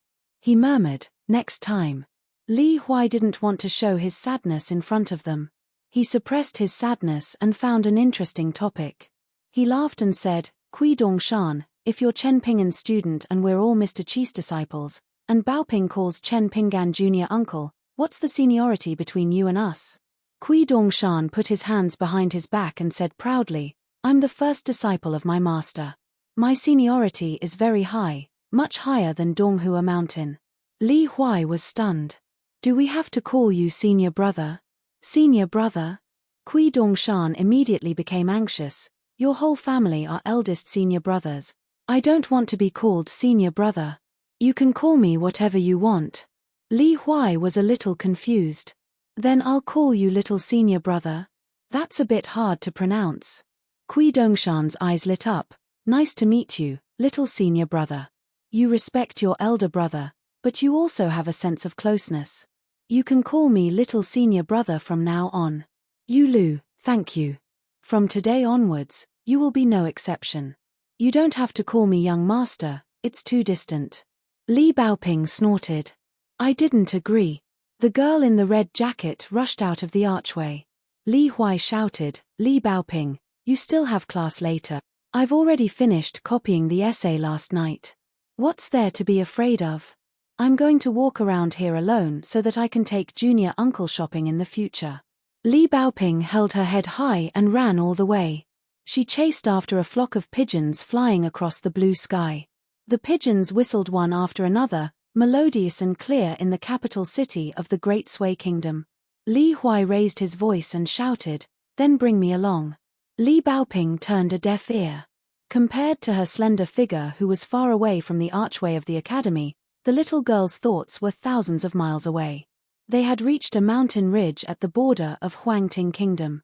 Chen Pingan washed his face by a mountain stream.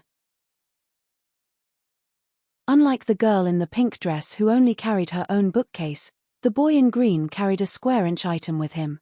He always had a lot of strange things. At first, he didn't want to show off in front of his master. Later, he became interested in the snake gall stone. He missed it so much that he started to take it out and beg Chen Pingan to give him the snake gall stone to exchange for treasures. Just like this time, the boy in green took out a bunch of small bottles and squatted beside Chen Pingan. He explained the interesting things about these bottles to his master.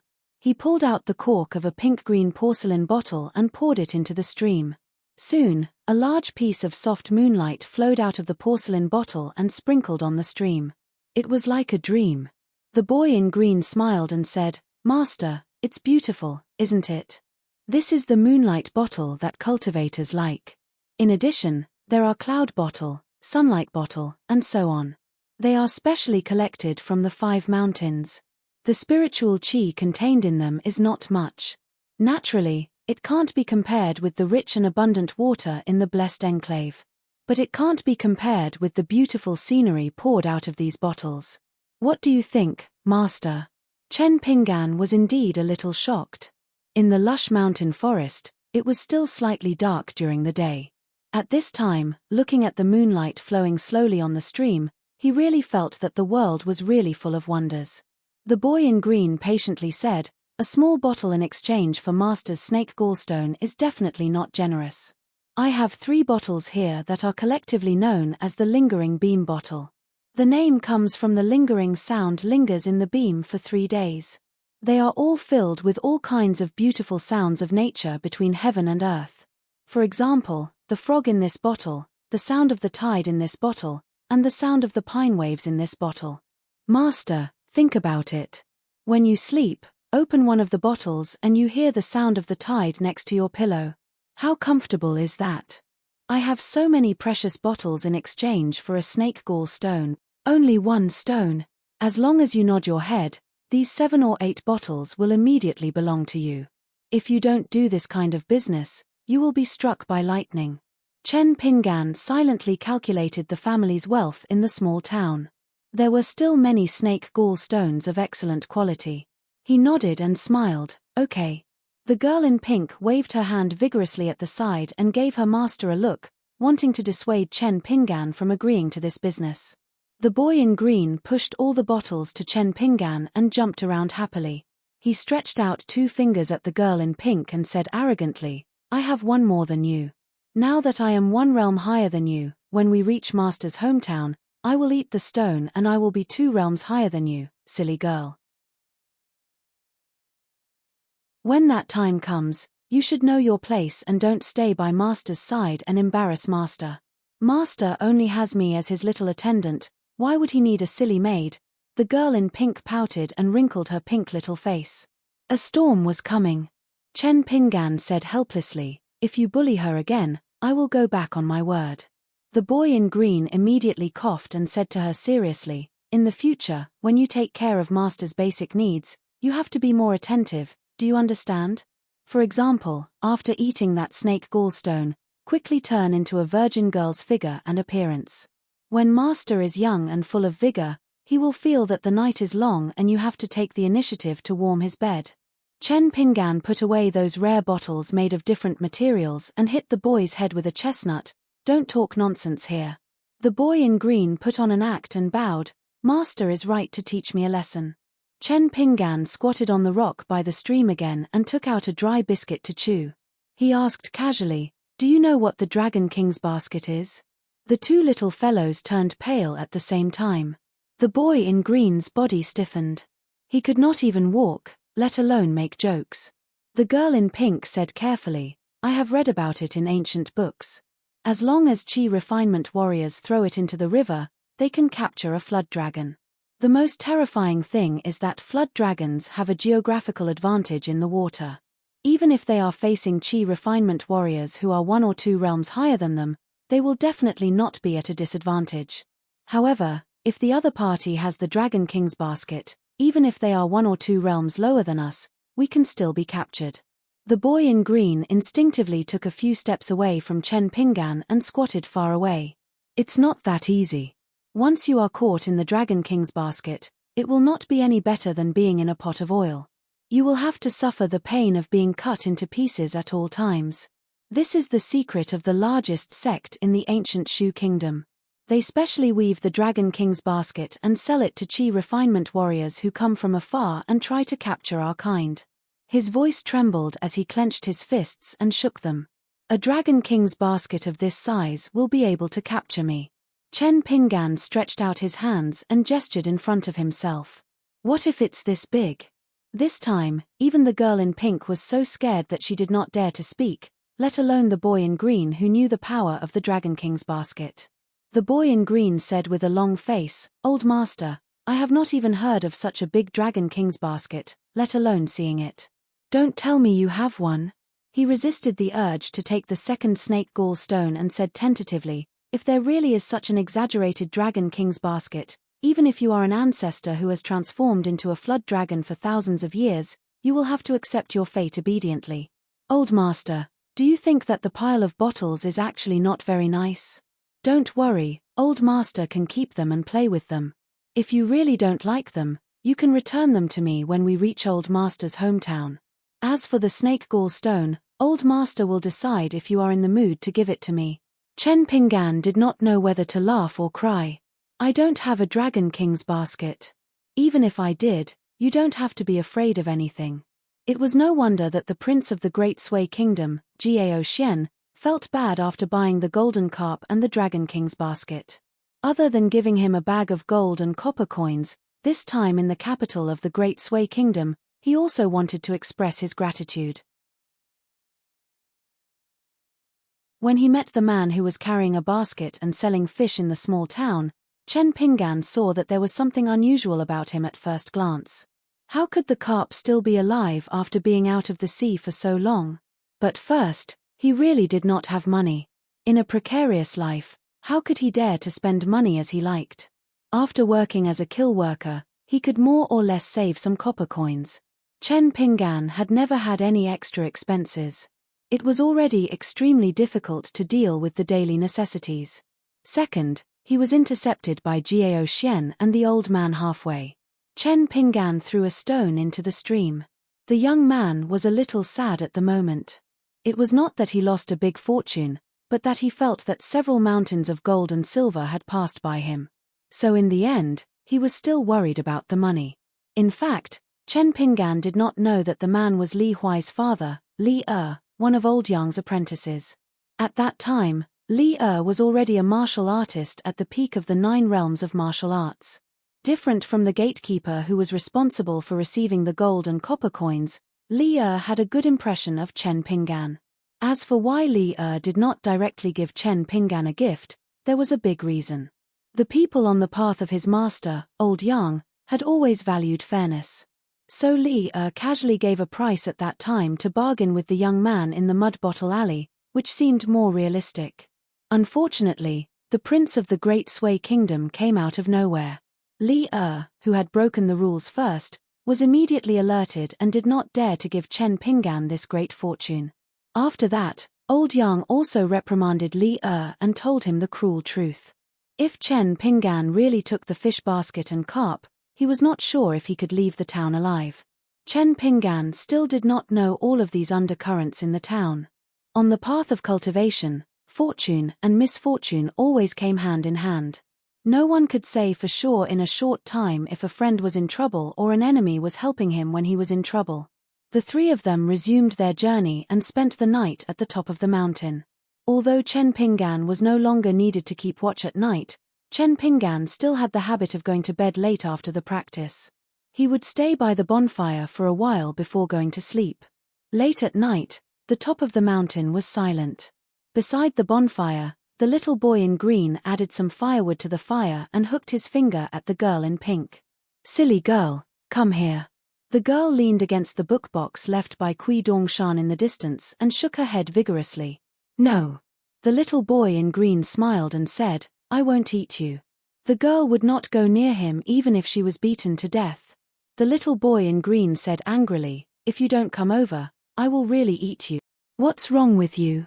You won't listen to good words and must be beaten." The girl in pink could only pluck up her courage and sit opposite the bonfire. He asked, "You said that master is a very ordinary and boring person. How can he have such a ferocious and terrifying disciple?" She thought for a while. "Master is kind. Good people will be rewarded." The little boy in green sneered. "Can a good person feed you?" She shrank her neck. He said sarcastically, "You are a demon of the 5th realm and have some special abilities. Can't you have some backbone?" This time, she really did have some backbone. She retorted softly, "You chased after the Grand Supreme Elder of the Lingyun sect for 2,000 miles on a sword. Why don't I see you having some backbone?" For the first time, the green-robed child did not get angry. He patiently explained, "I'm not afraid of that old witch. She's really shameless. She's already so old, yet she still smears a few pounds of rouge on her face. I'm a hero who can't defeat 2 fists. If I eat that old witch, I'll offend the entire Lingyun sect. When that time comes, I'll implicate my water god brother and I'll feel bad." The girl in pink quietly turned her head and secretly rolled her eyes. She only dared to do so. The little boy in green said angrily, "Silly girl, are you trying to rebel? If you don't get beaten up for 3 days, you will become a troublemaker. Just because you have the support of my master, you don't care about me, right?" She was so frightened that she wanted to shout for Chen Pinggan. The little boy in green hurriedly waved his hand, indicating that she should not act rashly. He sighed and changed the topic. "Our master is only a 2nd realm martial artist. Although he is not much worse than an ordinary 3rd realm martial artist, you and I both know that he is still very weak. Moreover, looking at his clothes, food, housing, transportation, speech and actions, he does not look like a child from a big family. Does he really have 5 mountains in his hometown? How can he have so many snake gall stones? Could it be that the savage fellow is deliberately lying to us? Is he trying to bring us to a small ravine?" The girl in pink curled up and looked at the flames that she was naturally close to. She felt warm all over. She muttered, "I don't care. The 2 generations of the Cow family in Jilan Manor have bad intentions. They have let down the scholarly family that their ancestors worked so hard to build. I have never liked them. It is quite good to follow Master back to his hometown. If it were anyone else, they would have done the same. To be able to become an immortal, who would be willing to stupidly study and obtain scholarly honors? All that talk about doing good for oneself and the world is just a lie from the saints of Confucianism. I have stayed in Yujiang for so many years and have seen the misfortunes of scholars. Not to mention anything else, just the provincial governors and county governors who met my water god brother were more lackeys than meeting the officials in the capital. As long as a cultivator commits a crime, they would immediately seek my brother's help. If my brother was in a bad mood, he would even leave them outside the ancestral temple for a few days. Those officials did not even dare to let out a fart. How boring. The girl in pink wanted to say something but stopped. In the end, she remained silent. The little boy in green giggled. Master is already asleep, but Master still has a long night ahead and is not in the mood to sleep. Every moment of the night is worth 1,000 gold. Silly girl, why don't you become my wife? The girl in pink's eyes instantly turned red. She scolded, "Stinky hooligan." The little boy in green stared. "What are you talking about? This is a great blessing. Your ancestors' graves are smoking, do you know that? Do you think I really like you? If I wasn't greedy for that snake gall stone that you have yet to obtain." She stood up. "I will speak to Master." He could only give in again. He waved his hand with all his might. "Don't be like this, don't be like this. How about we become siblings? After we become sworn brothers, your things will be mine and mine will still be mine." She simply carried the book box and ran off. The little boy in green stood up and laughed with his hands on his waist. After he stopped laughing, he curled his lips and muttered in a dispirited manner, "What a silly girl." The little boy in green ran all the way to the cliff and suddenly shouted, "Between heaven and earth, you and I are both going against the flow. Master will bring the silly girl and follow Master home." In the distance, Chen Pingan, who was supposed to be sleeping soundly, smirked. Only then did he stop circulating the 18 halting sword aura and truly fall asleep.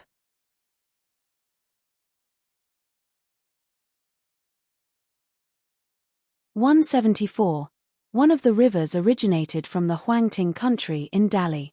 Chen Pingan caught an unexpectedly large black carp and the girl in pink cooked a pot of delicious fish soup. The 3 of them, 1 human and 2 demons, began chatting after eating and drinking their fill. Chen Pingan asked them if it was really useful to absorb the essence of the sun and moon by eating the clouds and drinking the dew of immortals. The girl in pink, whose true body was a fire python, nodded vigorously. "It's better than nothing, it's not very useful." The little boy in green bent down to play with the water and shook his head. "We flood dragons still need to rely on the mountains to survive. Fusing with the mountains and swallowing the rivers is the foundation of the great Tao. The other superficial things are meaningless." Chen Pingan asked with a smile, "Since it's still useful, why don't you make use of it? Both of you want to transform into flood dragons. In the future, you have to choose a great flood dragon that's more than 10,000 miles long. You have to walk the water and enter the sea to finally become a true dragon. Shouldn't you be cultivating diligently?" The boy in green threw the last stone gently and clapped his hands. "Cultivation depends on talent, not hard work." Chen Pingan asked again, "If you have talent, shouldn't you be working harder?" The boy in green was stunned for a moment and then played dead. "Master, I suddenly have a headache. I might have caught a cold. I'm going to sleep." Chen Pingan smiled. "You're just a water snake." The little boy in green jumped into the river and disappeared in the blink of an eye. A huge water snake wandered freely in the murky river like a king patrolling his territory. The girl in pink whispered, "Master, he's just lazy. However, his talent and background are better than mine. His carnate body is stronger. Even if I cultivate for 200 or 300 years, I won't be able to beat him." Chen Pingan consoled her. "Then don't compete with him. Compete with yourself first. Strive to be stronger today than yesterday and tomorrow than today. Her fighting spirit immediately rose. Master is right. The girl in the pink dress said sincerely, no wonder old master is so diligent in his training even though he's only at the second realm of martial arts. He's not willing to slack off at all. So it's because the clumsy bird flies first. At this point, the girl in pink quickly covered her mouth. The more one speaks, the more mistakes one will make. Chen Pinggan was amused. You're right. I'm stupid, so I have to work harder. Then, Chen Pinggan began to walk along the riverbank. Even the girl in the pink dress, who had a calm temperament, found it a little boring after watching it so many times. A few days later, Chen Pinggan slowly climbed up the mountain with the help of a bamboo cane. During this time, he solemnly grabbed a handful of soil and carefully put it into a small cotton bag that he had prepared beforehand. The bags of soil of various colors gradually became the heaviest weight in the basket. The little boy in green and the girl in pink tacitly did not ask about it. They only thought that it was some unspeakable secret of cultivation. At first, the little boy in green felt that it was very leisurely since he did not have to use his real body to lead the way. However, after walking so slowly for so long, he could not help but feel a little annoyed. However, he did not dare to criticize his master's itinerary and could only try to find something to talk about. Old master, why don't we spend more money when we passed by that county city? Old master doesn't have much money on him, but I have money. Don't be afraid of being extravagant. Even if I spend all the money I have now, I just have to find a random river and I'll be able to fish out some treasures quickly. Those are all money. Chen Pinggan said, I've heard people say that cultivation is the most expensive thing. The little boy in green immediately changed his words. Old master, I'm a pauper. I was just bragging to you. In order to not listen to Chen Pinggan's country bumpkin logic, he could be considered unscrupulous. The little boy in green was someone who could not stand loneliness. After Chen Pinggan fell silent, he took the initiative to persuade him. Old master, it's not that I want to nag you, but we cultivate for the sake of coming back after spending all our money. If there's a disagreement, we'll kill in all directions. Isn't it heroic and extraordinary? It's not for the sake of personal gain, cowardly and petty. Chen Pinggan did not refute him. He just walked slowly on the mountain path. It was different. Even if they were walking on the same path, there would definitely be a fork in the road one day. This was one of the greatest insights that Chen Pinggan had from escorting Li Baoping and the others on their journey to study. At the border between Huangting country and Dali country, Chen Pinggan encountered a great anomaly that caused the mountains to tremble and the earth to quake. At the peak of a mountain, he saw dust rising from a place in the distance. For this reason, Chen Pinggan specially pulled them to rush over there. In the end, in this small city of Huangting country, they saw a tragedy in the human world. Countless city walls, houses, and ancestral temples had collapsed. Almost half of the citizens in the city were dressed in mourning clothes. Every household was grieving, and there were constantly old and young Taoists entering and leaving in a hurry. There were the expressions of the young Taoists who bemoaned the state of the universe and pitied the fate of mankind, and there were also the joyful expressions of the old Taoists who received money and had bulging pockets. Fortunately, the order in the city wasn't too chaotic. Chen Pinggan only bumped into a group of local ruffians who wanted to humiliate a young brother and sister whose parents had just died due to a strange phenomenon. Chen Pinggan stopped them and didn't let them kidnap the young girl to sell her body. That group of ruffians was taking advantage of the situation and didn't have any reason at all. After Chen Pinggan beat them back with a punch and a kick, they slipped away resentfully. Chen Pinggan left 20 taels of silver to the poor brother and sister and left. Finally, he rested at a martial saint temple that no one cared about. He found that this small temple that gave people a feeling of frailness was actually standing tall and not damaged at all in the earthquake. A painted clay statue of the martial saint was high up and looked at the world angrily with its long beard. The little boy in green only glanced at the statue of the martial saint and saw through the mystery. The incense here is not clean and the place is small. The incense here is obviously not enough. If you don't have enough food, you will starve to death. Humans and gods are like this, so the god who was in charge of this place has long been gone. Naturally, he can't protect the county and can only barely maintain the peace of this small piece of land. The little girl in pink did not have the eyesight and experience of the little boy in green. Her heart was more pure and flawless. Instead, she bowed respectfully to the statue of the martial saint. After that, she saw that Chen Pingan had already started to clean the ground, so she helped to wipe the dust on the altar. The little boy in green did not dare to ridicule his master, so he could only sneer at her and say, "You are just a fire python who has read some lousy books. Why are you getting close to this kind of god?" Besides, the Great War that affected the whole world that year changed the world greatly. As the descendants of the Flood Dragon, we are real traitors. Fortunately, this little god is not here. Otherwise, your worship will definitely be regarded as a provocation. Maybe the god will come out of his body and travel to the human world in the form of a golden body. Then, he will smash your head with one punch. Bang! Wow, I will definitely clap my hands and cheer at that time. Chen Pingan asked curiously, "Why are you Flood Dragons traitors?" The little boy in green knew that he had said something wrong. He quickly shut his mouth and shook his head hard. The little girl in pink covered her mouth with both hands and looked at Chen Pingan pitifully. She had a cute look that said, "Master, please don't ask me. Even if I know, I won't dare to say it." The sky was filled with burning clouds.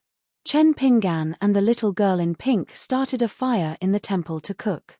The little boy in green was bored to death as he waited for the meal to start. He was pacing back and forth on the high threshold. Suddenly, he jumped down and walked down the steps quickly. He walked in front of the siblings and moistened his throat. He put on airs and said, "Are you looking for my master? Tell me, what is it? If you want my master to help you more, I advise you to go home quickly. If..." The green-robed child smiled mischievously as he sized up the young girl. She was dressed shabbily, just like his master. Her complexion was only average, but she had a good figure. At such a young age, she already had the charm of a well-developed married woman. How rare was that? The green-robed little boy stopped smiling and continued to talk nonsense with a serious face. "If you feel that it is difficult to repay the kindness of saving your life, and if someone wants to recommend themselves to my master, I will help you to report to him." The older boy's face was gloomy. He was about to turn around angrily when the girl gently pulled his sleeve. Only then did he realize that his benefactor had already walked out of the martial saint temple. He gave the little boy in green a chestnut and said apologetically, "Don't take it seriously. He likes to joke and scare people." The girl said shyly, "It's okay. Brother and I won't take it seriously." It turned out that it was the brother and sister who brought some food. After Chen Pingan received it, both of them were not good with words, so the young man quickly went back. The young girl awkwardly curtsied and then bid farewell to her benefactor whom she had met by chance. Chen Pingan sighed and walked back to the martial saint temple. He saw the little boy in green jumping on the doorstep and said softly, "I know you don't have any bad intentions, but in the future, don't talk to everyone in an improper manner. Some unintentional words can hurt people. Some people will remember it for many years." The little boy in green's dark green eyes that were filled with treachery showed some impatience. However, he concealed it very well. He lowered his head and said, "Oh," and didn't say anything else.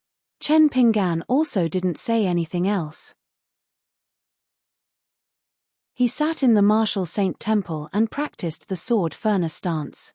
Ji Kan, who lived at the end of the mud bottle alley, remembered many enemies at a young age. When he talked with Chen Pingan in private, Ji Kan would always grit his teeth and be filled with killing intent.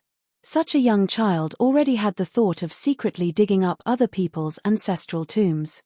It was very difficult to say what was right or wrong in this. However, according to the words of the sage of literature, if it was according to the order, many of the knots in Ji Kan's heart actually originated from the ridicule that didn't even add up to 1 or 2 layers. The little boy in green looked at the girl in pink who was busy in the room, as well as Chen Pingan who was concentrating his chi. He wanted to say something, but stopped.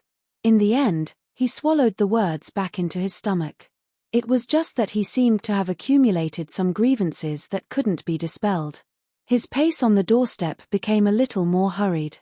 In the end, he really felt that he needed to get it all out. His feet were nailed to the doorstep, and his short body swayed greatly like a swing. He fell into the temple and then fell back out of the temple. He said to Chen Pinggan, "That poor youth didn't know what was good for him. He couldn't even take a joke or two. He didn't have any ability, but his heart was higher than the heavens. He deserved to suffer a lifetime of suffering." Chen Pinggan still sat on the ground and practiced the sword furnace stance with his eyes closed. He didn't say anything. The little boy in green was silent for a moment. His voice was low, and a pair of deep eyes that were suffused with a cold mist stared fixedly at Chen Pinggan. He tried to use a joking tone to say, "Master, when we come out to mingle in the Jianghu, we have to help those who are close to us and not those who are right. Only then can we live well. Furthermore, I don't do anything to the brother and sister. Master has shown such great kindness. They are both brother and sister, and the sister is a reasonable person." As for why the youth showed such anger on his face, one reason was because he felt that I had taken liberties with his sister and caused him to lose face. In reality, it was more because of the inferiority in his bones. Because he knew in his heart that he was trash. Even if he wasn't in a chaotic world, he still wouldn't be able to protect his sister. If this kind of person is still so stubborn in the future, unwilling to lower his head in the slightest, he will only suffer greater losses in the future. So, Master, I am doing this for the good of the brother and sister. Chen Pinggan opened his eyes. After thinking seriously in his heart, he nodded. Then he slowly said, "You are not wrong. But right and wrong are separated by order. You cannot use the right at the back to deny the right at the front. Wrong is even more so." The green-clothed child clenched his fists tightly in his sleeves. His eyebrows were lowered, as if he was afraid that his will would be revealed and Chen Pinggan would be able to see through the well that he was stirring up trouble in his heart.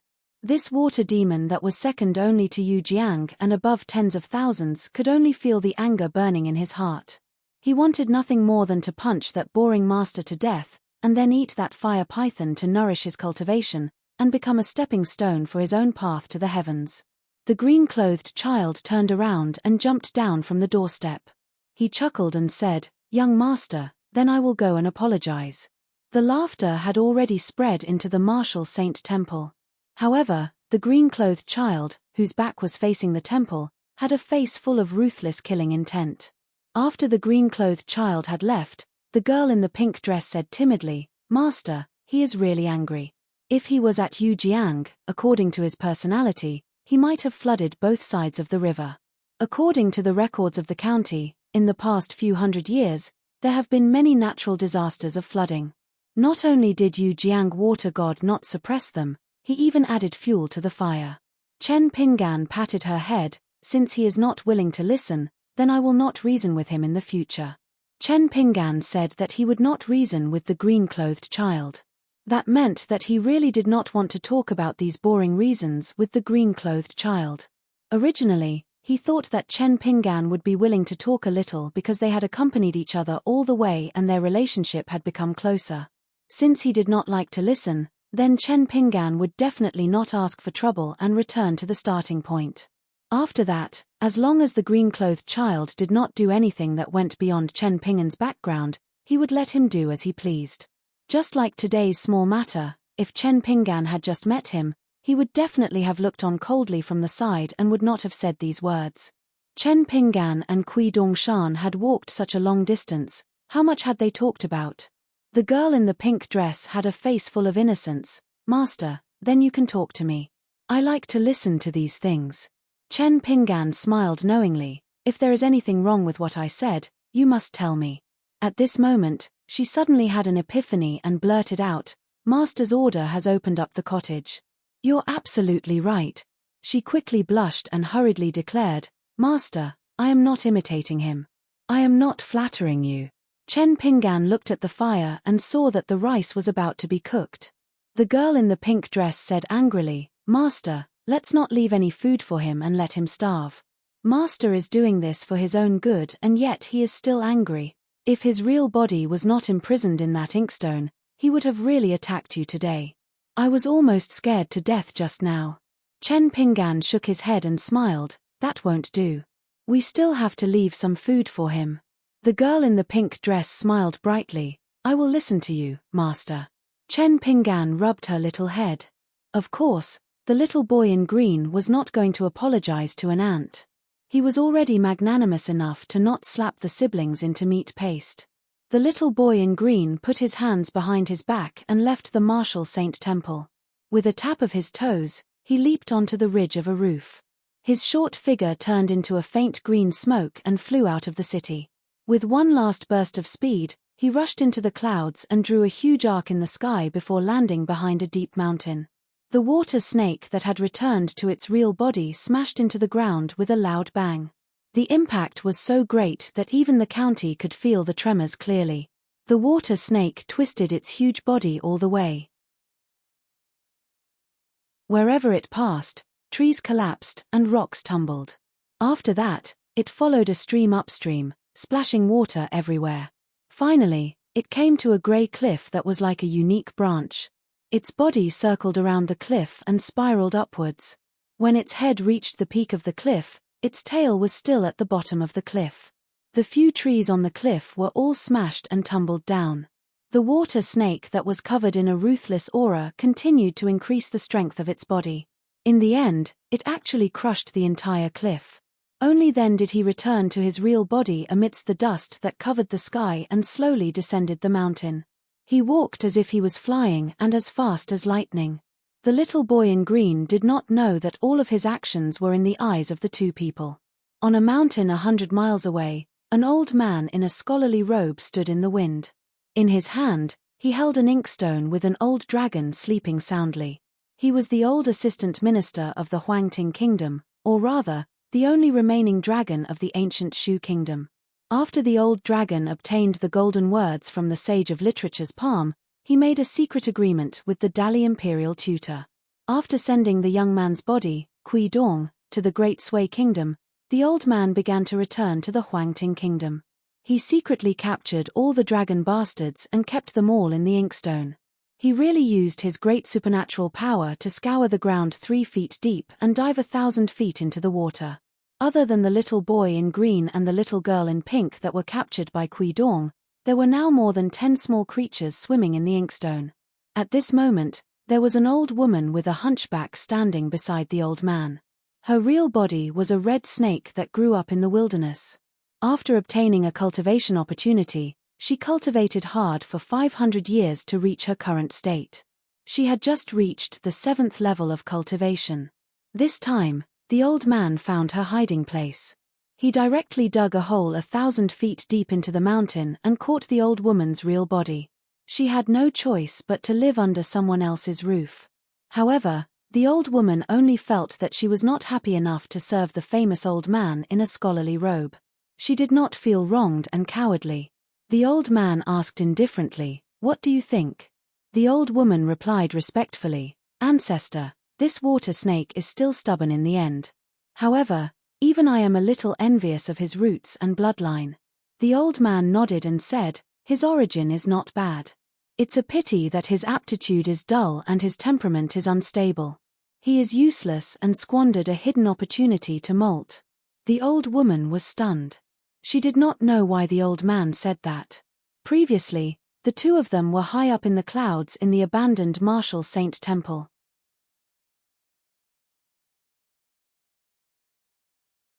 The old dragon used the technique of cupping water to observe the heavens and earth to see everything clearly.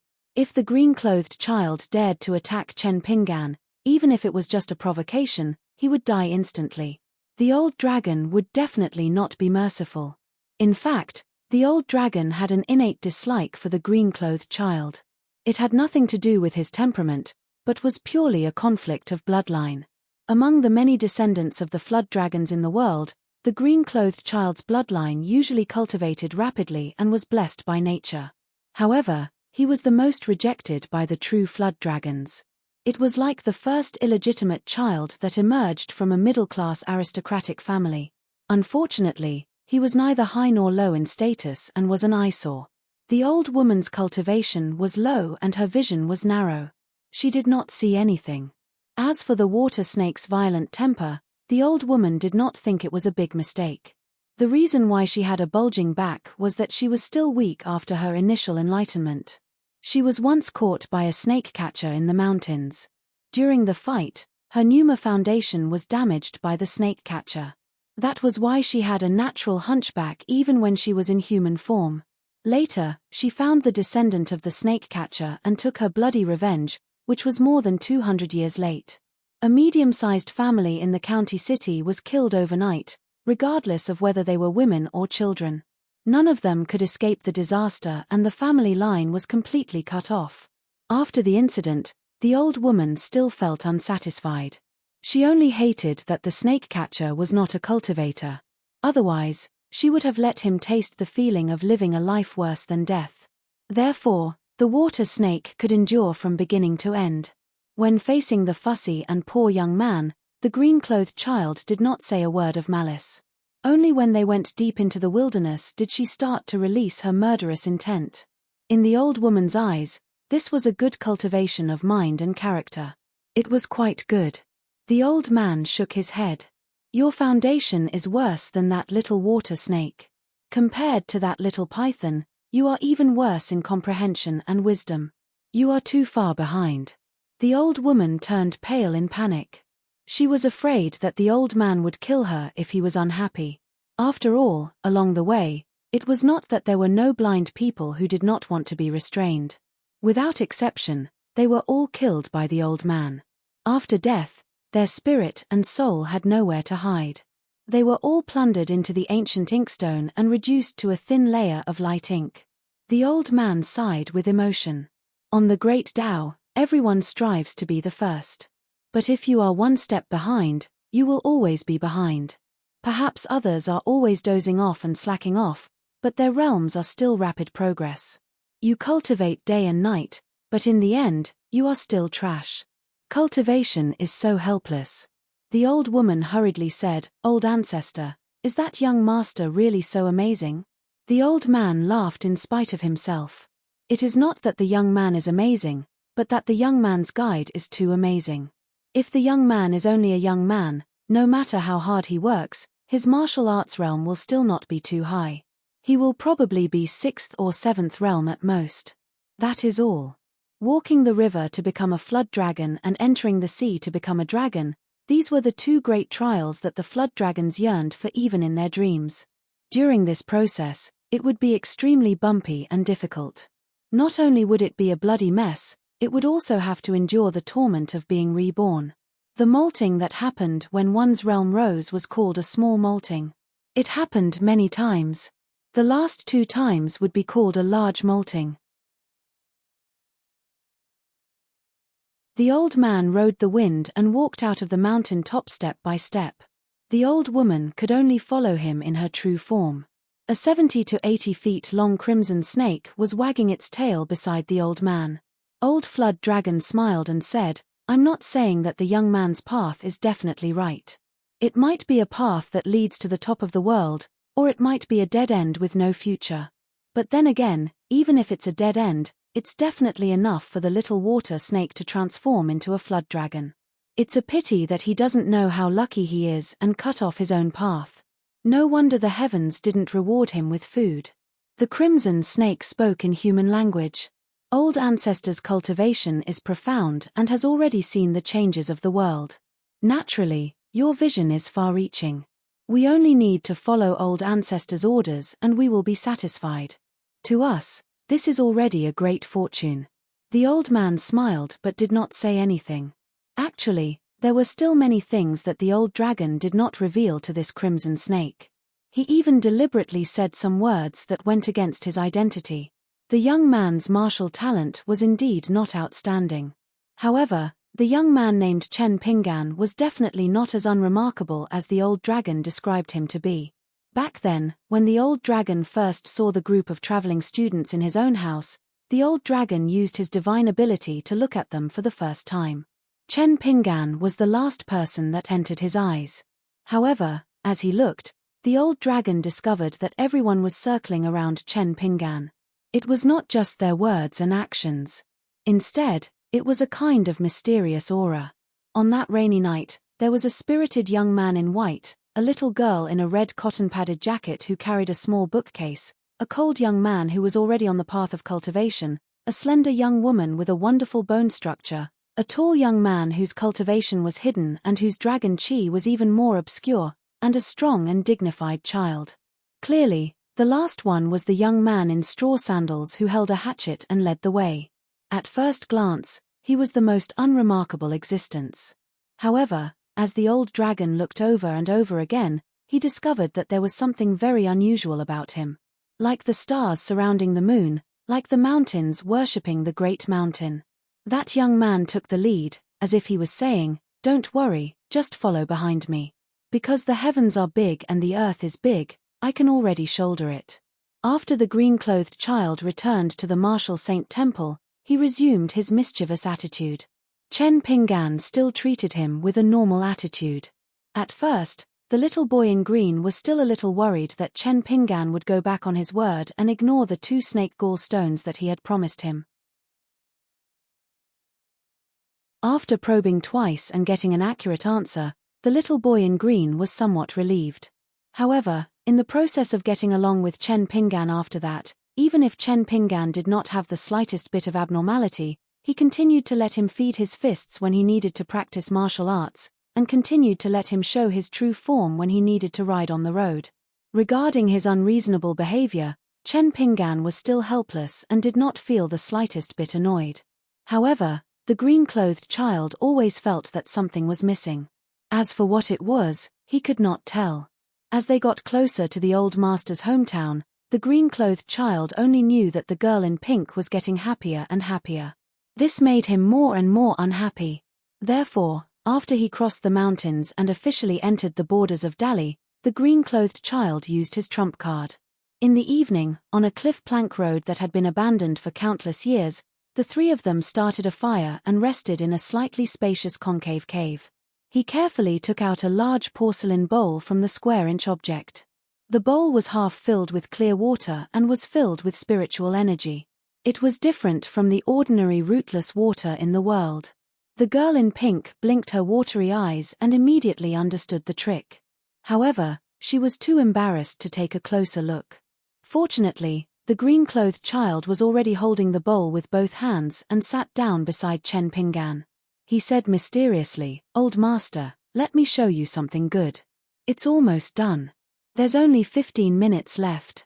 The green-clothed child turned his head and grinned at the girl in pink.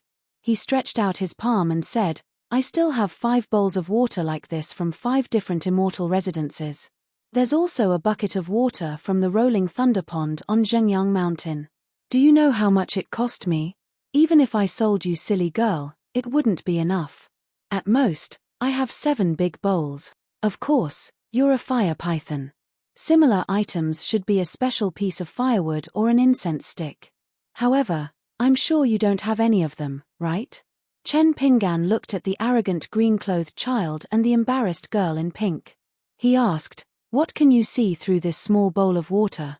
The green-clothed child only grinned, deliberately keeping them in suspense. The girl in pink explained softly, "Old master, I've read in the notes of some predecessors in the library that cultivating in the mountains requires a lot of money. Many immortal sects are good at making money. They open up some interesting scenes to the public at appropriate times. For example, some of the wonders of the sects that can only be encountered by chance, the daily lives of some famous cultivation geniuses, or the flying elegance of some cultivation seniors. Outsiders can see everything from thousands of miles away without going to the mountains of those sects. It saves them time and effort. Yes, it doesn't save money at all." Although the girl in pink was mumbling, she had been secretly looking at the bowl of water. Her eyes were filled with envy. She counted with her fingers and said softly, "Old master, this kind of thing is really magical. Those immortals have to take out some trinkets that connect the fate of the mountains and rivers. For example, a small piece of stone that is chiseled out of the image wall, a beautiful tree that is cut down from the mountain gate, or the water from the deep pool of Zhengyang Mountain contained in this white bowl. Before the wonders are opened to the public, a line of text will appear to remind the buyer. As for whether the buyer is willing to consume the spiritual energy of the object to view it from afar, it's up to the buyer. If they are willing, they only need to inject a little spiritual energy.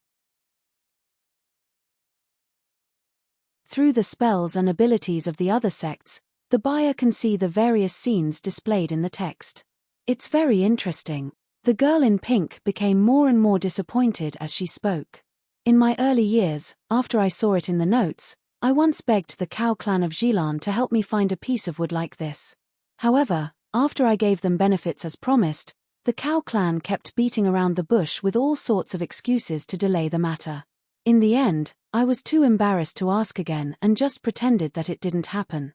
The green-robed child said gleefully, "That's because you're weak. If it were me, do you think the cow clan of Gilan would dare to take the money and not do the work?" Her expression dimmed. Chen Pingan patted her maidservant's hair bun and consoled her gently, "It's a blessing to be taken advantage of. Take advantage of it first and trust that you won't always be taken advantage of in the future." The girl in pink raised her head and nodded with a smile.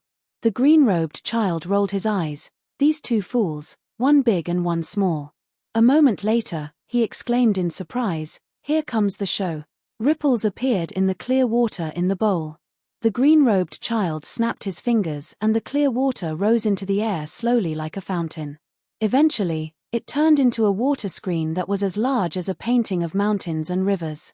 First, a towering mountain peak appeared on the water screen that was surrounded by other peaks. Then, a white-robed woman tore through the air on her sword and appeared in the painting without any warning. The woman had an ancient gourd hanging by her waist as she rode on her flying sword and soared towards the peak of the mountain. In the water screen, the tiny figure that was initially the size of a grain of rice gradually grew to the size of a palm. Her face was cold and she had an otherworldly aura. She was still a short distance away from the peak of the mountain. The sword chi had condensed into a substance that resembled clouds and mist. It was strange, magical, and indescribable. The female immortal no longer rode on her flying sword to ascend the mountain. Instead, she stood on her flying sword and began to look at the abundant sword will that was contained in the sword chi. Even though they were thousands of miles apart and separated by the water screen painting, the sword will on the peak of the mountain still carried various meanings. They were either ancient, vigorous, like a rising sun rising into the sea, or dense like a torrential downpour. The green-robed child did not care about the messy sword will chi. He only drooled at the woman who was riding the sword and stared at her without blinking. He said with a sneaky smile, "This fairy Su Jiao of Zhengyang Mountain is my favorite. She is only ranked after a fairy. Look, her figure and her aura. My brother, the water god, is unbearably vulgar. Although he admires fairy Su Jiao, he still prefers fairies with more plump figures." Carnivorous people are despicable. The words of a sage hit the nail on the head. He turned his finger and slightly changed the direction of the image to the back of Su Jiao of Zhengyang Mountain. Then, he grabbed lightly and the fairy's back suddenly enlarged. The green-robed child laughed foolishly and wiped his mouth. He wished he could stick his entire face on Su Jiao's back. If there were no outsiders present, he would have done so. The green-robed child said with exultation, "But my number one sweetheart is still the Taoist nun He Xiaoliang. She is a fairy among fairies, a fairy among fairies. If she would let me touch her little hand, I would be willing to sacrifice 100 years of my life. I would never lie. If anyone could help me introduce her to me and let me speak to her, I would even be willing to be his son or grandson." Chen Pingan looked at the sword will chi that had turned into clouds. No matter how hard he looked, he only felt that there was a myriad of phenomena. However, he could not see the real clue. Chen Pingan quickly collected his thoughts and hoped to find a figure in the water screen. It was the mountain-moving ape that had committed violence in his hometown town. Unfortunately, there was only Su Jiao in the picture. If he remembered correctly, the guy called Liu Baqiao from the Wind and Thunder Garden had always been secretly in love with Su Jiao. After the time it took to burn a stick of incense, the water screen faded and became blurry.